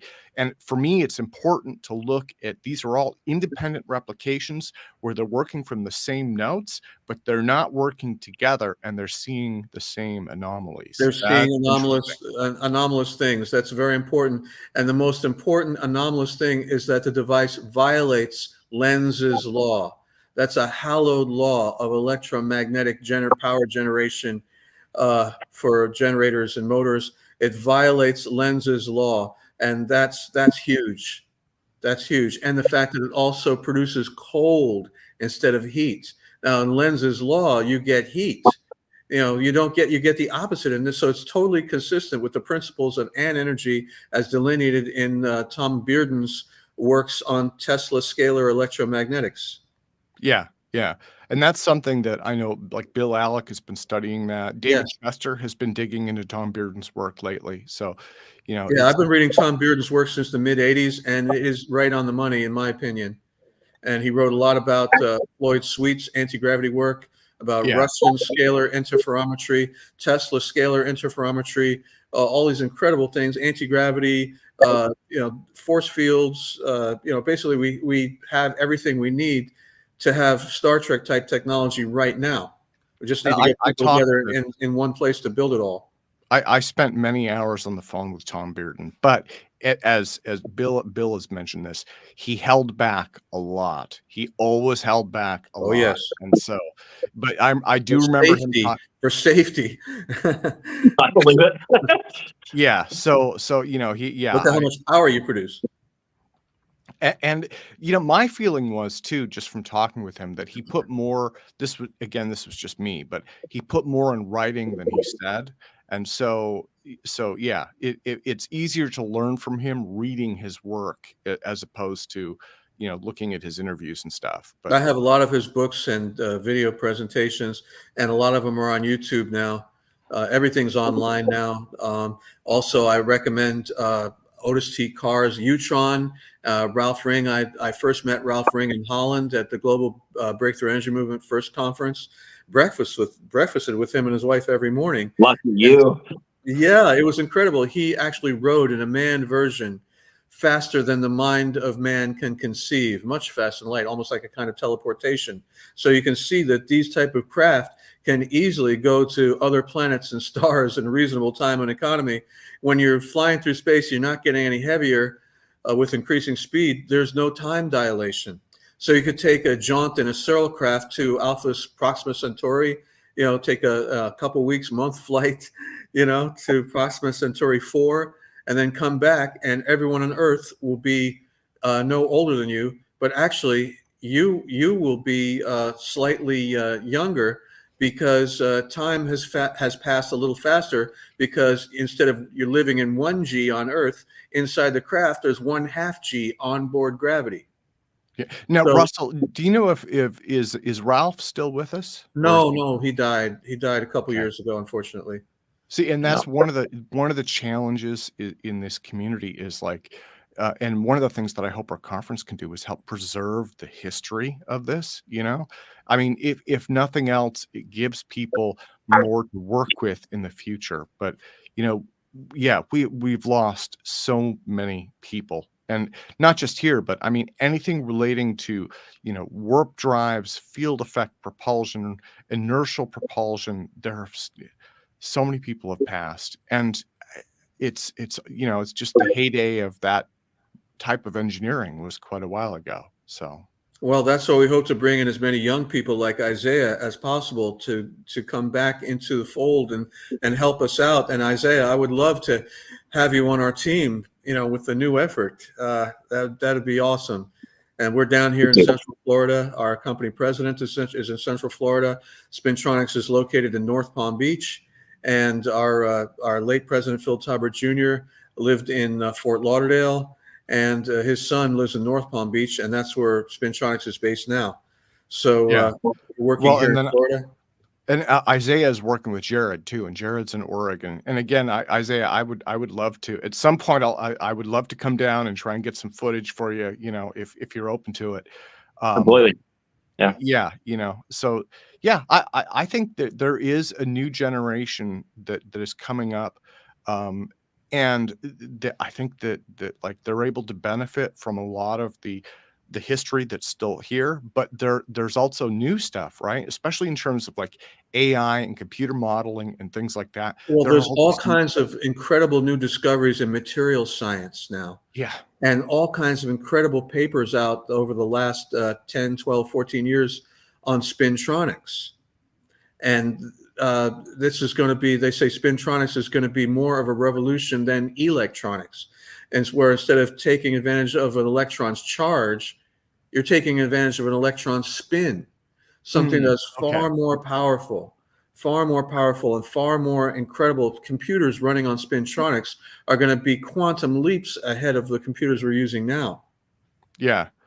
Well, gentlemen, again, thank you, Isaiah, so much. And Russell, thank you again as well. Bob Greenier is here now. Bob is going to walk us through EVOs. So thank you again. Absolutely wonderful. I would love to have both of you back on in the future. For the time being, I'm going to bid you farewell. And let me see. If you guys are still here, I'll bring you in for open discussion. But I want to go to Bob Greenier. Bob, welcome, sir. Oops, sorry. It's a very, very great pleasure to be here and to share some of our work since we last met. Yeah. Well, you and I, you know what? I did a StreamYard with you on, I think it was Bernie Conkin's channel, right? Not too long ago. You were in Japan then. So. Well, that was quite some time ago that I was in Japan. That was, I guess, April last year. I was visiting Dr. Takaaki Matsumoto, who sadly passed away. But I'm going to actually be going there at the end of this month as well, because the family are handing over the papers of the great scientist who really pioneered ball lightning as a means of nuclear transmutation work. See, you've got your traveling legs. I haven't been traveling that much. I'm going from, so my next trip here is Seattle to Portland, and I'm like, how am I gonna do? You know, like you'll be fine. Like, you know, please. I'm taking a train though. I didn't have the energy for the aircraft. After getting waylaid in the airport for a day last time, I was like, I'll take the train. What could possibly go wrong? I think that's probably quite common. So Phil Dubois has come down here to do some mass spectrometry tests. I'm here in Santa Cruz in California with Alan Goldwater in his Magic Sound Lab, as you can see, speakers and sound treated room here. And he was coming via Chicago, and his plane was 3 hours delayed, and so he missed coming the day he was meant to be here. And then they didn't send his bag in time, so he had to wait for a bag with all the parts for the thunderstorm generator to be sent down. But anyway, it's all good. We're doing tests, and I've stepped away from the tests to share some of our experiences and thoughts with regard to. Yeah. So do you have now? Did you have like a PDF that you wanted to upload, or did you? I have. I've got a presentation. If I can share a screen, that would be great. And you're a pro with StreamYard, so I don't know whether I'm a pro, but we can see what we can do here. Well, Bernie is the pro. I lean on Bernie. Like every now and then I'll call him, Bernie, help me. So maybe he can help. So maybe I can see what I can do here. If I play, I probably want to play this in a window. He's kind of like Batman. I throw up the Bernie. Yeah, I throw up the Bernie signal, and he'll just kind of appear at it. It's like a genie. There's a poof of smoke, and there's Bernie. Like... Okay. So I mean, I'm ready to fire away. What I'm going to do for you today, as I'm going to talk about, I'm essentially going to add some bits into my ICCF 25 presentation that I gave last year. Let me see. I don't see. Oh, well, I guess just put it up when you're ready. I don't see it yet, but yeah, I've not shared my screen yet, so let's try and do that. Well, yeah. Well, why don't I take myself out and let me thank you again in advance, because, you know, and you've presented before. We have about an hour today, but I mean, you have spoken for like 2-3 hours easily. You know? Well, I'll try and hit the hour mark, but I've got some really nice stuff. I reanalyzed, and this will be at the end of the presentation. I reanalyzed, if you can remember that very famous sample that John Hutchison showed in many of these videos. I think you've actually seen it. It kind of has. I think it's from a drive shaft or a crankshaft or something. It's very thick, about that diameter, and it has like a stair step around it. That was. I've held that. I've held that. I've held it too. So we're joined by at least that piece of metal. And John Hutchison. And that was analyzed by George Hathaway back in the day, I think in the 1980s or 90s. It was also analyzed by the Max Planck Institute and by Ken Shoulders and by other authors and researchers. I actually visited at the end of 2022 George Hathaway in Toronto, and he gave me some fragments of that. And last year I actually analyzed that, and I've just got one image to share now. I'm going to do a much broader presentation on that. Let me take myself out. Okay, let me see if I can share the screen first. Share screen. is the easiest with 2 monitors. I've got that. Screen sharing works best on a good. Okay. All right. Share screen. Now what? Window entire screen. Let's do that. There we go. Right. Can you see that? There we go. Decoding EVOs. Yeah. Yes. Thank you again, sir. Okay, so let's do this. Right, so my name is Bob Greenyer. I'm a volunteer with the Martin Fleischmann Memorial Project, and thank you for joining me this 11th of May 2024, and for Tim Ventura to allow me to speak at his APEC conference here. So what you're looking at on the screen here is one of the most famous samples by John Hutchison, a resident here about 4 or 5 hours north of me here in California, where I am at Santa Cruz today. And it is the sample where a steel knife sank or teleported into a block of aluminium. And then what he did was he shaved that off, and he revealed the fact that this was embedded into the sample. Now, why this interests me, I've actually currently got a section of this on loan from its author. And we've done various tests on it. I'm going to do a few more tests on it before I send it back in the later this month. But anyway, it has the steel here. This is steel. This is on a Dynalight microscope, and then this is the aluminium. The tool marks here are where he used a planing tool to remove the aluminium from the top and reveal the section between the steel and the aluminium. The thing that really interests me here is this division here all the way around the steel. And it looks like it's chewed away at the aluminium and not so much at the steel. And this is consistent with our understanding of exotic vacuum objects. So I have, in other presentations I've presented, I believe that exotic vacuum objects formed a skin around the iron here. And it basically, they're like little micro machines that caused it to be able to move into the aluminium, turning it to a kind of jelly, but on this perimeter. And it just moved in and swept the material around it.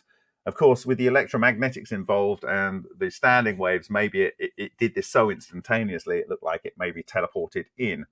So the structures themselves tend to produce elements, and the elements that they seem to produce most of is carbon. And I've argued in the past that this is because if they are effectively denaturing the matter into prima materia or a quark gluon soup or something like that, when the matter reforms, it could form to a proton, but that becomes hydrogen, that becomes a gas. If it forms a helium, that becomes a gas, or alpha particles. If it forms beryllium, that decays very quickly to alpha particles, and that becomes helium gas. So the first element that it can synthesize, which is effectively an alpha conjugate nuclei, alpha conjugate being one of the, if not the best packing density of matter that the universe provides, in ordinary dense matter, is carbon. And so I believe that's why you see a lot of carbon. Of course, when carbon's there, it has lots of different allotropes, and it's got a high melting point, boiling point rather. And so it's very stable. And so this is why I believe you get carbon forming. And so, you know, some might argue that somehow John Hutchison cast this piece of metal into this other piece of metal. But given the fact that we have seen fluidization of metal below its melting point in indium exposed to Amasa gas in Japan in 2019, and other kind of similar processes going on in ceramics and metals, I think that there is a better than zero odds that this is actually as a result of exotic vacuum objects. It was these kind of things going on, and this is a scanning electron microscope of a different part of that knife. It was these kind of things, in fact, that interested the militaries around the world, and also Ken Shoulders was brought in, and it was in, I think, about 1982, and after about 4 or 5 years, he came out with the EV, A Tale of Discovery, which you can download from our Facebook page. And this was his journey towards kind of basically understanding these structures. Okay. Now, my understanding has taken me on a journey where I came across a Russian scientist. I unfortunately never had a chance to meet him, but I'm going to dedicate my talk today to one Vladimirovich Dubovik. He died April 27th, 2024, after suffering some dementia and neural decline these last couple of years. He was born in March 27th, 1938. He graduated from the Moscow Physics Institute approximately in 1962, and it was him that discovered the toroidal moment as part of his PhD thesis, which he published in 1967. The toroidal moment was only verified in the West 30 years later in 1997, and right now it's starting to be understood, and we're going to be touching on this.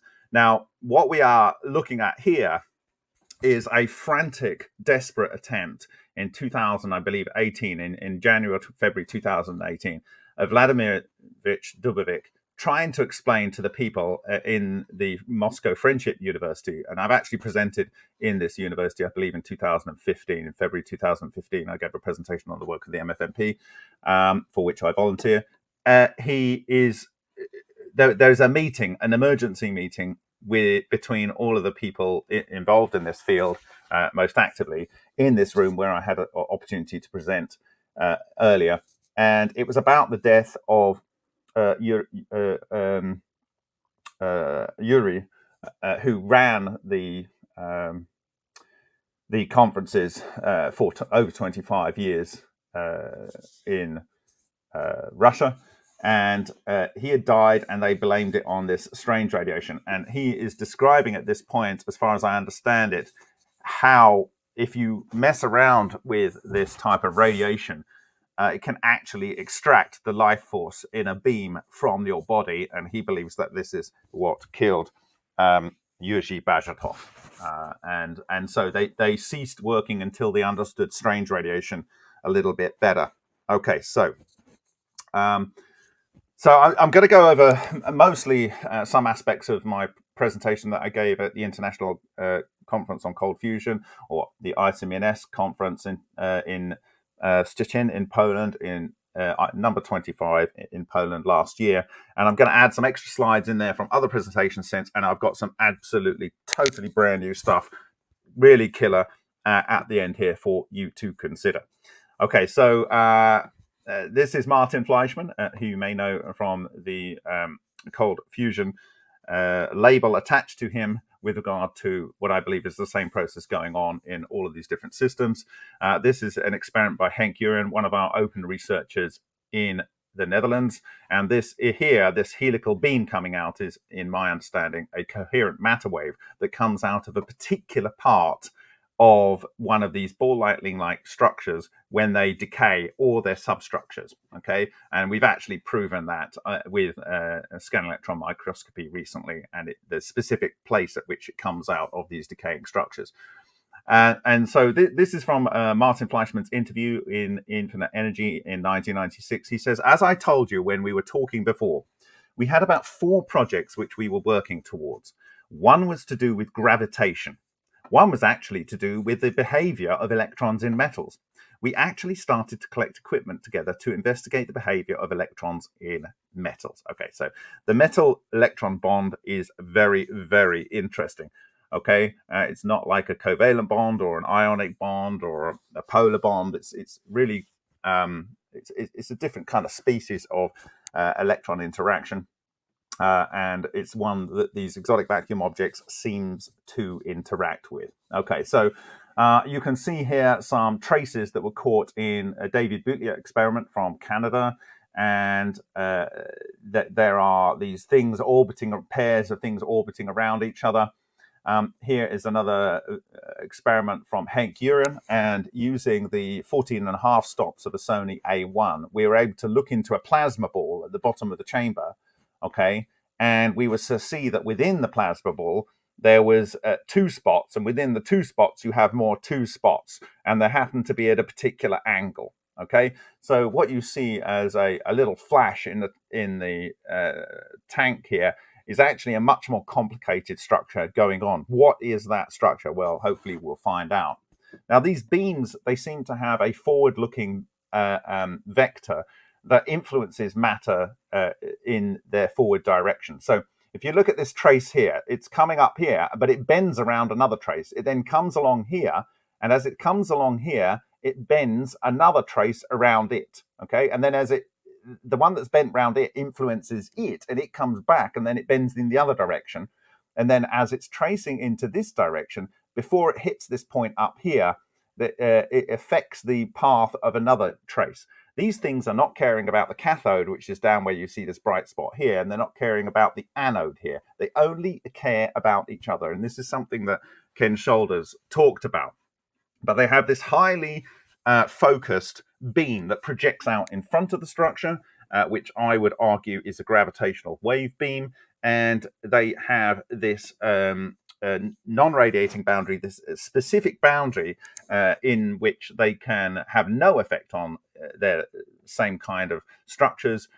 But when something or ordinary matter comes within that boundary, if it possibly can, then it has extreme effects. Okay. So where did all this start? Well, what Ken Shoulders did was he went back to the work of Winston Bostick as one of his references, and the book of Lafferty as well, from work done in the 1930s onwards at Bell Labs and so forth. But what Winston Bostick was doing, he was working on Project Sherwood at Lawrence Livermore Laboratory and a couple of other labs, Los Alamos and so forth here. And he was trying to convert the hydrogen bomb into domestic fusion.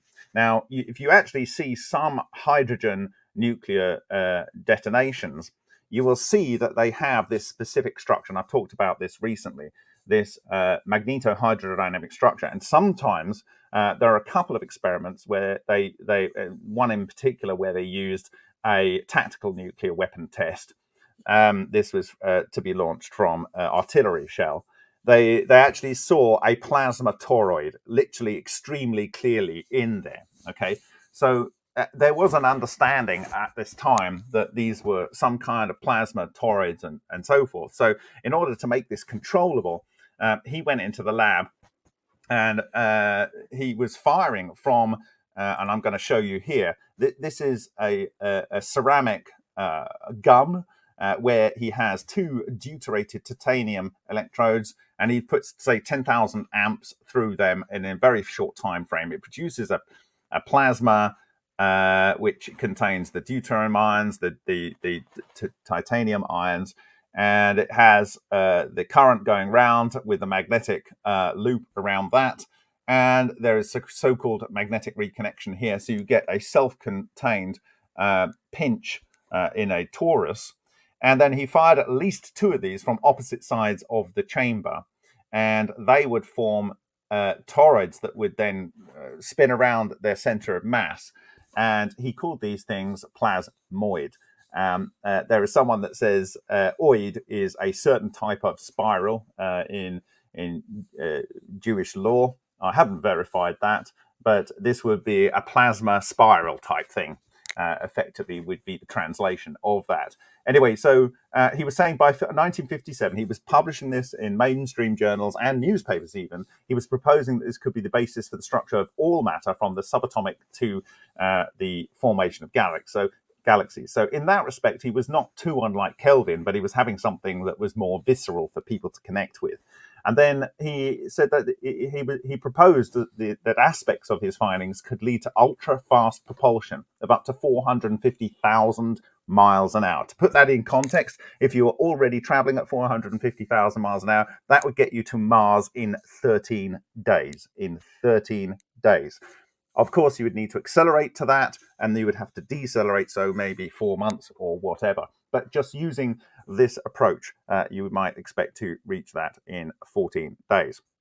Okay, so I don't know whether you're going to be able to hear this, and someone might like to say, but I will share these, and I've talked about this in the past. But anyway, when Shoulders, in his EV, A Tale of Discovery, there's a link to it there, his 1987 conclusion says, by some irony of fate, we may have folded back upon ourselves and now have accidentally discovered that the EV is an ideal monopole oscillator. This oscillator is the perfect generator for vector and scalar potential waves without contamination for E and B fields. These waves can be thought of as longitudinal waves in the vacuum. They are largely undetectable by standard electro or magnetic detecting means, but are readily accessible to the monopole world. There appears to be an incredibly large number of useful phenomena yet to arise from using the potential effects that are not immediately accessible to the force of electro and magnetic fields. This phase-determined, force-free world will certainly be another chapter somewhere in the future. And, my friends, I think we are entering that chapter. Now, as I said, it took a long time for the West to catch up, but here in Nature Materials in 2016, electromagnetic toroidal excitations in matter and free space, this description largely matches this. And you can see here at the end, the last sentence is, the physical significance and detectability of these potentials are not established and are being actively discussed in the literature. So here we go, 2016. This is 1987. It almost appears like these things are moving on a glacial pace. This is the overall structure of a non-radiating configuration. What do I mean by that? Well, when you have, it says, a toroidal dipole. So we're going to be talking about the toroidal moment, the toroidal dipole here, which will be present effectively in a two of those plasmoids coming together. And I'll show you that in a minute. Represented by a solenoid with oscillating poloidal currents. This is the oscillating poloidal currents. An electric dipole here, representing by a pair of opposite charges oscillating on the same frequency as its currents. Then basically the electromagnetic waves that are combined from this end up cancelling at a distance. So there is zero electromagnetic waves detectable or emitted out of this, but the vector and scalar potentials still exist. So this is the same thing, 87, 97, 2007, 2017, you know, another 30 years. Okay. So sometimes it takes a lot of people to catch up, a lot of time to catch up. But anyway, when you'll see later is actually that when you have a fractal toroidal structure, then you don't actually need this oscillating dipole. The actual toroidal moments cancel and you get a non-radiating boundary. I'm going to play Tom Bearden here, but maybe you will not hear him. There's one other thing we must say about that. There is emerging in the last few years, it has emerged in orthodox science at an advanced level. What I would say is the very beginning, but it's moving pretty fast. Theory of force-free fields. And these are getting very close to what Tesla is doing. They haven't added the anti-wave back in yet, but they're getting close. At least they're eliminating the overall force and doing something else with the electromagnetics that remains. So could you hear that? Just let me know in the chat if you can hear. That would be helpful. Okay, so did you hear that? Because that will be useful later on. Okay, so in the Lion reactor here, the sadly departed Neil Crichton Gould, he gave me this reactor because the project were keeping individuals that were wanting to share their work. If they didn't want to be open about who they were, we were maintaining their anonymity. He shared this. It was based initially on an experimental proposal I made in 2013, and he ran it. It's got nickel and diamonds in here and deuterium and so forth. Okay, you heard it barely. Okay, all right, I can maybe fix that. Let me see. Okay, so on that, we found structures that did look like galaxies. This is a 2-order structure, and this is a 3-order structure. This is right rotation with a hole. This is left rotation with a lump. So that tells you something about what's going on. Here is a 4-order structure with right rotation. And here is the 5-order structure with right rotation. So the idea that Bostic had that potentially there was the ability to form, galaxies, you're seeing something again similar to what he had, but these are frozen, not in photographs of plasma moving in a chamber, but in actual solid material. So my journey of connecting with first hydrodynamic structures and then magnetohydrodynamic structures really started in 2017 here in Mumbai in Suhas Ralkar's lab, and I videoed in an ultrasound chamber cavitation bubble structures. And in there, I saw this particular structure here. It has a wave function on it, but within it, on regular spaces, it has helical waves coming in and merging into the overall structure. So I thought that was very interesting, parked it in my brain. And then as things became more, and that's actually the video of the effect going on there. So I'll just turn off the audio there. These are the cavitation structures merging and joining into each other. But effectively, they are the same thing as these kind of Kelvin type smoke rings. And this is by... Oh, what?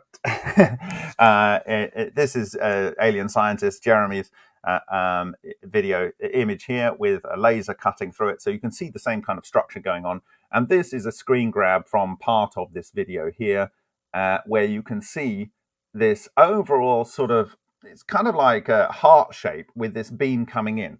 Now, what you can see here is everywhere where you're seeing this white, that is because bubbles have formed in the fluid because of depressurization of that part of the fluid, which means the bubbles are coming out, they're expanding, and then they become reflective to the light that I was shining from the side.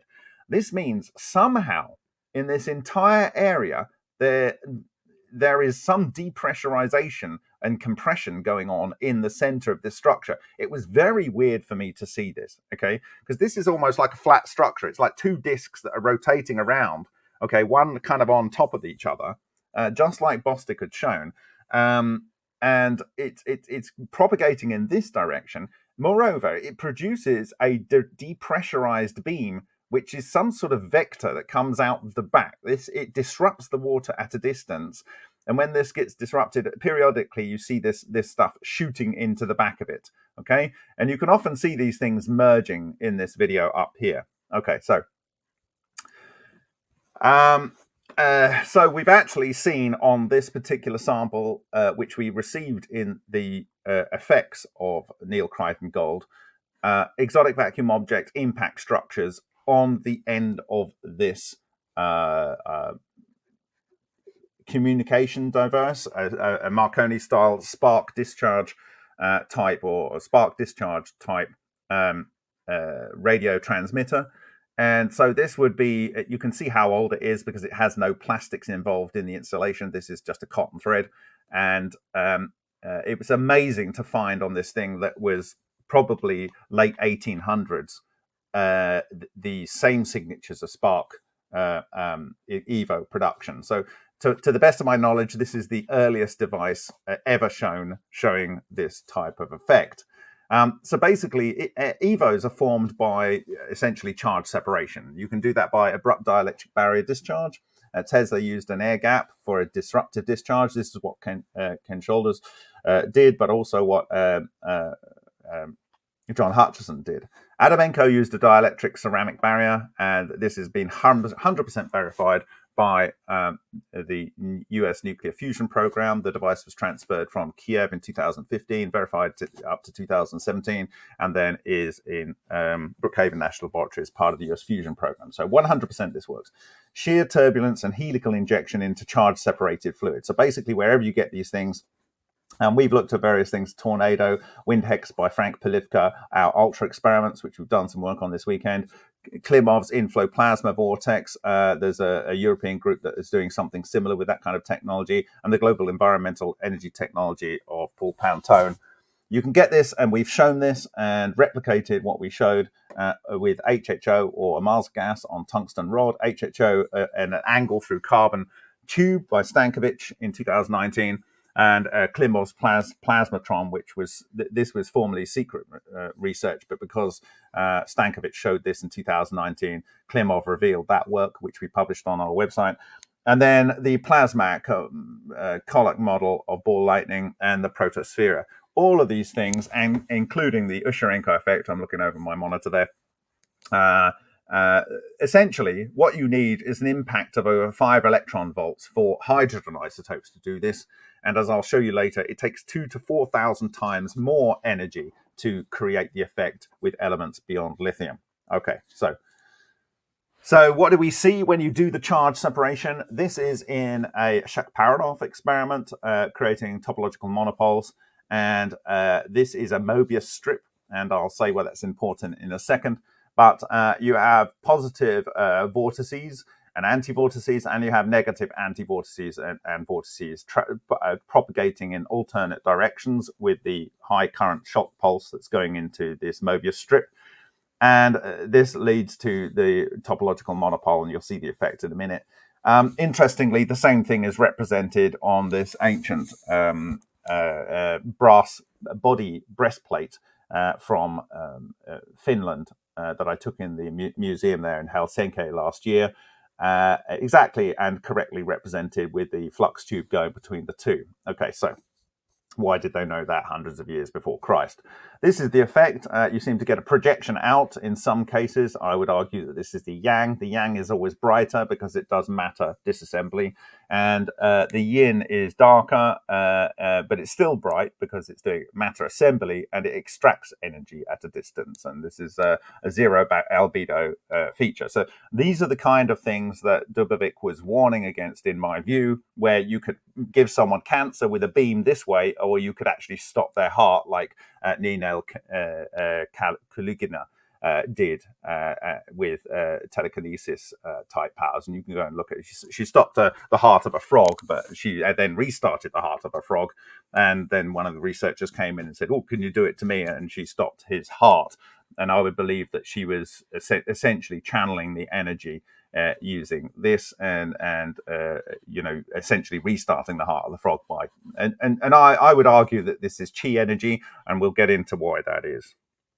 Okay, so what is going on in this Mobius strip? This is a Mobius strip. This is a simulation of the Mobius strip on a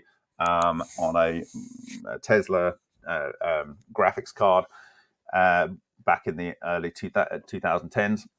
What you have actually is what's called a phase singularity. So here, this is a sort of Penrose staircase, kind of Escher type drawing, and you're going round one way or going down the other way, but you're actually not going up or down. You're effectively staying with the same point. That's what's called a phase singularity.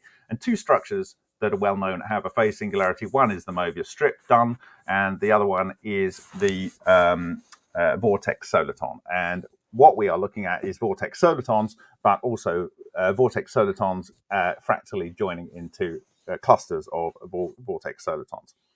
So what is the fractal toroidal moment? So Dubovik established the toroidal moment. What is the fractal toroidal moment? Well, we established what that is. But basically, building on the work of Yakov Zeldovich in 1957, Vladimirovich Dubovik, he established the toroidal moment. And essentially, if you have a magnetic moment coming from this electric current, like you could imagine is in your initial discharge in the plasma guns of what's his name? Winston Bostick. If you have at least two of those, which he did, and you have them coming in opposite directions, you end up by producing a toroidal moment. This could not be known to either, or at least it wasn't understood to be known, and he never talked about it within his lifetime to Winston Bostick. It was not known to John Hutchison. It was not known to Ken Shoulders, although Ken Shoulders was getting closer to the implications of what it was without understanding the mass behind it. Okay, so then if you get that toroidal moment structure and you put that in a loop, you end up with a hypertoroidal. This is what it's called in the West. They call it a supertoroidal in Russia, but I call it a fractal toroidal because there's hypermarkets and there's hyper this and there's hyper that and there's super and whatever, but fractal intuitively to me explain the phenomena. I actually, in 2017, there is a subsequent to calling it the fractal toroidal moment, I realized that in 2017, a Russian author in a mainstream journal, I think it was Nature or Science or whatever, they actually called these fractal toroidal structures, they actually called them a fractal current structure. So there's due credit to be given there. Okay, so this was on the Lion device here. And it has this disruption beam that comes down, and it's twisting and fluidizing and twisting this copper oxide here at a temperature well below its melting point. It has a hole in the middle where the matter seems to have collapsed. Here's a much bigger structure. And essentially, this is from Science in 2011. So Science journal, major peer-reviewed journal. This is predicted toroidal moment structure where you have a oxygen atom in the center, and then your copper and copper and copper and copper, and you get one current loop here and a counter current loop there, and that produces this toroidal moment that comes out here. So this is copper oxide here, and so is this, and so is this. So this is theory published in a mainstream journal. This is the physical manifestation, and you only need two, as presented here, to produce the most basic form of a toroidal moment, and that is what Bostic was doing. To try and convert real fusion in a hydrogen bomb into domestic energy source. Okay, so here it is blown up, and on this basis, in January, in a dream 2018, I came up with this toroidal structure with these vortical kind of driving forces going on with the vortex and the vortex and the anti-vortex structure, and that this would pull something into a point.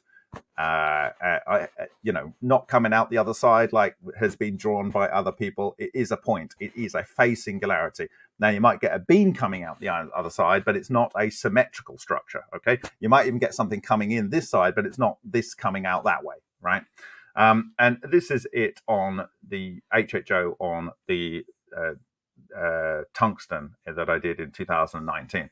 It's the decompression of the ether at this point is so strong that it's converting, in my view, the tungsten to this strontium here and this cloud, this diamond film here. Remember, carbon is the thing that this system likes to produce most. It's been observed by many, many authors, Takaaki Matsumoto, by S.V. Adamenko, by Mikhail Solin in their respective patents and proven works. And so this is a carbon film here, and in here, in the vortex and the anti-vortex, show it that it's one on top of the other. You get all of this typical stellar synthesis almost instantaneously produced by HHO. That is a charge-separated material burning in a plasma in a vortex, producing a magnetohydrodynamic structure that is then producing this fractal toroidal moment that is leading to the destructive disruption beam. Okay, so here's a whole bunch of different things arranged here on the paper. This is the hydrodynamic structure I showed you earlier. This is the hydrodynamic structure interacting with the aluminium, and it produces the Om shape, which is what the Sanskrit and the first religion would tell you is the way to create things. It's the most important thing. And here is a ball lightning produced in a Hank Urine experiment, which I imaged, where it impacted onto a fused quartz, and you've got the caduceus beam. This is where the disruption beam comes down, or arguably goes back in.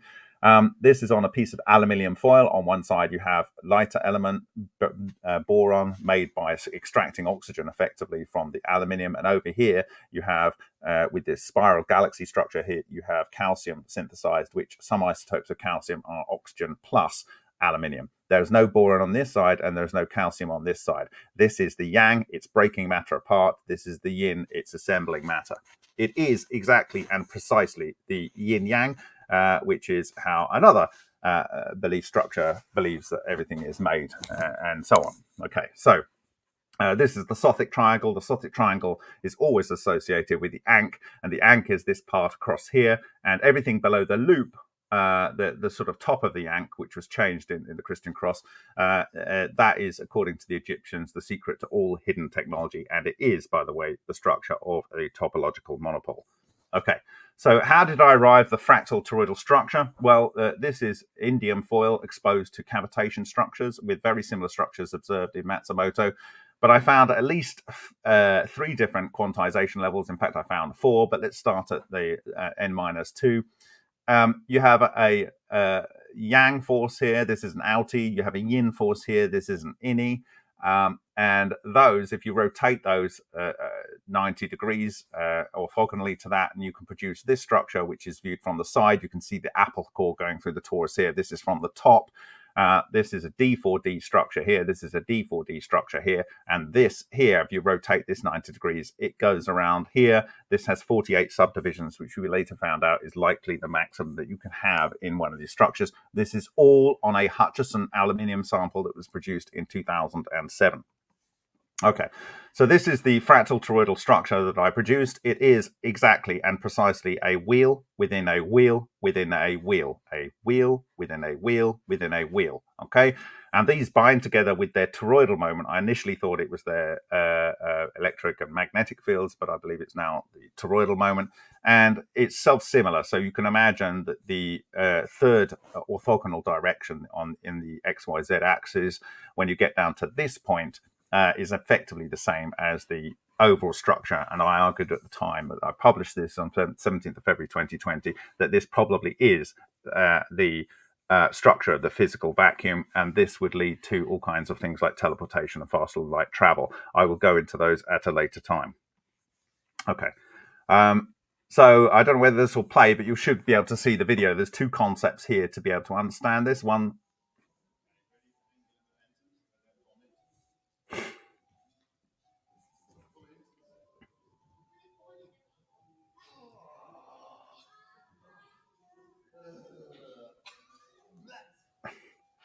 So, of course, everyone knows that as you pull in from the center, if you've been on a roundabout, your angular velocity goes up and so on. But anyway,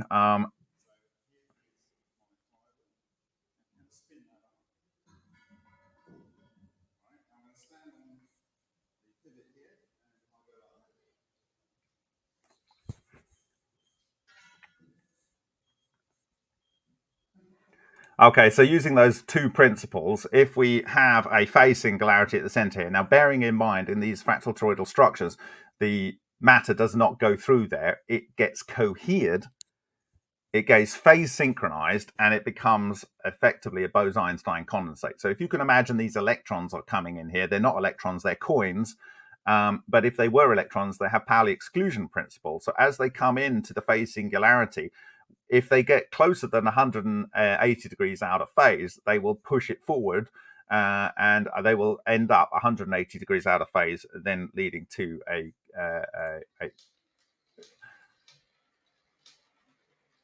Cooper pairs and a condensate.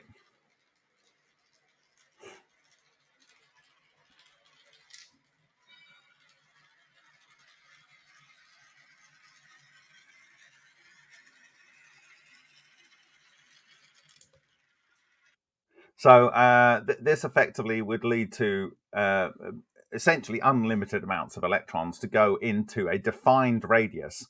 And this was, I think it's Perevostikov in 2009, showed that this, when you did the maths on this, it produced a rotor with an intense magnetic core that then is equivalent to the predicted Dirac monopole. Anyway, it looks like this. We've shown that our model, which I will show you in 3D in a minute, actually produces better results than Aalto's mathematical model, whatever they did for their topological monopole. But you have the spin down section, the spin horizontal, and the spin up. And the actual monopole location is effectively at this point, okay? So this is theoretical. They actually showed this in 2015, but we've actually physically applied these things in our experiments. So the D4D ratio was first mentioned here by Bostic and Nardi in kind of like some of the conclusion research that was published here in Physical Review A in 1980. And here you can see these spoked structures, impact marks, which they say are large D4D rings with spokes under the surface. So that's actually impregnating into the surface and leaving this mark. Well, it's a bit similar to John Archibald Wheeler's Geon, which has a gravitational azimuth through the center. This is where I'm arguing that the gravitational beam travels through. And here is a coherent matter structure that they thought. They got very excited on the 28th of April 2021 announcing this, but we had already published some things a lot more interesting in my view. But anyway, thanks to Nick Moore for sending me this. So here are some impact marks of ball lightning. I'm going to show you in a minute how we produced these structures. And they are found on the anode sheath here in Henk Uren's Vega experiment. And if I click this, you'll actually find that the overall fractal toroidal structure lines up with one of the impact marks, which has a copper core. And you can see it here. This is a 6-order structure. This is a 4-order structure. This is a multi-order structure. They have these fuzzy edges to them. I'll talk about those in the future, but anyway, we'll come to it. So here we go. And I'm just going to zoom into this structure, and you'll see the non-radiating boundary. or you won't.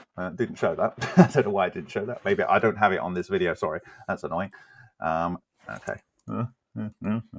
All right. Well, anyway, you'll see it later on. Okay.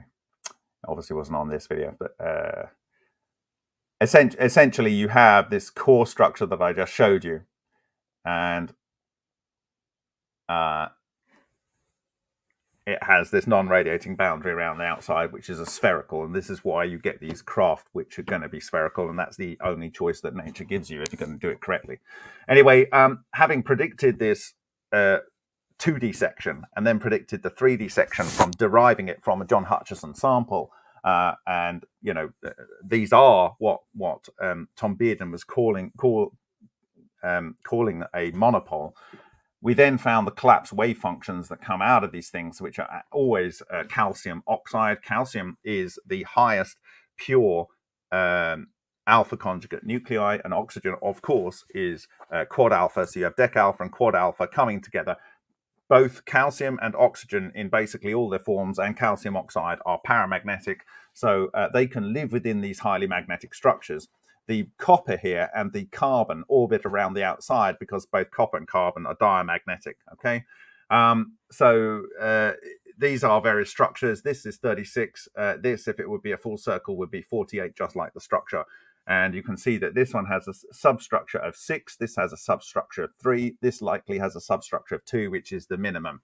This looks like it's a truncated hexagon. This is a substructure of 6 going on here. So I sent the time I found these subsequent to this image here, which I found on the train home from the SEM, looking at a very large 8K image. And I go, you're kidding me, it's there. Anyway, a few days later, I shared this, and this. The Russian community had already seen this. They'd already seen this. But I shared this, and immediately they threw in the towel, and they started sharing this work, which was done in the classified Soviet energetics program here. And I shared it. It's called The Bagel Game. You can go and look at the translation at remoteview.icu. And they described exactly and precisely how I had described this fractal toroidal structure would be bound together, although it's not, in my view, correct. And they also said that this is probably a structure of the universe. And in fact, that in that paper, I learned for the first time that the fractal toroidal structure is the only fractal structure that would fill all of space-time and leave no gaps or branches. So there's only one possible structure that can fill all of space-time with no gaps and branches, and it is a fractal toroidal structure. Okay. So in a ball lightning, in an experiment by Henk Uren again, 2 iron plates spaced with some copper pipes with some zinc to get some pyroelectric and piezoelectric things going along with their oxides. It produced a ball lightning. We have it on video where this experiment is going on, and like that, in a slap of the hand, this ball lightning makes this section of this copper pipe disappear, but you always find the most interesting things on the boundary. And on the boundary, we found a 2-order structure with a sort of a spiral coming in, a 3-order structure with a spiral coming in, a 4-order structure with no spiral coming in. Okay, so with 2 or 3, you see a spiral. A 4. I explained this in detail, how this occurs and why the 4-order spiral sub n-1 structure does not produce a spiral. This starts to produce a focused beam that comes out of here. 5 produces a focused beam. 6 is absolutely optimal. It produces a very, very self-contained structure, and I believe this is why nature likes to produce hexagons everywhere, and you're going to see that at the end of this presentation. And here in this structure, this is 8, and when you've got 8, you can start to see substructures within inside. Okay, so 6 is absolutely optimal. I didn't actually find a 7, which is interesting. So if you look here, this is a 2-order structure, and what happens when you've got 2 is these disruption beams that I showed you at the beginning coming out of the stuff on the work of Neil Crichton Gold. They puncture through the non-radiating boundary. This is the non-radiating boundary. So it produces a spiral, like a spiral galaxy. So you get 2-arm spiral galaxies, you get 3-arm spiral galaxies. But when you start to get 4, you still maybe get a spiral. But after that, it really starts to become a ring galaxy. Okay, so it works on every scale, but when the reason is I don't show it in this presentation, but you can go and see it in another presentation I call Flower of Life. When you have a 4-order structure with 4-order structures, the disruption beams, which is where the Sothic triangle disruption zone interacts with the torus on the D4D ratio above, it bleeds out, but it bleeds out in the case of 4 and above into the overall non-radiating boundary of the subtor at the level below, and this goes on. When you actually go up to 5 and 6, particularly with 6, then the disruption beams that come out of the n-1 or n- whatever, they actually go into the apple, and so it's extremely stable for that reason. You can go and look at that presentation. So this is the tornadic beam on the right here, coming out of one of these structures, which you'll see later in the presentation, and it makes the steel, this is 3 millimeters thick, this mild steel, glow orange and then unglow orange very, very quickly. So it's literally, in my view, massively yanking electrons out right the way through the material. And it's making it glow orange, not necessarily thermally, but it is obviously hot to a degree. And it's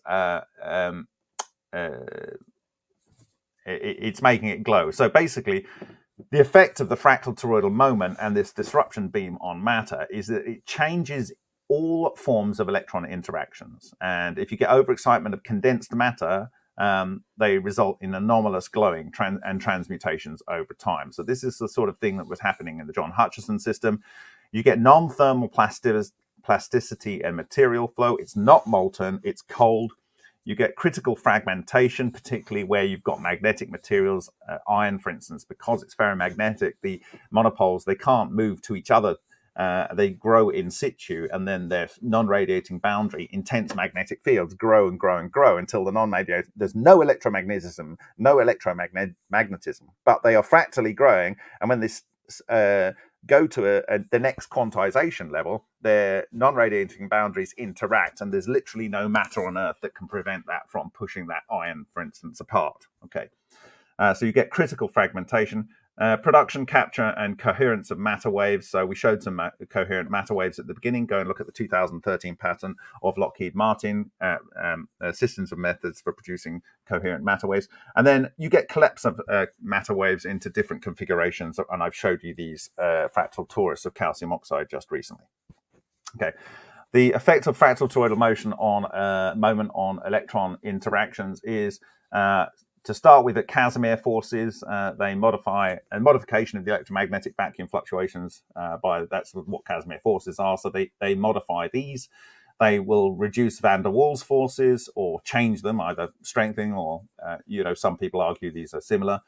Polar bonding, such as between water molecules. So, for instance, a ball lightning going into water can make it boil, in inverted commas, and they do energy calculations on that. But I am of the belief that it actually is interacting with the polar bonding, and it just makes the water fall apart into water gas.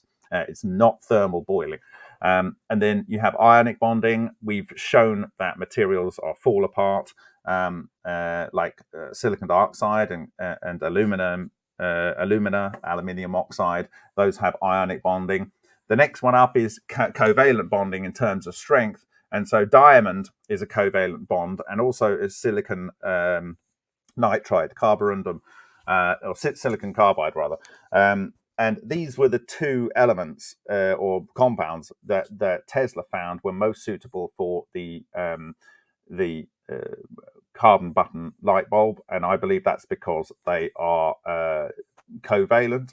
Boron nitride similarly would be most resistant to this, but at some point it would always destroy the matter, and then or disassemble it. And then the last one is metallic. Now this isn't stronger than the other ones, it's just different. It's weird, and this is between crystal grains and electrons shared throughout the metal. So the most weak point is along the crystal grains. So if you look at Jack Houck's telekinesis spoon bending parties, when they analyzed the metal that was bent, they found that the metal had slipped along the crystal grain boundaries, and that is because it's weakest. And so in that way, you can manipulate it that way. But if you pump it up to a certain level, then it'll jellify or fracture, depending on whether it's paramagnetic or ferromagnetic. The material, there will be different behaviors. Okay, so there's some applications here: efficient material processing, cutting, grinding, gasification, cold forming and molding of materials, element creation, transformation, including remediation of nuclear waste, release of hidden energy within matter. This is specific to a 1992 CIA release in 2017 of Russian work, where they're talking about cold fusion being just an aspect of this releasing of hidden energy within matter. We're going to talk about what that is. Condensed matter conversion to other forms of energy, and we're working on a direct matter to energy drive using the disassembly of baryons into electrons and using the energy that comes out of that. Communication without barriers, transmission of large power over thin wires, and I'll show you how that's working, and shielding and propulsion stuff. I could play this clip by Tom Bearden, but he's actually talking about the sample that I want to show you, new analysis that we've done from John Hutchison's 1982 sample. Challenges in LENR in general is that you get non-thermal but yellow-orange glowing reactor containment failures. You get false radiation signals given and warnings given by various people. You get fake neutrons and fake photons, which fool people into thinking they're seeing things which they're not. You get semiconductor interference, specifically on NP junctions. So this affects anything that relies on quantum effects, so it actually affects consciousness as well. And this is probably how John Hutchison, for instance, was able to know that his devices were in the sweet spot, because he's, let's call it electrosensitive, but he's actually sensitive to these toroidal moment, the scalar and vector potentials propagating from these large clusters. And so he knows how to manipulate that. Electromagnetic pulses, EMPs, and traveling cluster damage to electronics. We've seen all of this in our work.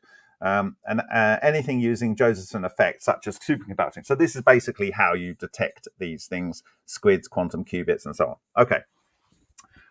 In terms of a conversation between Brett Weinstein and Hal Puthoff, this was talking about how you go faster than light, and he's talking about exactly the phase singularity, and that leads to the Aharonov bomb effect, which occurs, and the Aharonov bomb effect you will see occurs in the center of these fractal toroidal structures. Hal responds by not really answering the question. He says, or joining the debate, he just says, and you can go way beyond that. This is the ability to produce this phase singularity that may allow for Aharonov bomb effect and changing the dielectric constant, the physical vacuum. He says, so there are all kinds of toroidal geometries, for example, where you have no electromagnetic fields whatsoever, but you have strong vector scalar fields. And since you have no Lorentz force in the absence of EMB, then how can you detect them? Well, you detect them by any kind of quantum detector. You know, I was kind of annoyed because I kind of worked this out, and then he says that. But to be fair, Alexander Parkhomov was using NP junctions in a certain way to be able to detect that. And also you've got Kozarev's bridge as well. That can detect phase shifts, and can detect the vector and scalar potential. So there's a whole engineering approach concerning which I have 2 patents, by the way, and I've started a new company that involves only dealing with vector and scalar potentials. What are that? Well, just 9 months or so after he handed over the Psychic Spy program to Science Applications International Corporation in 1992, he applies for this patent in 1993, where he has a coil and a countercoil with an electric field, and by oscillating these, he produces what? He produces a toroidal moment, and this is his communication device, and he uses a Josephson junction at the detection end. I have said this affects me, these experiments affect me during experimentation. I've observed that, and I've commented it on live. I suspected whatever was going on before I knew what might be going on was working on the same way that consciousness works. And in June 2000, June the 15th, published in Nature Human Behavior, they showed using functional magnetic resonance imaging that there are magnetic vortices and counter vortices in a brain when it's conscious doing cognitive functions. And if you have a magnetic vortex and an anti-vortex, 100% certainly that produces a toroidal moment. So it is certain that toroidal moments are produced by the brain, which means the brains can be influenced by toroidal moments, which means we can both sense exotic vacuum objects and we can be manipulated by exotic vacuum objects. And this has implications for precisely understanding how John Hutchison did what he did and how you would psychokinetically interact with drive systems and propulsion systems and any other kind of systems that use these fractal toroidal electromagnetic structures. Okay. So the transmission of many kilowatts over 8 micron wire, this was shown also to Tom Beard in 1992. You could call this cold electricity. Matsumoto rediscovered this in his own way, and it's published in his book, Steps to the Discovery of Electronuclear Collapse in 2000. But essentially, it is exactly this structure, a toroidal moment structure, which carries, because it's fractal, it can carry 1 ion for every 100,000 electrons, and it's just using the potential along the wire as a guide to transmit the energy. And so they showed an 8 micron wire transmitting, I think it was 25 or 40 something, I think it was 25 kilowatts of power down an 8 micron wire. Okay, so it's demonstrated Tom Bearden's team in 1992. It was discovered independently by Matsumoto in 1996. It was published again on a Russian television program in 2000. And Shishkin argues that you could also do this transmission of energy over a laser light, effectively creating a wire in the air. And unfortunately, that allows for ridiculously dangerous weapons. So the vortex spiral that you get, because I believe a tornado is exactly the same toroidal moment structure at the top, the disruption beam comes down. And what you're seeing in this water column, I argue, is the disruption beam interacting with the water here and causing the polar molecules of the water to convert into water gas, and it's lifting the water gas up here. It lifts up here. The reason you see these smoke flares coming off at an angle, and they're not representing what you would imagine would be the extremely fast winds represented by the dark water here, is because there is possibly relic neutrinos here coming in, and they are effectively affecting the ability of electrons to behave normally. And there is a event horizon here by which there is zero friction between the fast flowing air here and the ordinary flowing air there. And we are currently replicating this device by Frank Polevko, which has a disruption area here, and it will also have disruption areas in the N-1 tour. We haven't really explored what we need to, which is increasing the temperature above the boiling point of water and introducing the charge separation in there. And so that is a work in progress. But this can turn and dehydrate materials with bizarre efficiencies. Okay, so, and this again is exactly the sacred geometry. This is literally the Visa Capices, and it is also at this level the Chai, which is the life force, the prana, the spiritual energy, and the Rho coming through the center. Rho is density with torsion. So whoever made those Macedonian coins 400 years before Christ was born and called them Thunderbolt coins because they represented this structure on those coinage. Now, obviously, their means of numeration, the numismic means of trade, knew, or someone knew that informed them what ball lightning was, and this is effectively ball lightning. Okay, in 1979, my father showed me at least 3, maybe 4 lights in the sky going blip, zip, zip, zip, boop, and disappearing. I've discussed this on my blog. You can go and see the interview there. Long before I got to where I am in my understanding now, but I later found that on NASA's actual website, they have a paper from A.C. Holt looking at an interplanetary drive system. And when you look at this, you have a phase singularity in the center where the magnetic reconnection causes a vortex to be centered. Okay. And this exactly and precisely is a toroidal moment structure. So they are saying that an interplanetary drive would use exactly this process. It's exactly the same thing. This is an image from Maury King. He said in his work, having met Ken Shoulders, sadly I never got to meet him, but he said that firing an EVO through a hole was produced the most powerful thing that he had ever observed. He called it the EVO water gun. And that's very interesting to me because if you take this process of wire discharge machining, you actually have not sparks. They don't create an arc. They create it just below an arc. And so my argument was that this is doing exactly the same thing. It's producing these non-radiating boundaries that disrupts the metal. And using a brass wire, you can even cut through silicon carbide. So this is the original 300 or so. This is the scale down here, 300, so it's 250 micron or so wide brass wire. And I went to visit a facility that has this. I took some before material. I took some after material. I've got a lot more to look at. But it literally took me something like 90 seconds to find the same structure. You have a bright sphere here, a dark sphere here. So this is bright, this is heavy, this would be the yin, this would be the yang. They're exactly spheres. And then you have this disruption beam. It's always a wave. And then you have, like you have on the Om symbol, a little curve off to one side representing the structure here. This is the guts of a ball lightning that blew up, but the these curved sections taken out here are the result of the interaction, probably of the apple with the cutting wire, but the same thing would be going on with it within the metal. So this is a beautiful demonstration that people can explore the process of how this works, and it effectively is using the principle of exotic vacuum objects going through a capillary, because it basically it's a very fine hole, and that they throw a water jet through there as it's at high pressure as it's doing this discharging, and it's not an arc. It's not an arc.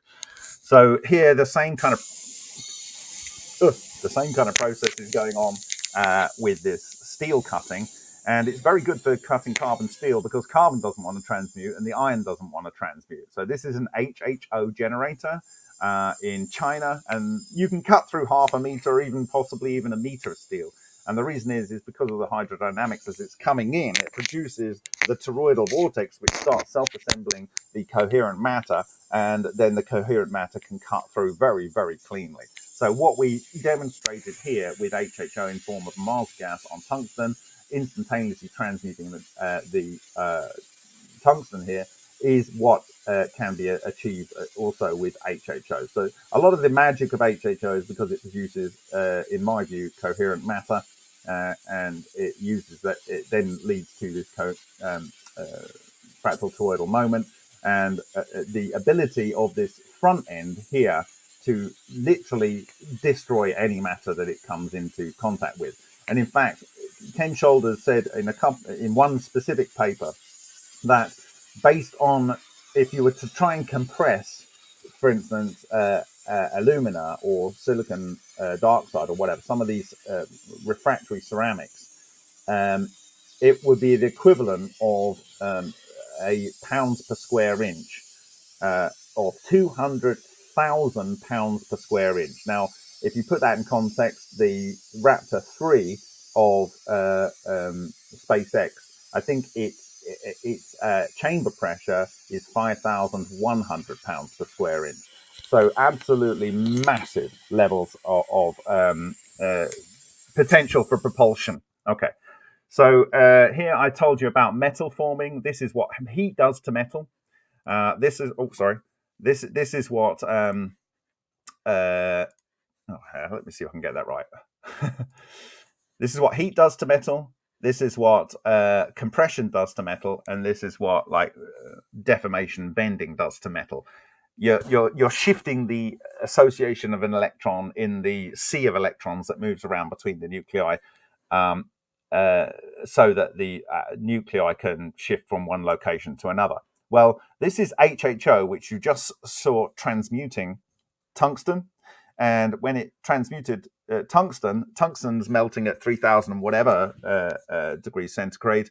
Well, I thought I'd try something that doesn't auto burn in air, but has a very low melting point. I chose indium foil with this HHO, which melts at 156.6 degrees centigrade, and it did not melt. No, what happened when I put the jet on there is it turned to a rubber sheet. It turned to a rubber sheet. And what happened then is it started to transmute the material as the clusters built up in there. And when it started to synthesize things like carbon, which we see on the SEM, it then thermally heated up and then melted and dripped down. So I believe that's the same thing that has occurred when when John Hutchison was working with Alec Pizarro, and he was building up the monopoles, the charge clusters inside this aluminium block, which was glowing yellow-orange. And then they turned off the electromagnetics, and he went over and he went to feel it. It wasn't glowing yellow-orange anymore. He went to pick it up, and he could feel that it was cold. And when he went to put his hand in it, he left these fingerprint marks in there. So we've replicated John Hutchison with this experiment by the coherent matter that's produced by HHO, and it's just it's the same phenomena. Just one's kind of like non-contact, and this is a little bit more involved. So you should listen to John Wheeler here. He talks about how when you get these structures, effectively you would create a gravitational wave, and then if you take multiple of these structures and make a fractal structure, you would end up with a gravitational wave that pinches in on itself and then it allows for collapse. So if you just read this listen to this section from John Wheeler, you will have a good understanding of how matter collapse can occur into these situations, but we won't go into that. Don't need to talk about this, but that was what I showed earlier. Oxygen goes into the center, carbon goes on the outside. Oxygen, why? Because it's paramagnetic. Carbon, because it's diamagnetic. The same structure occurs in a collapsing water bubble. As you can see here, this is the non-radiating boundary. The bubble expands to the size of the non-radiating boundary, which is quite wonderful to see, and so on. This is our proposed path to matter to energy conversion. When you look at this with your eyes, all you see at the end of this pipe is a full or nearly a full sphere, like a ball lightning. But because of the sensitivity adjustment on the camera used to look at this, we can look through the outer sphere, the non-radiating boundary, and we can literally see the torus, okay, the torus, and that has this tornadic beam that comes down into the tube, and it's that base of that tornadic beam that is interacting with the metal on the outside where you saw that orange spot moving around. So you can imagine a tornado moving around, and when you see this flash, it's where it's destabilized and it shoots off from this effective cathode to the anode, leaving those different levels of fractal toroidal structures that we observed on the fused quartz in the Henk-Uren experiment. So we will be using this with a method proposed by Mikhail Solin for direct electricity production. It's not that this is spinning itself, it's that it spins at incredible velocities, charged particles around it, and that allows us to produce electricity through induction. So this allows to consume matter and convert the energy contained within that matter into angular momentum, and then to convert that through induction into electricity generation. So this is matter to energy conversion. Okay, so that is our proposed method. We might stress it with a magnetic field like the Chukhanov method, but there we go. So just to clarify here, the toroidal moment produces the Aharonov-Bohm effect. And the mass for this was already done by Afanasyev and Dubovik, the sadly departed researcher that both discovered the toroidal moment and gave us this paper in, I think, 1992 or 3. And this was in a paper called Some Remarkable Charge Current Configurations, published by the Joint Institute for Nuclear Research in Dubna. Okay, it's actually quite embarrassing how far the Russians are ahead of this. But in fact, it says here in Figure 13 in this paper, the magnetic time-dependent Aharonov-Bohm effect for charge configuration discussed in the text. The time-dependent magnetic flux differs from zero only inside the impenetrable torus T. Outside the T, the dependent of time electric strength E differs from zero only inside the torus hole. Okay. So you have something in here which is unique, which is at the n-1 level, and you have also in the hole. Okay, this is entirely consistent with all of the physical observations we have observed. So effectively, spin material is good food for this system, but of course, if you ionize something, it can play a role. Non-spin bosonic nuclei get kicked out. So often in these reactions, you see production of helium. This is the product from stars. I believe stars are using the same process, not the process we've all been led to believe. If you look at most of the interstellar dust, it's carbon. And that's why I think the same process is what's causing that interstellar dust. And that is the product that this process likes to produce most. And oxygen is the most abundant element in the Earth's crust by far. It's like practically half of the Earth's crust. And that is, and it's specifically this isotope. And so that's why I believe that's synthesized. Okay.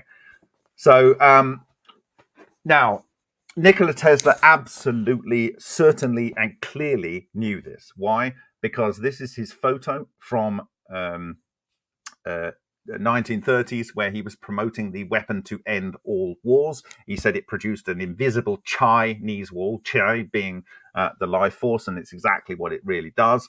And in it, he has a tie with the symbol phi on it, and he has exactly the sacred geometry cut off at the top of the disruption area. So this is another Henk Uren experiment. It has exactly and precisely the sacred geometry structure on it. And it has a wormhole. The matter is pushed into a wormhole, just as said by Takaaki Matsumoto. Only inside this black circle, which is just outside this white circle, do you see the deformation of the brass here. And the material is punched into a wormhole, comes through and comes out here and punches a hole through here. It has this disruption zone down here, and because of its tornadic structure, it's actually a triangular shape, and we're going to look into that in a minute. And this is the first time this has ever been disclosed. Okay, so thank you for giving me the opportunity here. The material that goes through here, this hole here, gets deposited exactly in the sacred geometry structure with the golden, Sothic triangle going into the center here. This is exactly the structure you get in a tornado, in a vortex soliton like this one here.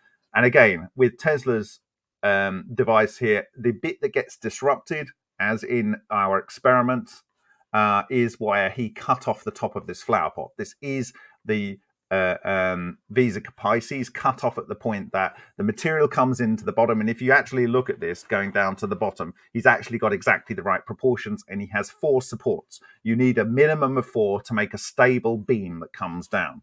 Absolutely, 100%, Nikola Tesla knew exactly how this works. Okay, now if I go on to the next slide, it's what I call the cardioid infarction. We're looking at what we just showed you here, but just outside with a more crummy camera. You can see the subtors here, and this is where the brass is laid down. The material is taken from here, it goes through a hole, and then comes out of here and gets deposited here. Okay. This is some close-up of part of the structure here. So this little part here is this vortex here. You have a hexagonal or a geometric structure here with a vertical pattern here. That is here. I haven't shared, but will do in the coming months, the SEM analysis of here. Inside certain parts of the sacred geometry structure, you see incredible things, but not outside, only inside. And of course, this is exactly the model of the Great Pyramid. Okay. So here's another close-up, and so on the outside. So what we're going to look at is the disruption on this area here. Now, outside of here, this is literally and precisely and only brushed brass. But inside this triangular area, you're going to see something really, frankly, amazing. Okay, this is it. So in this area here, looking at the SEM in Prague on the 17th of August last year, and this was shared a few days later in my presentation in Szczecin as one of the backgrounds. You've actually already seen this in this presentation. There is a hexagonal array with a point focus, a hexagonal array, okay, exactly and precisely equivalent to that predicted, I think, in the 1873, I think, by James Clerk Maxwell as a model for the ether. And so I believe that what's going through here is coherent matter, but it's more precisely coherent matter constructed of whatever the ether is, and it's producing disruption. This is where the disruption beam is in this triangle. This is where the subterranean unfinished, as it's called, layer of the Great Pyramid is, and that is here. Outside of this area, it's straight brushed aluminium. Inside of this, you have this deposit, whatever that is, and I know what that is when I go back through the data, but you have this hexagonal array. Now, the interesting thing is here, are you ready for this? This is boom 2. This is John Hutchison's sample. from 1982. This is another sample, I believe, well, from between 1979 and 1982. This is also a sample that's never been analyzed before, from between 1979 and 1982. This is the end of a sample I asked George Hathaway to let me have. Thank you very much to George Hathaway for both of these samples. I will show you in a presentation specifically on this that we have imaged this and exactly replicated what all other people have observed when they've observed this material from John Hutchison. And it is these black spots. These similar kind of black spots are being seen in other research in Japan in cold fusion reactors. And this is effectively ferrosilicon. It's not so much the silicon content that's so interesting to me. It's the fact that also on this crystal grain here, you actually have regularly spaced, like a sapphire anode, you have these toroidal circular structures where the material is consumed, and it's obviously split. If you look at the Venetian blind-like look of the split of this material, this is exactly and precisely as described by Tom Bearden in a video recorded in the 1990s. 100%. There is no fakery going on with what was observed by multiple labs across the world, but in these samples produced by John Hutchison. In this sample, and I will go into this in more detail with the SEM at a later time, but you see the same kind of thing going on as you see here and here, these cellular-like structures. Now, you do get this with aluminium oxide, and this is an aluminium or alloy. But in the center of these structures, these are iron-rich in the center of each of these structures. That shouldn't happen if you were just getting aluminium oxide. You shouldn't get iron forming in the center of these.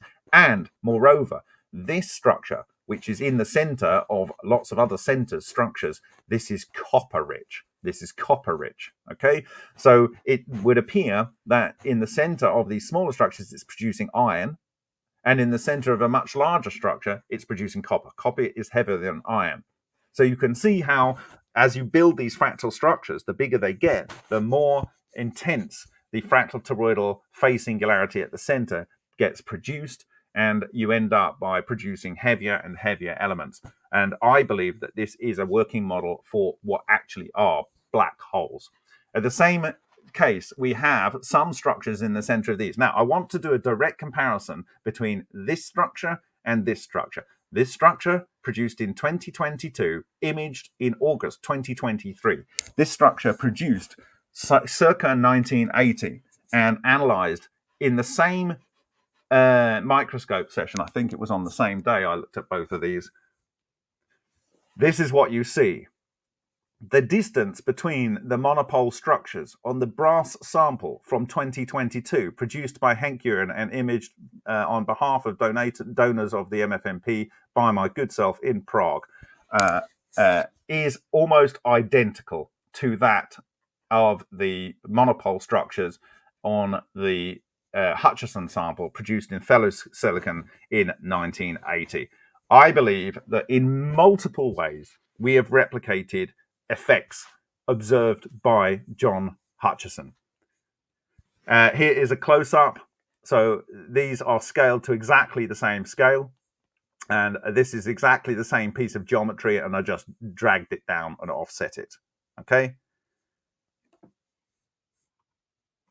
This, the brass here does not look anything like this, but only in this disruptive point, this exact and precise disruption point.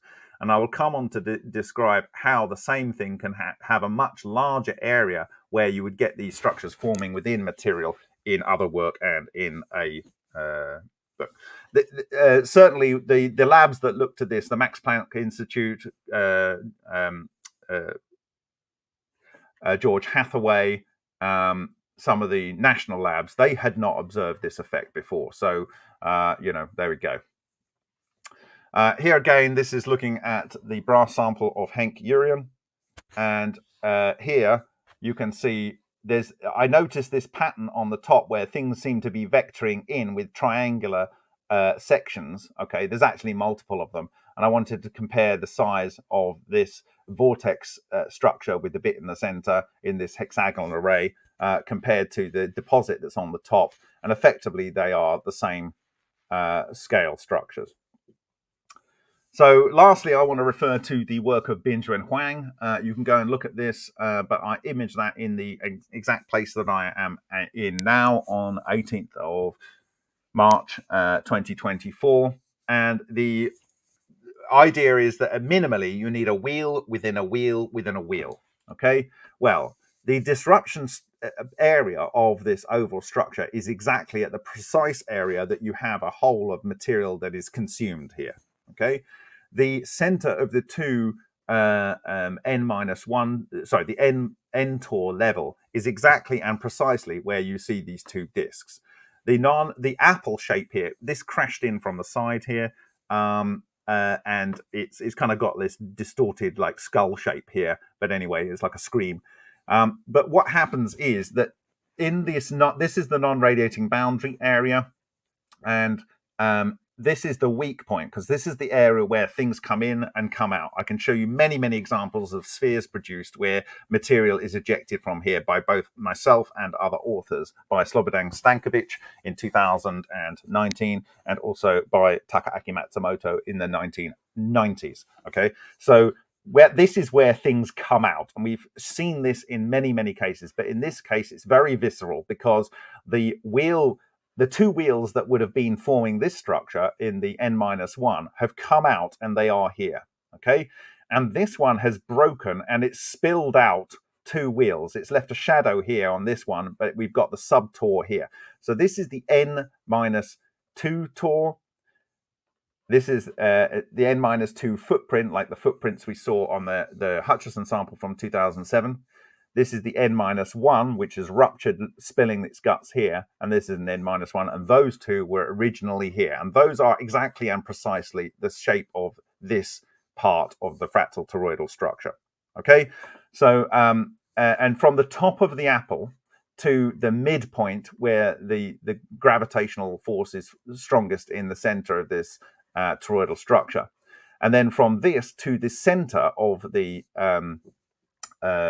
disruption zone, thank you to Tony Yaboni. And this would be true of all fractal Tor substructures.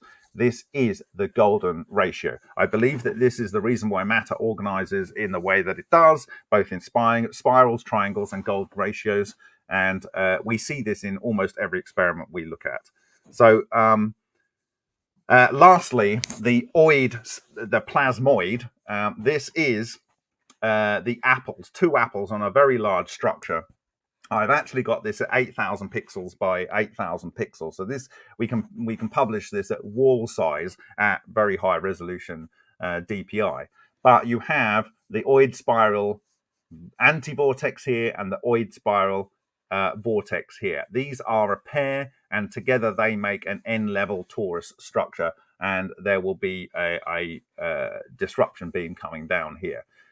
We have unimaginable numbers of evidence of this. We can share samples with labs that agree to doing material transfer agreements where they say precisely what they're going to do to analyze it, the time frame they're going to do it in it, and commit to being open about all of the analysis. And I will educate them as how to record live their analysis sessions so they can't fake anything, right? So we have many meters of this material in Taiwan, produced by a 50-year professor of the top university in Taiwan, Professor Binzhuan Huang.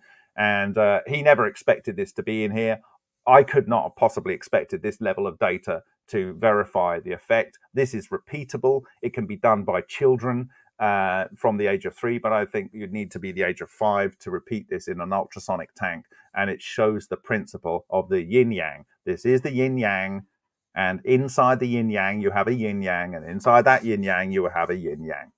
So I would encourage everyone to join me at the bit.ly/Cosmic Summit, where you will be able to spend quite a lot of time asking me any questions you like. I hope to bring some samples, and you can see those too. And so forth. This is occurring next month in North Carolina, And with that, I will say thank you very much for your time. And I will say again, thank you for the gift that was given to the world by Vladimirovich Dubovik in 1967 that we are now just starting to understand and utilize in practical technology. That's amazing. Bob, thank you. Thank you, thank you, thank you. So let me do this. I want to take down the screen presentation for just a moment. I'm going to put everybody on stage. We need to give Mr. Bob Grenier an enormous applause. Bob, thank you. Thank you. And for those who don't know, Bob, you could probably easily do a presentation 3 times that long, and the amount of data and the quality of data would be just as high all the way through. So you have tons and tons and tons of data going on there. I could probably do an 8-hour presentation on the stuff that we got the last 2 days. You know, it's interesting. I'll tell you, if it's okay, I want to put up real quick. I have a few slides. I have some SEARL stuff that I wanted to show the audience too. But here, let me present. I wanted to share this one though. So this was when you were talking about things. This is a story. The original was PDF. Proton 21 solid state nuclear fusion. You guys can all look this up. It's on Medium. Just look up Tim Ventura Medium Proton 21. I would urge you to look up everything that Bob has showed you. Look up Bob's Bob's thing. I'm going to take that down. So in this one, Proton 21, they found a black spot. They were using a proton beam doing nucleosynthesis work, and they kept putting particles into it, and they said it ate everything they threw at it. It was either protons or electrons. And so actually, I can speak to that because your interview was absolutely seminal in my understanding. So I have to give you a big shout out, Tim. Okay. And I actually presented that data in Russia to the Russians in 2018 in Sochi. And that's when I revealed the first third of my original ODay slide deck. And essentially what they had is they had a secondary ion mass spectrometer, and they had one of these accretion disks. So if you don't know about the Adamenko experiments, they would take a metal pin that they would made out of ultra pure material. Typically it would be copper, but they tried all of the metals. And then they would have, say, an equivalent disk of, say, copper. And then they would have a 300 joule discharge that they would go through a dielectric barrier discharge. And by that, what you do is you build up the electrostatic pressure behind it, and then it has the breakdown. So you get an instantaneous cascade. And so you get this instant shocking pulse, which was key to Tesla's approach to dealing with matter transformation. And that would hit and condense onto this pin. So all of that instantaneous electron flux would go into the head of the pin of that, and you would literally get it peeling back like a banana. And then you would get these ejecta coming out radially from that pin, and it would interact with the material. Now, in his patent in 2003, he had showed a hollow iron-rich crenellated sphere. And in an interview in Ukrainian news media in 2005, he said that he predicts that the nuclear reactions occur in there and is due to a dense cluster of dark matter that forms in there. But what he said was, in specific reference to that thing that you've just talked about there, under the secondary ion mass spectrometer, what you do is you have a primary ion. You know, it's a heavy ion typically that you don't expect to be in your sample, and you fire that into your sample, and it spillates. It smashes off a load of ions that then come into a drift tube, and you measure the different masses. Well, what he found was he was firing these primary ions in, and he wasn't seeing any secondary ions on. Well, he turned off the power, and there's a photon multiplier on the top. It's like it gives you this green phosphorescent look. And what he saw was in the place that they were firing the ions, there was this exponential decay, and they repeated this something like 12 times. Okay, and then what they found was they weren't even seeing the primary ions. The actual ions they were firing in were disappearing as well. So basically no matter was coming out of this, but light was. A bit like you might have on an event horizon of a black hole. And then they did further experiments around the outside. They found subquanta around the outside where they had the same effect occurring. And this points to a phase singularity in the center and regular phase singularities around the outside. That is a fractal toroidal structure. Yeah. Well, so Bob, actually, why don't is it okay to put the slide back up with the summit? Maybe you should put the slide back up. Yeah, sure, absolutely. Let me get that for you. The discount codes are changed now. It's Cosmic 50. But Yeah, I was and we'll give originally, and I people think another I still minute. am. Yeah, I'm going to share it now. Yeah, and EVOs are it's giant. I think a lot of people have difficulty understanding it, right? I have difficulty understanding it. So it's complex. It gets very heavy duty in terms of the physics very rapidly, but I there's a think they've lot been well there. described by mathematical equations, principally by Dubovik. Now, Dubovik worked with Shishkin and Korols. Both Shishkin and Korols, to the best of my knowledge, are alive. I actually have spoken to Shishkin the last 2 days. He reached out to me after my last presentation on cavitation that we did earlier in the week, and informed me that Dubovik had sadly passed away. But what they found in their team during their work and post their work, working at the All Russian Institute of Nuclear Research in Moscow and in Dubna, the whole city that's dedicated to this stuff, but they found that it would appear that hydrogen isotopes are 2,000 to 4,000 times easier to produce etheric matter clusters than any other element beyond lithium. Now, Tesla found, and you can see this in Secrets of Cold War Technology by George Vassiliatos, that Tesla found that it was beryllium, magnesium, and aluminium that were the easiest in his work. But of course, he wouldn't necessarily have had access to hydrogen isotope. Of course, he had hydrogen, but it's not a dense target to smash something towards, So, and so you to produce, and what it is, it's proper charge separation, and it's the hidden energy within matter. So the neutral EVO, you could argue, is a fractal toroidal cluster of etheric matter, dark matter, potentially cold relic neutrinos. These are not normal nuclear neutrinos. And so you could imagine that fractal toroid made out of these relic neutrinos, okay, and then they're bound together because the actual relic neutrino has its own toroidal moment, so it can be bound into a fractal cluster by its scaling toroidal moments. Then that structure, because electrons can interact with these things, and they also have their own toroidal moment, they can then become wrapped up and take on like a fossil gets formed, and probably is exactly the same way a fossil gets formed, actually. The electrons become part of the structure, and then they can bring in one ion per 10 to the 5 electrons. And so you can then have things that are both positively and negatively charged, but because the electrons can go in and become Cooper pairs, they can present a charge of only -1, even if you have 10 to the 23 per centimeter squared of electrons in the exotic vacuum object. So they can present as neutral, they can present as positive or negative, they can cluster, the clusters can cluster into bead chains, and so on. It all becomes logical when you understand the toroidal moment, the fractal structures. Okay. Well, thank you. Thank you so much. It's, again, truly an honor to have you present today. It's absolutely wonderful. It's my duty. Well, so, we've got, let me see, we've about 20 minutes before the top of the hour. And I guess we're going into lab time, so we'll probably be a little bit more relaxed. If it's okay, I do want to put up a couple, just before I forget though, I do want to share, let me see, I will try and share some of these screens. So for the SEARL effect, somebody sent this to me during the presentation. I want to say thank you to them. This is a copy of the Godin and Roshan SEG paper.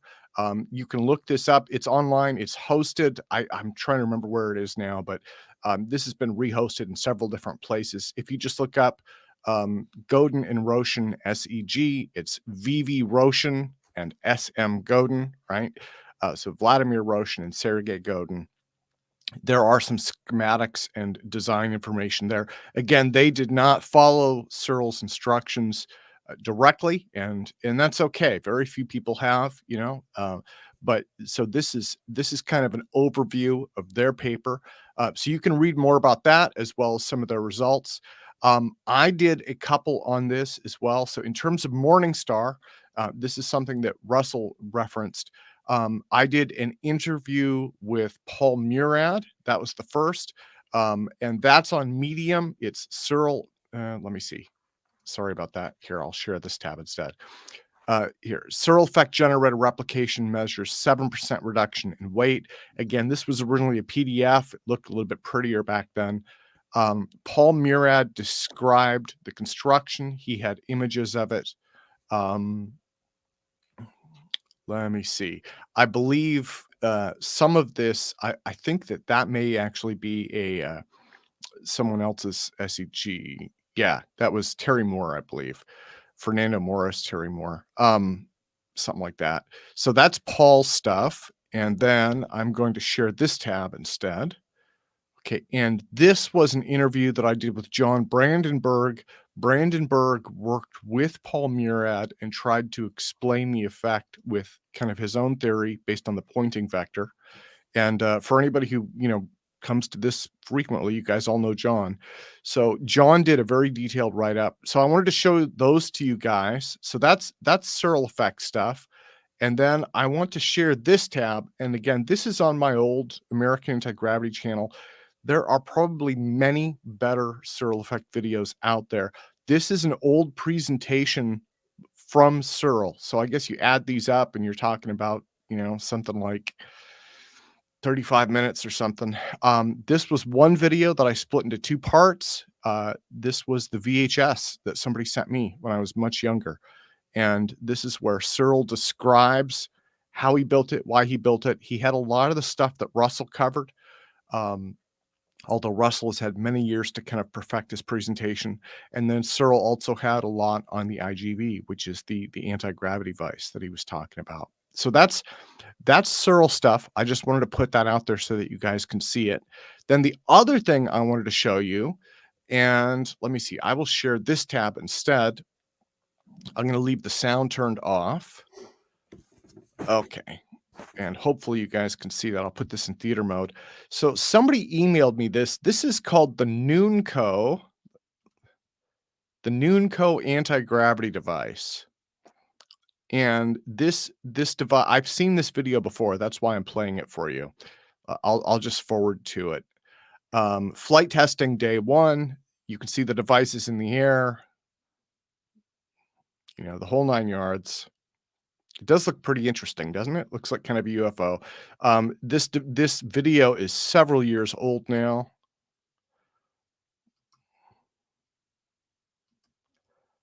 Okay. So this is from a fellow named Walt Noon. This one was loaded 10 years ago. It was loaded on April 1st, and that was the giveaway. So the reason I wanted to share that with you guys, I'll stop sharing, was I reached out to Walt Noon. And I asked him, I said, was this for real or was this a gag? And he said, he's a science educator. And he said, that was an April Fool's Day gag. He said, I was doing it to publicize an upcoming science conference. He's like, don't take that seriously. Some people do, don't. And so for anybody who is watching, who has wondered about that video, the Walt Noon, the guy who did that video, has said this is not real. It was a gag to publicize a science education event he was doing at a school. And so hopefully he will be coming on. He's an amateur magician in his spare time. And he has worked a little bit with the Amazing Randy. The Amazing Randy used to do science hoax debunking, right? He offended some people, but a lot of it was pretty credible. And so Walt may come on and describe some of the common hoaxes that are out there, right? Because we've all seen those videos. So so I just wanted to kind of put that out there. So I guess we could kind of go into lab time. Does anybody have updates? You guys, Curtis, Drew, you guys have updates? Drew? Okay. Well, let me do this then. I'll take everybody out. And once again, Bob, thank you again so much. Today, we have had an absolutely tremendous day. Okay. So let me go to Drew. Drew, you have updates for us, sir? Yeah. Let me see if I can share. And I'll take myself out here too. Screen sharing, share screen, share entire screen. Like working Creo. Okay. Can I'll come back in.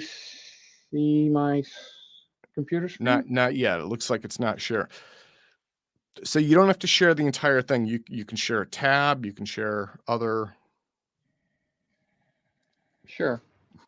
That's easy for you to say, Tim. You understand how this mess works. Oh, you know what? I get confused too.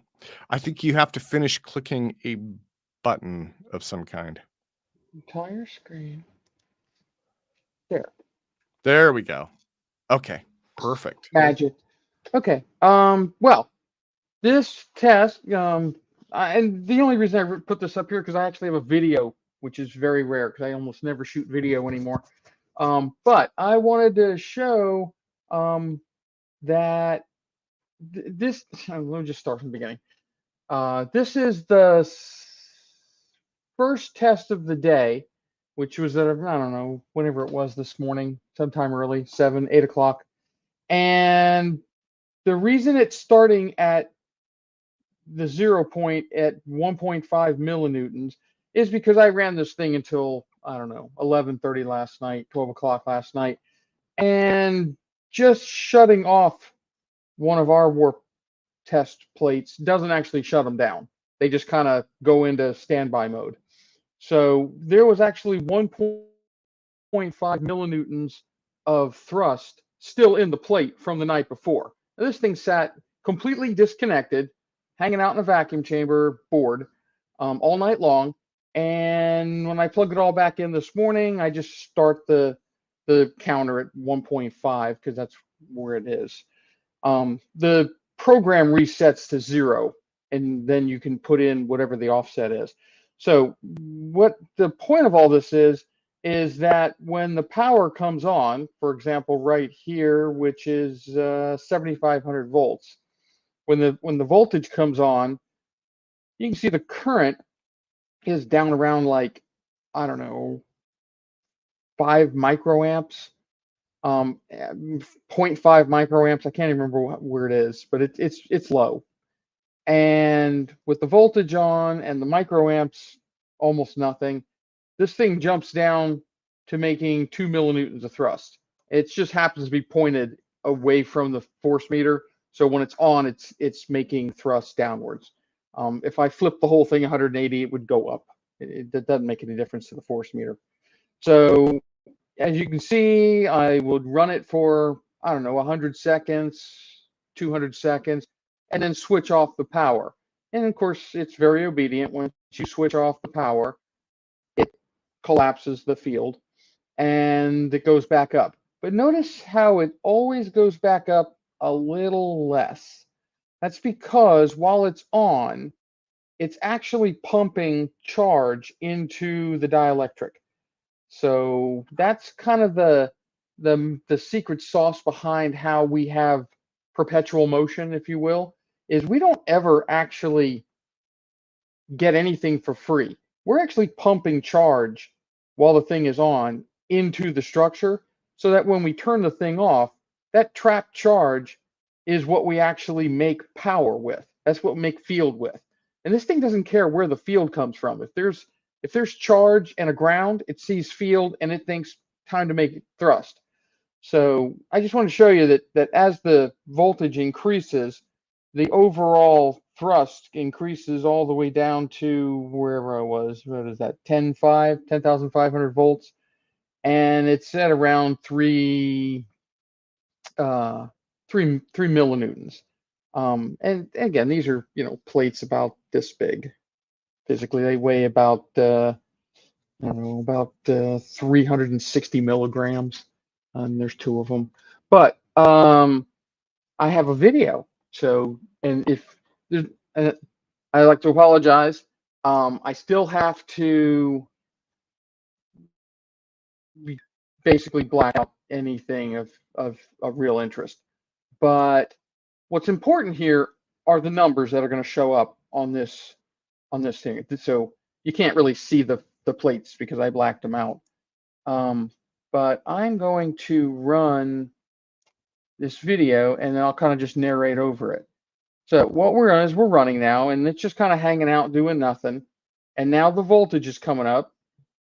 There's 9,500, and we're making 2,700 or 27, 28, 28, 29. This is in micronewtons, so that's 2.9 millinewtons. And we're at 10.5 and holding steady at around -3 millinewtons. You can see the power supply current is virtually 0. It just doesn't go that low. or either that or it's disconnected. I don't know which. I think there's a glitch in the software, but the power supply current is like 5 or 0.5 microamps. But you'll notice that when I cut the power, which is coming up here pretty soon, this 10,500 volts is going to just basically drop like a rock to 0. And we're at 3.05. So we're still making thrust continuously, a little tiny bit more as we go up. I think I cut it off when I hit about 100 seconds because there's a problem with the charging curve. And anything after that, and I got drift in the system, and it muddies the waters. But this 10.5, see there, boom, it just went to 0. So the voltage is now 0. The capacitors in the high voltage supply take, I don't know, a couple of seconds to fully discharge. The system takes a couple of seconds to fully discharge because it's basically a capacitor. And you'll notice that the force doesn't just drop to 0. It drops to whatever the charge line is. In this particular case, it's whatever that is, 2 millinewtons, negative 2 millinewtons. And if I short the plates and give it, I don't know, a week or two, eventually all that charge will bleed out of that plastic, the materials. But if I don't do that, they'll stay in there forever, and it'll make thrust forever. It'll continue to make thrust forever at this 2 millinewton level. This is how basically we've gone above unity. Is I would run one of these thrusters for 20,000 seconds, and this number would be in the off state. This number would be 5 millinewtons, which is well above the unity factor. And it would, basically I could go to bed and come back the next day and it would still be 5 millinewtons. So it takes forever to build up enough charge to get above unity. But when I'm just messing around doing just, efficiency testing, it's pretty quick. You turn on the power, you're rewarded with thrust. You turn off the power, the thing goes to whatever the bleed off charge level is. And I just want to show it that, this is kind of cool, is that when the power goes off, which it's going to do again here in just a second, you can watch the thrust. It drops off in about 5 seconds.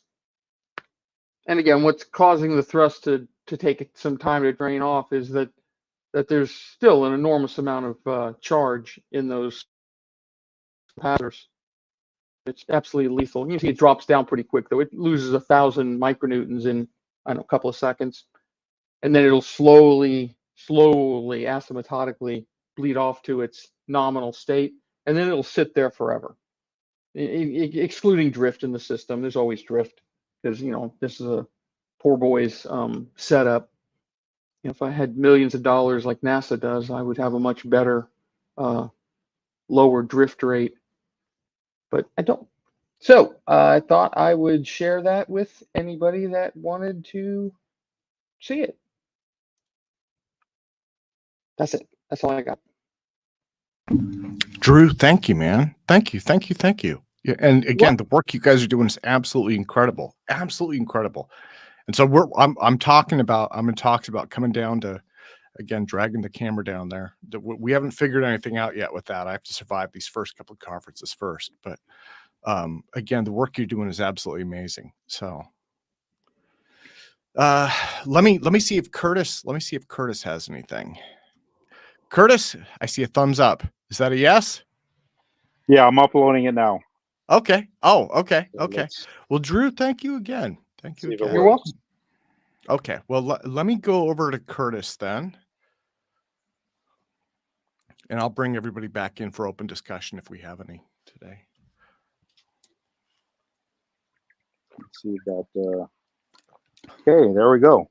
Oh, I see Jeremiah there. So I guess we'll have open discussion. He's hiding in the. Okay, the slide should be ready to.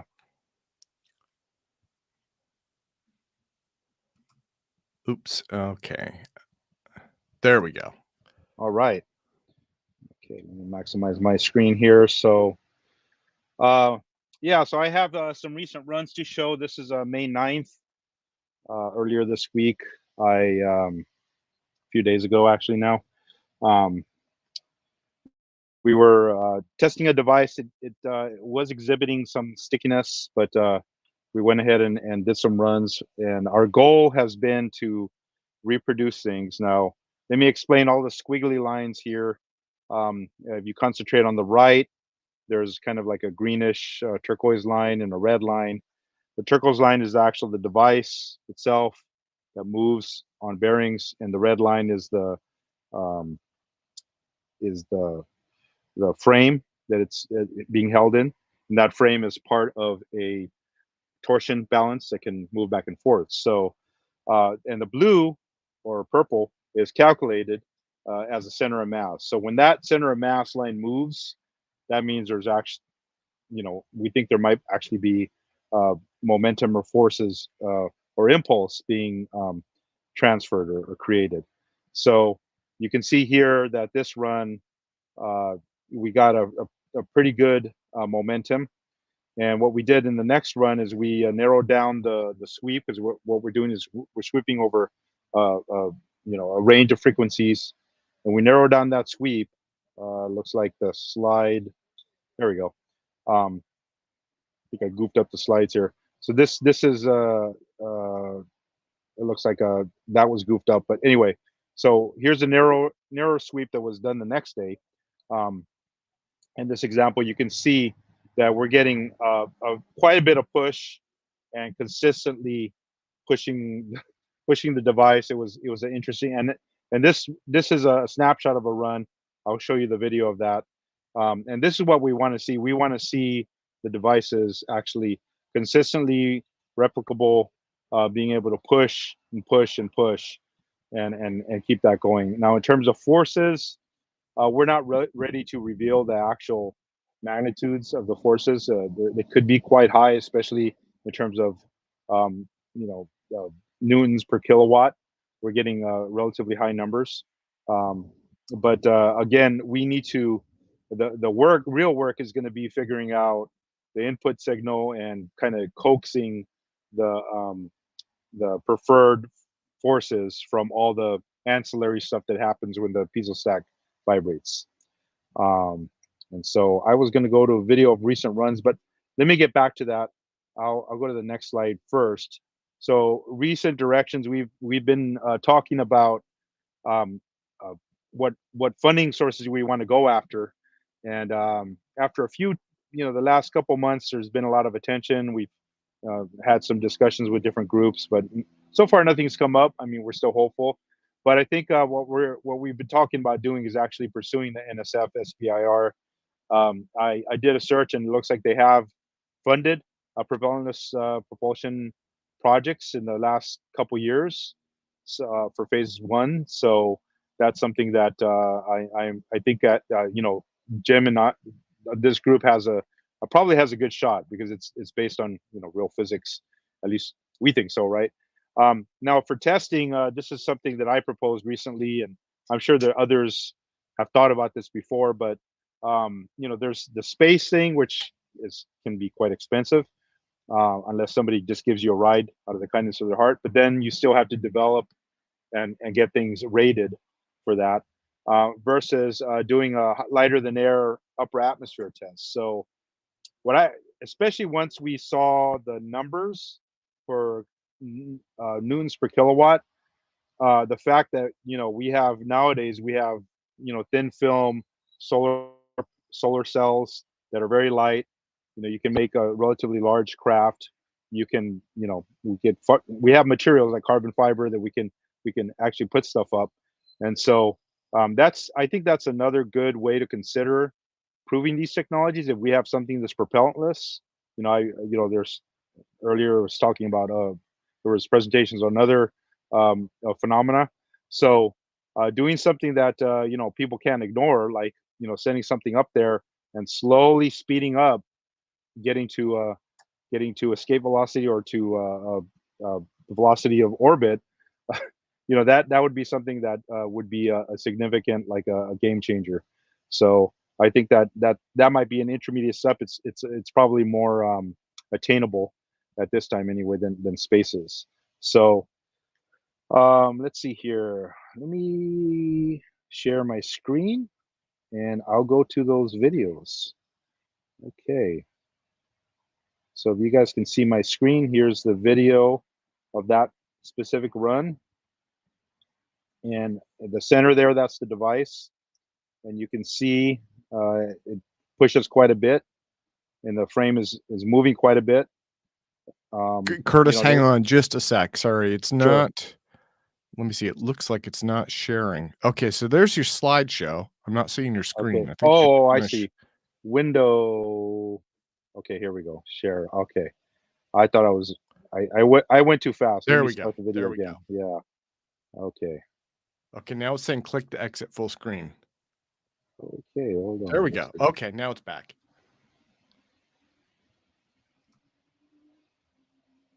And I'll start that again.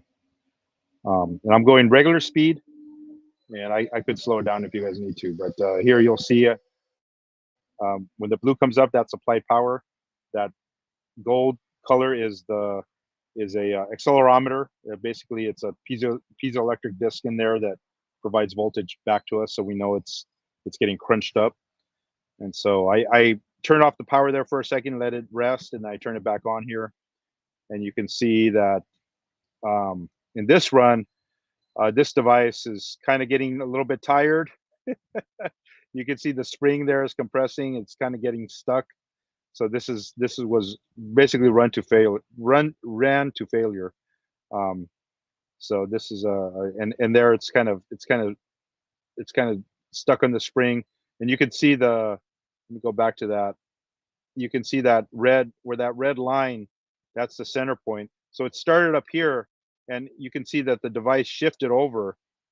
What that means is this thing is the bearings are kind of like binding, and so it needs to be taken out and given some TLC. So yeah, so that's that run earlier.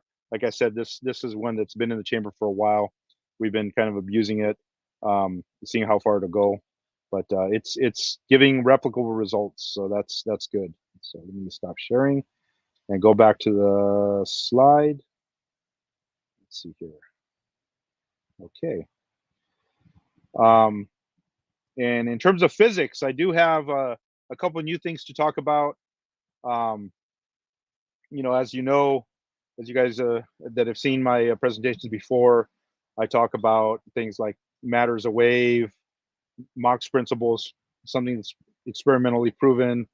We know about parity violation. We know general covariance works, Noether's theorem. We all use the correspondence principle when we do a lot of physics. There's two new things I want to bring up this week. They're kind of new to me in the recent past, so I don't know if they're new to everyone. So 2 points of view to think about. One is a theory that actually treats matter, light. Matter is made of light, so light is fundamental. So it's a theory kind of much like what Bob was talking about, in that it has treats an electron as kind of like a photon, kind of whirling around in momentum space. So I put the website here. Quisicle is the way those guys pronounce it, and they have quite a few claims on their website. I just listed some of them because it goes on. I think there's 17, and there's papers.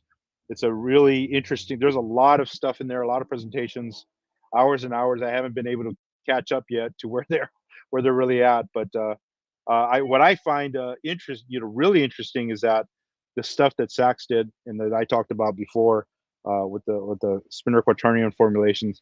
Of course, these guys are coming at it from a different point of view, which is the particle point of view, but almost arriving at a similar mathematics or similar structure.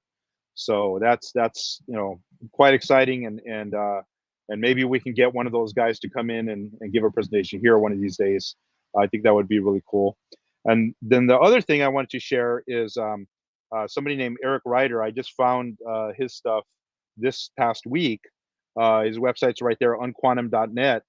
And he spent the last 20 years running this experiment where he actually shows, he runs an experiment using gamma rays instead of photons, and shows that the old threshold, before quantum was a thing, people were trying to figure out how light works and matter works.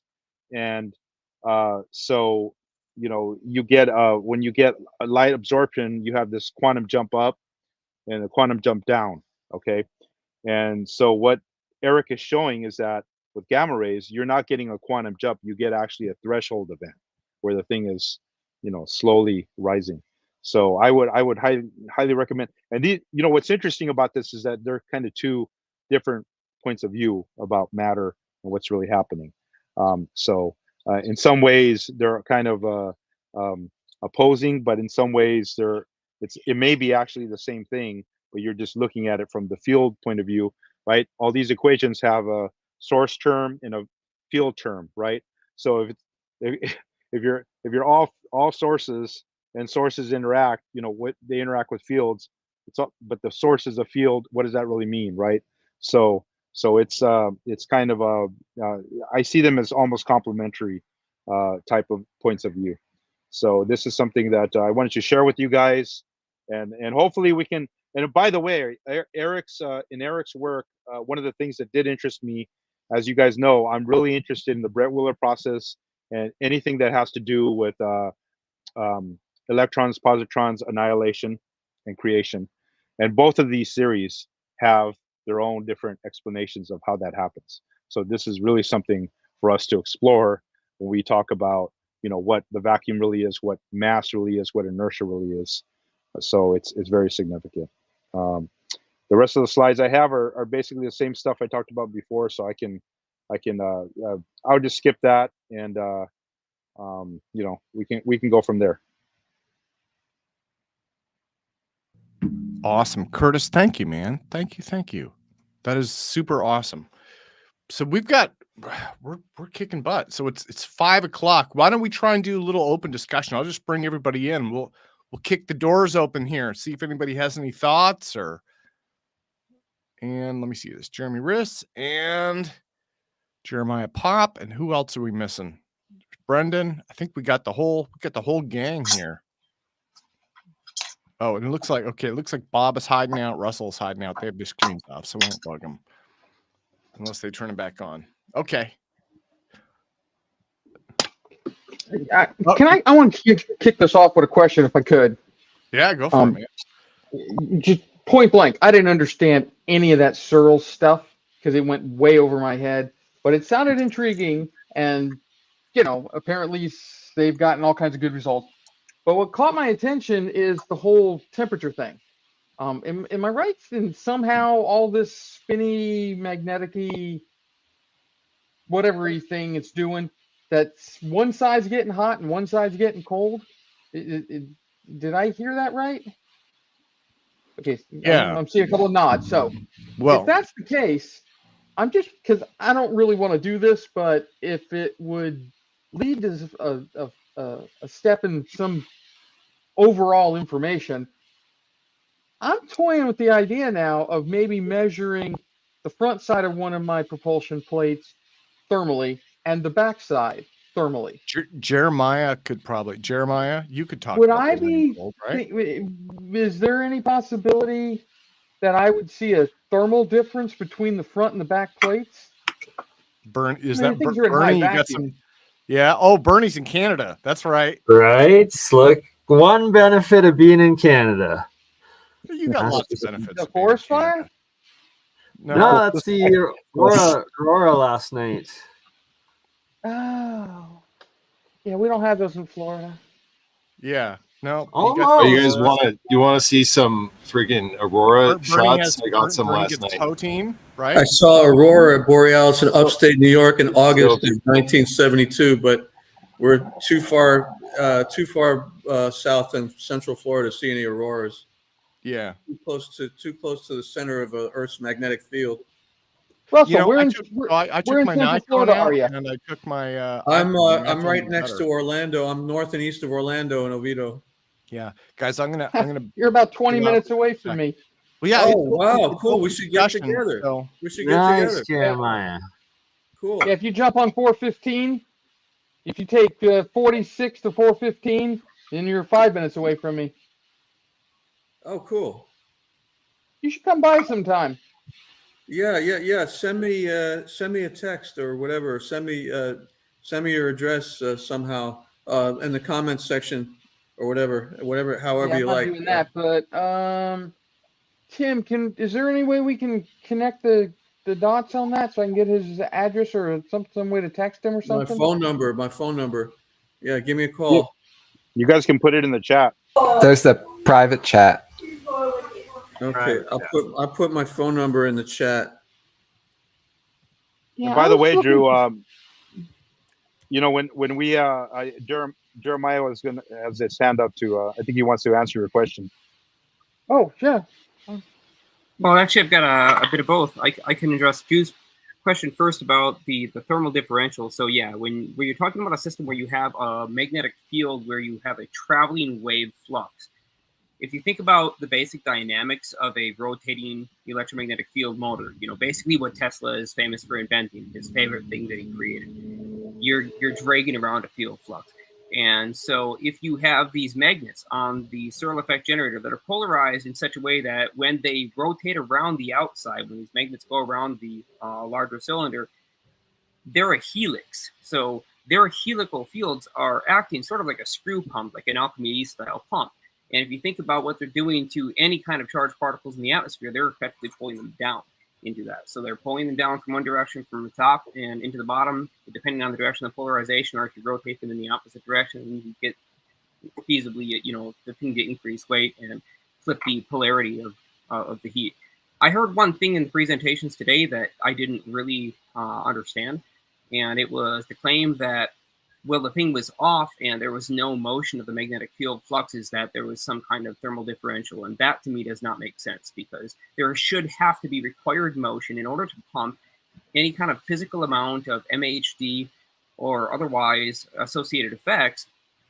Without a moving magnetic field, you have no way to couple with it. It's like trying to generate eddy currents by just placing a magnet on top of something and then leaving it in place. It's not going to work.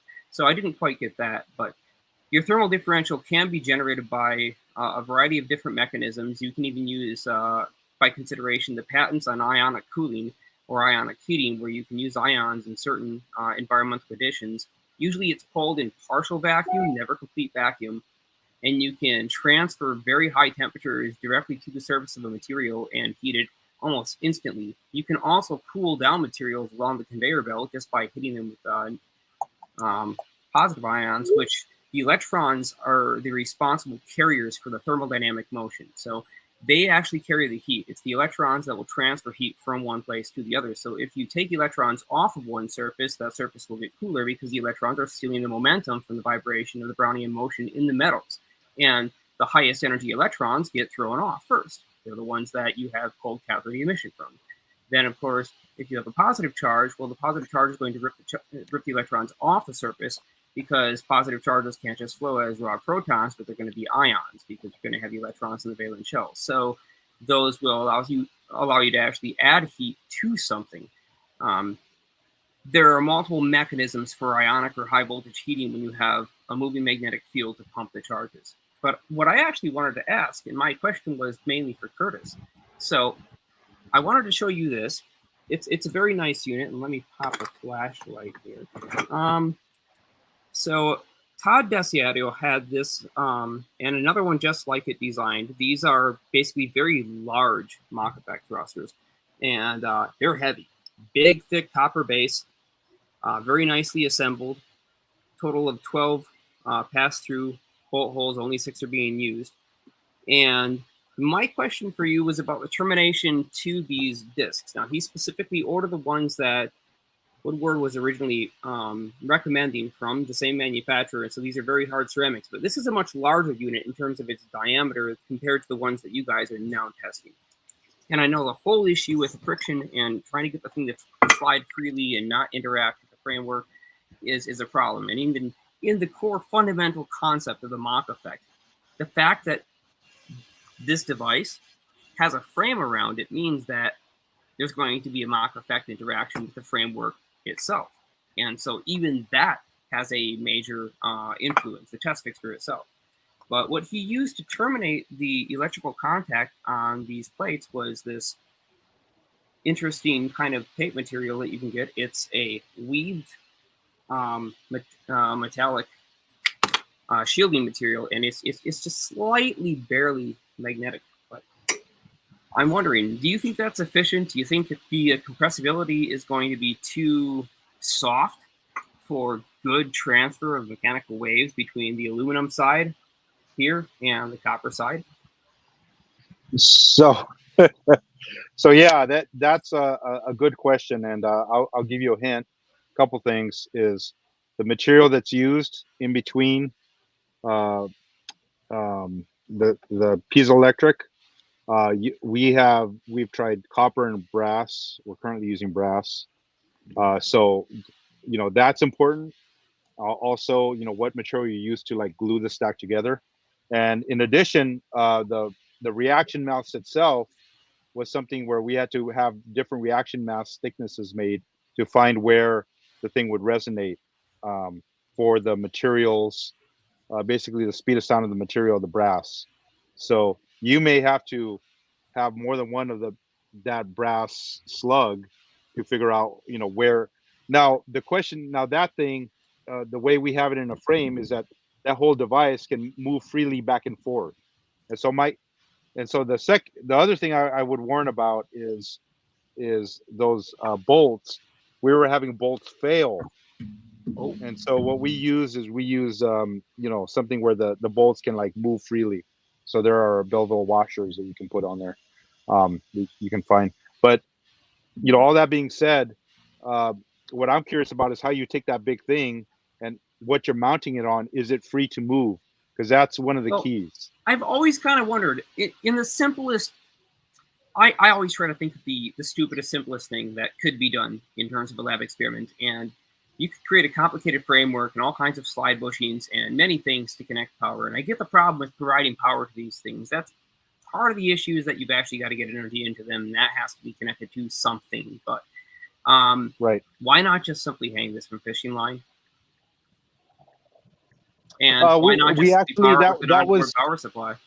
That's funny, because that's what we had. We had when it was in air, we had it on basically some fishing line from the ceiling on a frame, and that frame was kind of holding it up, so it was free to kind of move back and forth. But it was still in the frame. It was on the frame, and the frame had bearings. But you had surrounding matter, right? See, here's the thing. In my thinking, the Mach effect is basically an interaction with any distant matter. And so we're talking about the velocity of C propagation to any surrounding distant matter that might be able to affect it via its mass field interaction. And in this case, I want to try and isolate the effect. So when I'm dealing with this and we're looking at motion back and forth, I don't want some heavy block of metal or aluminum or anything else that's around. I don't want it in a test frame where I have a torsion arm or a fixture or anything else like that, if I can avoid it. If I had to hang it on the torsion scale, I would probably want to suspend this from the arm of the torsion pendulum and keep it away from the physical arm itself, because, again, that's more mass. And I would want to try and isolate out all the nearest mass, because, again, it's the inverse square of your distance from that mass, and I know that it's contributing. So, like, if I were to, say, build a framework of lead, and I were to say this framework is not oscillating, meaning it's not part of the mechanically vibrating circuit, so it doesn't matter how much crap you stick on it. I imagine it could affect the results just because the physical mass is different, not just because the acceleration weight is different, but because there's a different interaction due to the fact that there's more mass. I mean, that is the base principle of the Mach effect. So I would want to get rid of all of that, if possible. And I'm wondering if you guys thought about that. Yeah, so the like I said, the trick is when you get the thing vibrating, and balancing it and how you're going to mount it. So that's why I had that question for you. So you might just put something where it's allows for, like, let's say a speaker, right? If you think about a speaker and you have that element, the inside that can move. Yeah, there you go. So you can take something like that where it's constraining two parts of the drive, and it's free to move back and forth. See, the thing about this is you want it to have kind of a one-dimensional motion. You don't want it torquing around, because it'll do that, right? Oh, it'll violently thrash everywhere, right? So you want to constrain that. Oh wow, really? That's actually seriously important what you just said there. If you're seeing that this thing has a tendency to twist or torque or do anything else when it should be generating only a linear displacement, what that tells me is that you have a noticeable and probably verifiable contribution from the presence of your asymmetric frame being more mass on one side than the other, which I would likely suspect is the production source of your torque. Well, yeah, that's right. And the thing is, but you need the different masses to get the Mach effect to happen, right? So in our experiment, we have devices that, and we just made these where, okay, so we're trying to do a verifiable physics experiment that someone can replicate. So we have devices with the piezo stack, a brass mass, an aluminum mass in the frame, and you can take out and swap take out the brass mass and aluminum mass and put a set of brass masses that are equal in weight with that same stack, and show you can do the same experiment with the same stack, basically only changing one factor, the symmetry of the masses, and that shows when you run that, the Mach effect goes away. You don't get the same push. Okay, so if it was an electromagnetic effect, it was something else going on, that null experiment would not work. It would still push, right? If it was some kind of I understand the delivery time. That's right. The The delivery time of the wave that travels through the back mass, when it actually travels through this mass, it's got to come back through here, and then it's got to bounce back to the other side, and that is going to be transferred through the hardness of these very rigid piezo discs. Specifically, why they need to be such a hard material and so firmly bonded to each other. Right, and then this mass has to reflect that back at a quarter wave, so you get the phase interaction at exactly 1 quarter wave apart in terms of the mechanical oscillation, producing your net force, which is that W waveform that Guy Desiato pointed out in his warp drive papers early on. So it's the same one that you guys got. It's what Woodward was really talking about. It's this very idealized waveform that is asymmetric in terms of its distribution in motion over time. Right, and that waveform, that acceleration that the discs are undergoing, so in the piezo stack, needs to be timed with the power in and power out, because in the Mach, the derivation is the change in mass is proportional to that dp/dt. Okay, and so you're trying to basically push against the heavy mass when you're heavier, and then push against the light mass when you're lighter, just depending on which direction you're trying to go, right? So you can actually get forces in either direction, depending on what signal you're putting in and the timing. So the mechanical Q factor and how that whole thing is vibrating. So if you could figure out, there is nothing that says you have to put it in a frame like we have it. That's just kind of a where as found for me. I see the difference actually in Woodward's opinion, where he's coming from and how I think this thing works. And I guess the difference would be he's trying to consider producing the actual force against the reaction mass. And what I'm considering is the reaction mass is necessary to generate the phonon acoustic oscillation to produce the force within the piezoelectric elements themselves. So in my model, the force is produced in the transducers, and in his model, the force is produced with the transducers against the reaction mass. So in his model, what's happening is the mass there's a difference in mass with the piezo stack, because the piezo stack is expanding and contracting, so it's pushing against both masses. And so if it pushes against both masses and you have both masses of equal mass, and you're timing that correctly, no displacement at you all. get no displacement. But if one is lighter than the other, you'll get a reaction force. And by the time the waveform reaches halfway through the big mass, it's already hit the front of the front mass and bounced back to the beginning point. So effectively, that part of the push is done on the front. The push is still happening on the back, though. So your push, and that's why the frequencies and characterizing your specific drive is important, because that push needs to be the electromagnetic energy you're putting in for the piezo stack, which determines how fast it's needs to be timed with the mechanical properties of both that reaction mass and the aluminum plate. So you're entirely correct. You have to take into account the speed of sound and the bulk mechanical properties of those materials when you're designing this drive. All that makes sense. That plays into it. And then I do have one more sort of impromptu thing just to show off a little bit here, because it's something that I'm working on, and it brings back to Brendo's original opening presentation where he talked about Sarfati's drive just a little bit. In Sarfati's drive, he's got a parallel plate cylindrical capacitor. He's got a plate on the top, plate on the bottom. It's wrapped around a cylinder. He's got an electromagnetic coil around the outside.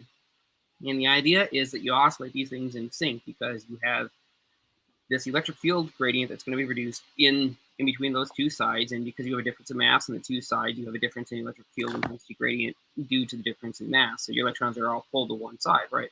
It's heavier on that side. But then at the same time, you have this torsion or this twist, which is going to create a differential cross-field interaction in space-time. And so through epsilon and mu, you have this possibility of producing an actual force and a physical displacement. So here, there's an interesting thing that somebody built recently. Very nice magnet, by the way, Russell. You see you showing that up. Definitely check that thing out. Yeah, well, that looks like that's a SEARL roller, right? So yeah, that's one of 8 things that would go on the SEARL rollers are made up of a stack of 8 discs that are joined magnetically, and this is one of those 8 discs. So, a lot of you guys in the anti-gravity community, you're probably watching most of the channels that exist out there, and let's face it, there are not that many of us. I mean, the numbers are growing, which is really awesome, but we're still sort of a small, tight-knit grassroots community. So most people, you may have been familiar with Medium Physics' recent videos on the anti-gravity stuff, and I have some suspicions about the 2 most recent ones, but anyways, it's I've seen some debate. Jeremiah, do you want to put up some of the Kedium ones? So I think I don't know if I don't necessarily want to show them. I don't know if he might have an issue with us showing his videos. Okay. It is his original material, and I haven't asked for permission, but I made my own version, and so he kind of assembled this thing. He's in somewhere near Rwanda in Africa, and it's like he doesn't have the resources that I can just pull all of the garbage cans around here. So very easy stuff, right? And it's a total difference, but I've got to be proud of people for pioneering in situations where they don't have as much access to materials. So what we did is 3D print one. So Simon C. and I, which by the way, I just want to mention because Simon did such a good job on this thing. He is taking commissions now, so I'll try to get that set up. But just to mention, he designed this based on my very crude drawings. So I drew these up. I'll pull the notebook here. It's based around this simple principle where you have sort of an enclosure. You have a plate with top holes. You've got a grid that holds a thin ionization wire that sort of wraps around it. You have some kind of enclosure or cavity, and then you have an electromagnetic bobbin that's over here. So, and the idea is to synchronize the phase of all of these systems together. So I'll pop this apart. Inside, and this will be difficult to see. I'm going to try to use my flashlight to see if I can illuminate any of these thin little wires. But you see these little notches, and you might just be able to see, if you're looking at a computer, if you're on a cell phone, you won't be able to. Those thin little lines, looks like a spider web. So that's an extremely thin ionizer. At the top here, positive ions will be produced at an extremely high efficiency. And they'll be pumped down towards the bottom, which contains a set of piezoelectric transducers that are pumped out through those 2 wires here. The basic grid array, they're just glued into place and organized. And then around the outside, of course, you have your coil. Now, altogether, what this does is create a standing wave inside this cavity. And that standing wave has ions that are flowing from the top towards the bottom. And as they travel down to traverse their path, there's an electric field acceleration that's positive on the top, negative on the bottom.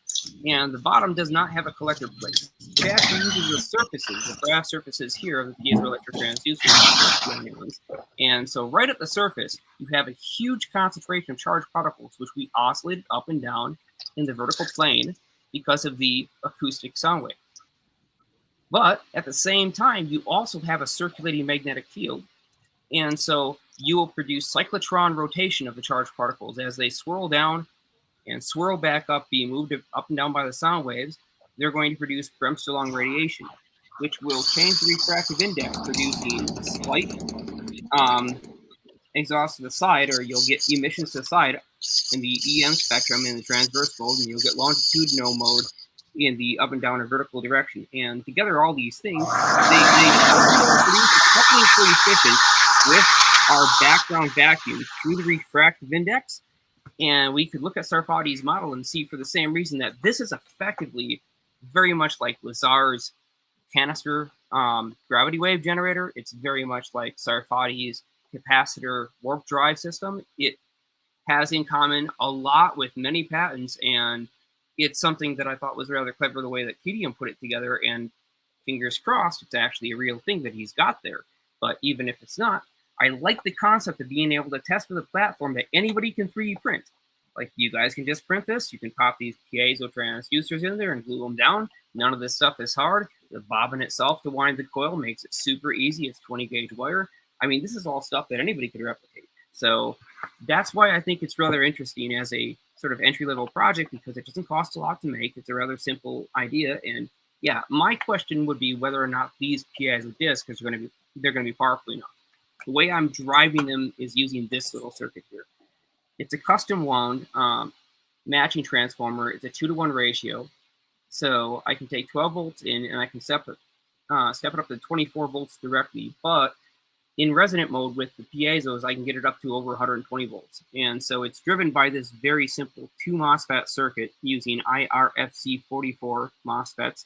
And it uses a 4452 MOSFET gate driver to drive this 1-to-1 gate drive transformer, which powers the MOSFET gates. Super simple circuit, really easy to drive, and the great thing is you can hook it up to a function generator and control the frequency exactly. So no need for self-oscillation or tuning circuits or tweaking knobs or anything like that. Just run it where you want it to run. So, but that was my update. I may try something like this as my sound source. That's why I pulled it out, to just kind of show there are other options. Now, this one is stock off the shelf. It's not going to go up to the frequencies that we need. But if we replace the windings on the voice coil and tear down the 30-turn windings and replace them with only 5 turns of a thicker conductor, then we can get that same tweeter to perform at from the 40 to 70 kilohertz range, which is where we really want it to work. So that's what I had to show. Just a little update. Appreciate that, Jeremiah. That was awesome. I was eating lunch. Yeah. It brought me back in and busted with food in my mouth. There we go. I sort of lurked in Adam's Discord chat and watched this thing being built, and I was like, saw it taking form, and just this little primer is the first time I've really seen it all laid out. Yeah, Inkling. Really glad to see today has been absolutely awesome. So maybe we go until around 6, I guess, tonight, if that's cool, and that's about half an hour from now. And then close I'll things stick around to answer questions. I mean, I don't know if you wanted to, depending on what you guys think, you could open it up to the public.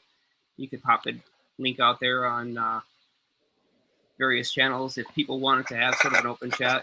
I don't know. We've got a collection of esoteric experts in here. I think David. Yeah, that we do. Maybe you're right. David, it all goes back to the toroid, doesn't it? It circles back to the toroids in that esoteric circle. And then BurnEye was, and BurnEye tonight.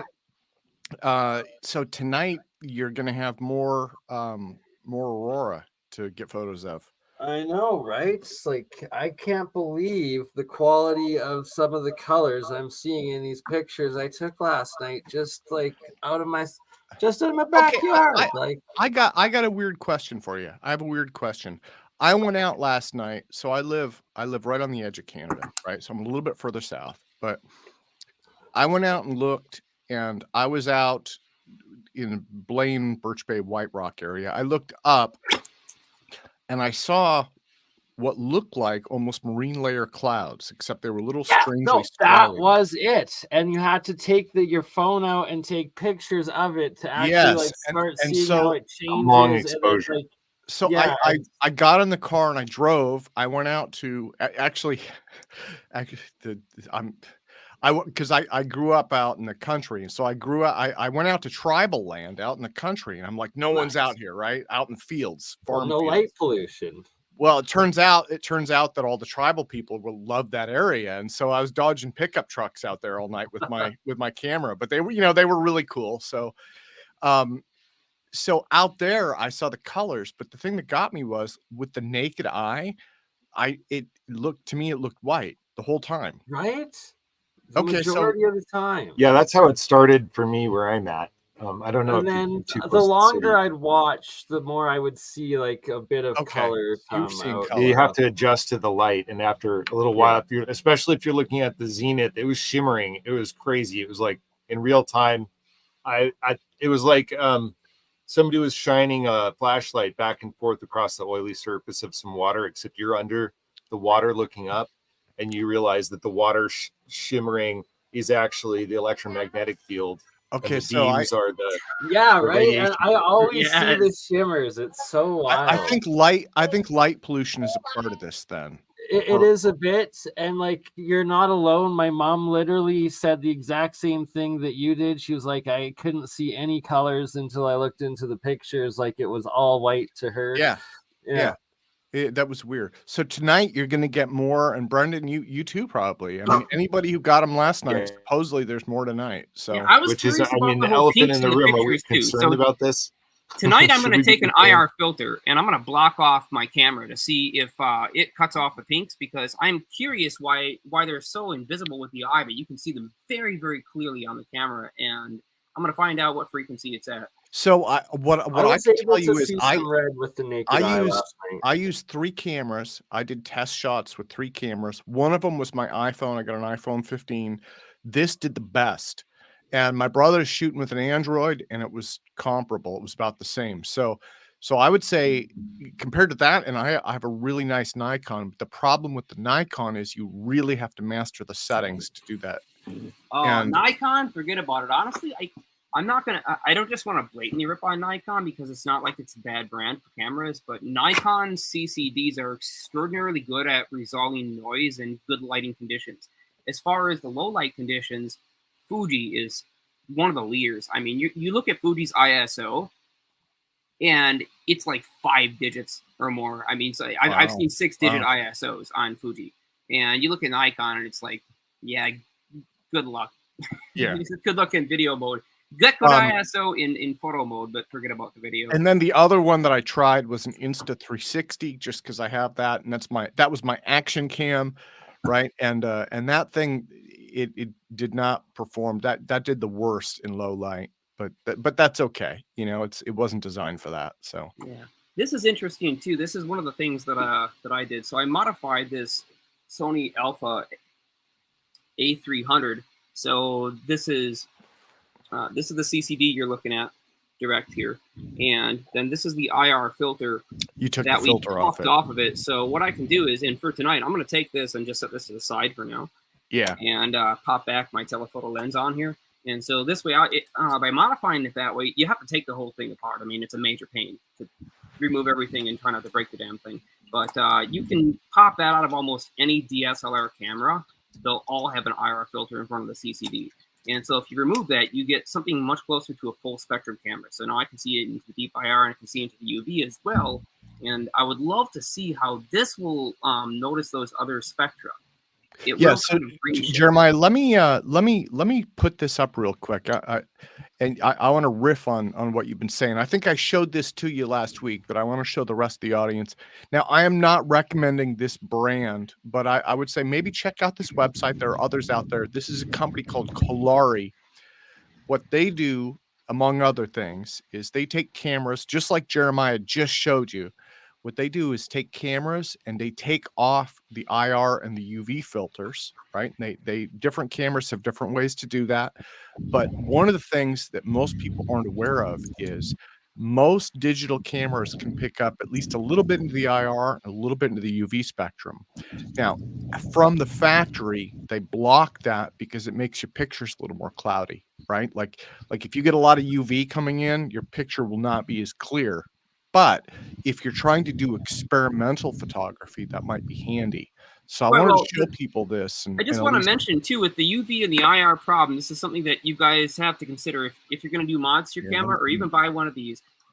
That camera as stock, if you get that straight off the website, is probably going to be totally set and ready for you to go. But the problem is the lenses you'll get. If you use classic telephoto lenses, their coatings are not going to be designed for optimizing light frequencies that are in the IR and the UV. So what you'll notice is if you do pixel data analysis from a single light source that's UV, and you have it right next to another light source that's in the visible range, you're going to see the lens will twist that light and push it off to the side. So you'll have an aura or a ring around where you're normally seeing that light. You have to get special lenses if you want good IR and UV clarity. Okay. And some of the deeper wavelengths that the CCD can actually see, well, it turns out that they don't ever get to the CCD itself because the lenses block it. And the same thing for the UV. There's actually other wavelengths that once you do this modification, they can get straight to the camera, and there's nothing wrong with the camera body, but the lenses aren't suitable. So that's a good point. The other thing that's worth consideration, I looked at the FLIR one,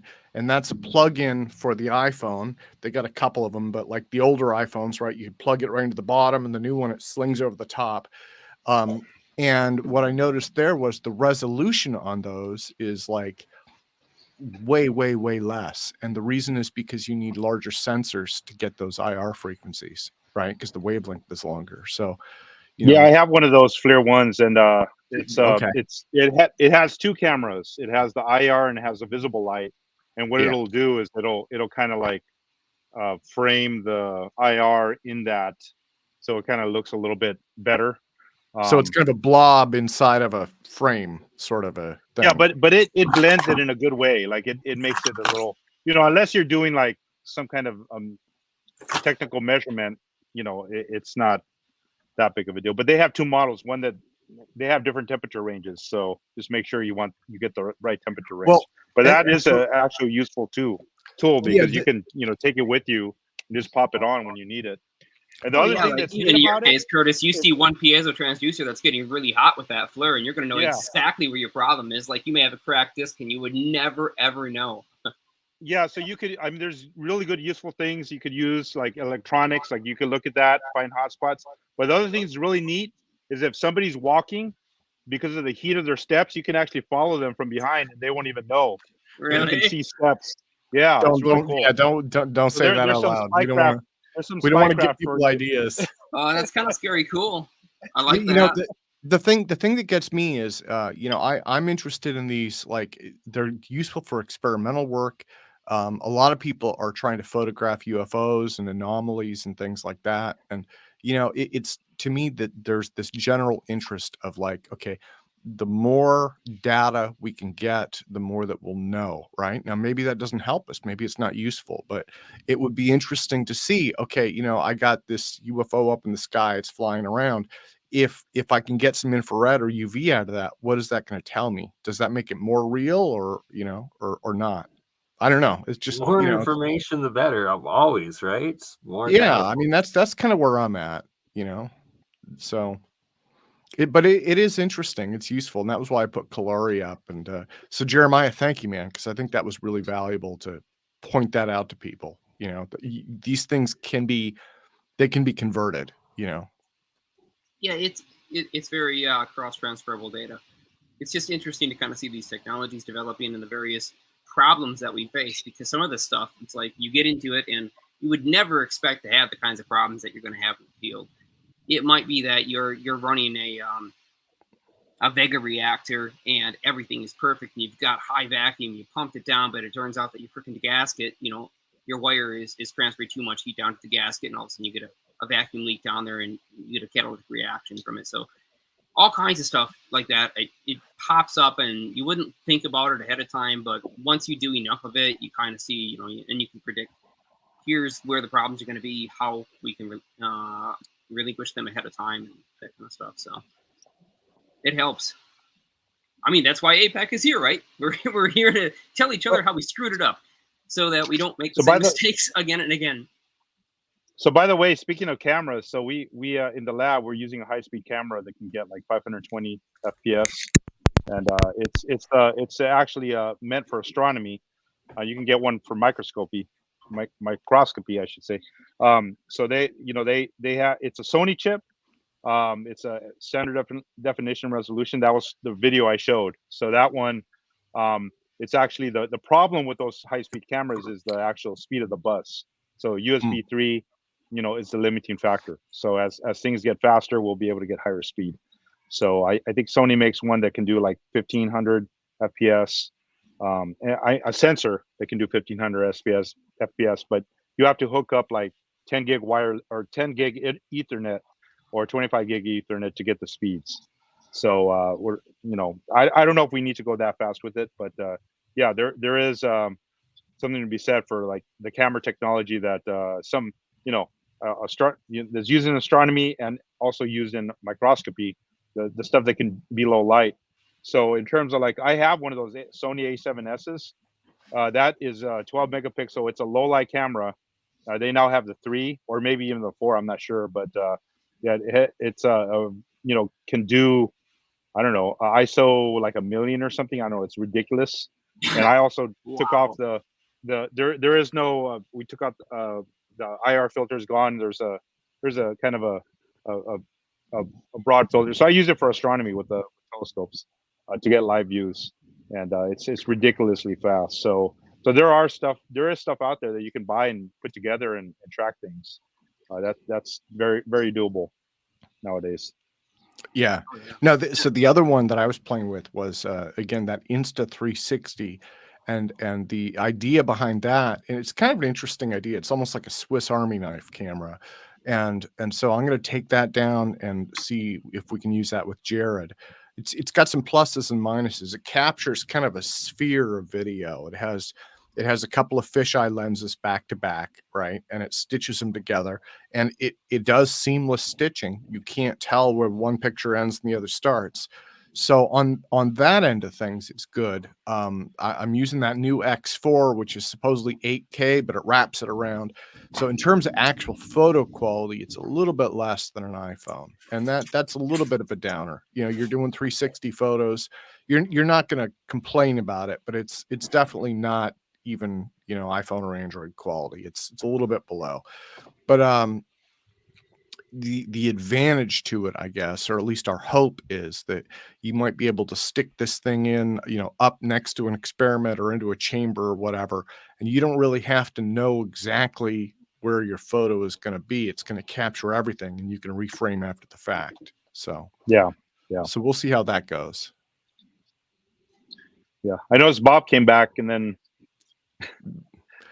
went away. So yeah, well, I think we got probably about 10 minutes left for today. I want to thank all of you guys for joining us. I mean, it was awesome digging into this, especially Brendan. Thank you, man. You had, again, that was like the off-road challenge for presentations. So that was tough. I wanted to share some of the shots I got from last night. Put them up big screen really quick if anybody was interested. And this, bringing it back to the Taurus again. My understanding was not just, so somebody, I think it was Russell, said it's because of the thinness of the electromagnetic field up here. I think it's also because the more of the radioactive particles are brought toward the top and bottom of the Taurus, which is part of the reason why you see the aurora borealis in the north, which is, it's all coming back to the 0 point. But I want to mention to you, Brendan, did you see my post on SpaceGuy's server? I did do checks of the radioactive CME burst rate compared to the average during the solar storm while we were actually getting good photos. And it turns out that the background levels were not any higher than normal, but we got quite a few bursts that had as many as 30 counts per second. So the average level didn't really seem to change. The burst level did increase. Interesting. Yeah, I don't know what the exact levels are. I'll have to take a look at that. But I saw an image, a visual representation of how much more intense the radiation is right now versus normal background. It was some random example from 2009 or something. But I think we're definitely getting like peak solar activity, But I just wanted to share this. Hopefully, like So many what people out happens there. if Hopefully it we all gets stay more alive. intense than this? Like, what if there's still That's a a good full question. year of escalation? Like, Who knows? And then what does that represent? And the things I was seeing in the sky last night sure looked like the glyphs from the Rongo script in Easter Island, according to Robert Schock. And it's just a So little bit as you pull concerning. that up, It was just like Brandon, beautiful. I'm like, this might be Yeah, a harbinger of doom. did you have some pictures, Brendan? Yes. Hold on. yeah, as you pull that up, Brandon, I'll just mention to the audience still listening, like a lot of you have probably been having some pretty crappy sleep lately. It is not you. It is not just you. There are huge studies on this. But you know what? I want to share with you. I'm the only person with a Y2K prediction that came absolutely true. So far, I predicted when everyone else was doom and gloom, I said, nope, it's going to be another 2,000 years of the same old BS. I predict we'll get more lights, but we're still going to be able to be here again month after month because the internet won't go down and no doom and gloom. Those are good. Those are good photos. So it looks like the ambient light looks like you had some problems with that the same way I did. It looks like it washed. Yeah, these are out from in some earlier. areas. I'm showing these backwards in time that for some reason, like retro causality or whatever. But yeah, this is earlier in the evening when the light was still lighter. Although so what I experienced when I went out at first was kind of like you, which is like I thought it was clouds at first, and I wondered if it was aurora, and it was so. But then I went out because I go out often. Because a lot of my lifestyle is outdoors here on the farm. But I went out like just an hour later, and it was like, whoa! I have to get the kids. Like it was above me, so. It was just really, it was especially intense at the zenith, and that's where you got like these bird-like forms as the rays were coming down in your direction. I think it had a lot to do with it. It seemed like more of the rays were coming from the direction of the ecliptic, is what it seemed like, and that's what made the unique forms toward the ecliptic, which is here where I am at. You saw a lot more red than I did. I saw more green. And the pictures don't do it justice because they were all moving and it was shimmering in real time like a fish. You know, it was right. The really shimmer intense. is just so wild how it happens, and then it looked like somebody was shining a spotlight around. Yeah. It was and nuts. I tried getting Very video, cosmic but experience. none of my cameras would pick it up on right? video. No video. I got you, Tim. It goes dark. It doesn't capture it at all. Yeah. You have to go in the pro settings. Like pretty much every Android has them, but you have to go in the pro settings of your camera and turn on long exposure. Most of these are 30 seconds at least. So I'd let it sit. So by the way, for the iPhone, there's an app called Nightcap Pro, which actually is a stacking program that'll actually stack images. So you can do low light stuff. The only thing is it has to be absolutely still. So you'll want it on a tripod or in a stand or something. But yeah, that's something that you can kind of almost turn your iPhone into a kind of like a low level astrophotography type of camera. That's good advice. And to be honest, it requires less configuration than a regular camera. So yeah, this is the baseline. This is Aurora. This is the baseline. This is Aurora. Like that's what it looked like good photos. Beginning of the night. I couldn't believe it, Brandon, but even in the washed out light and all of these street lamps and everything in Milwaukee, Wisconsin, we were still able to see it with the naked eye, but we did not see the reds. We had to use our cameras to see the reds. Lots of purples. Yeah, yours are intense and very detailed. You got a lot more of the fine detail. So you'll have another opportunity tonight. So I guess we'll give it a try. Right, this is just from my little Samsung camera. No overexposure or anything. Hey, you know what? Again, the smartphone cameras seem like they do better, and I think it's because they require less expertise. Exactly, right? They just work.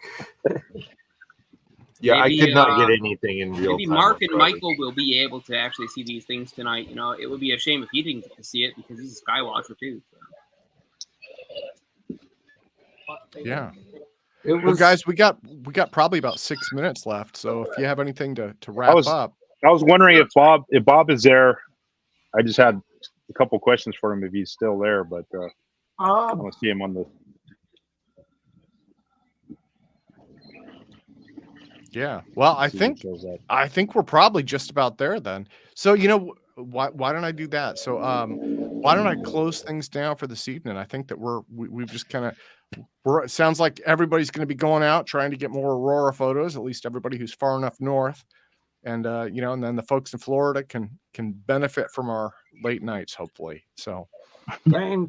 I recommend going out around 10 to midnight, wherever you are, and just looking and taking at least a few minutes to let your eyes adjust, take photos up, and then majority of the time what you think are clouds are actually clouds of ionized gas showing beautiful colors in the skies above.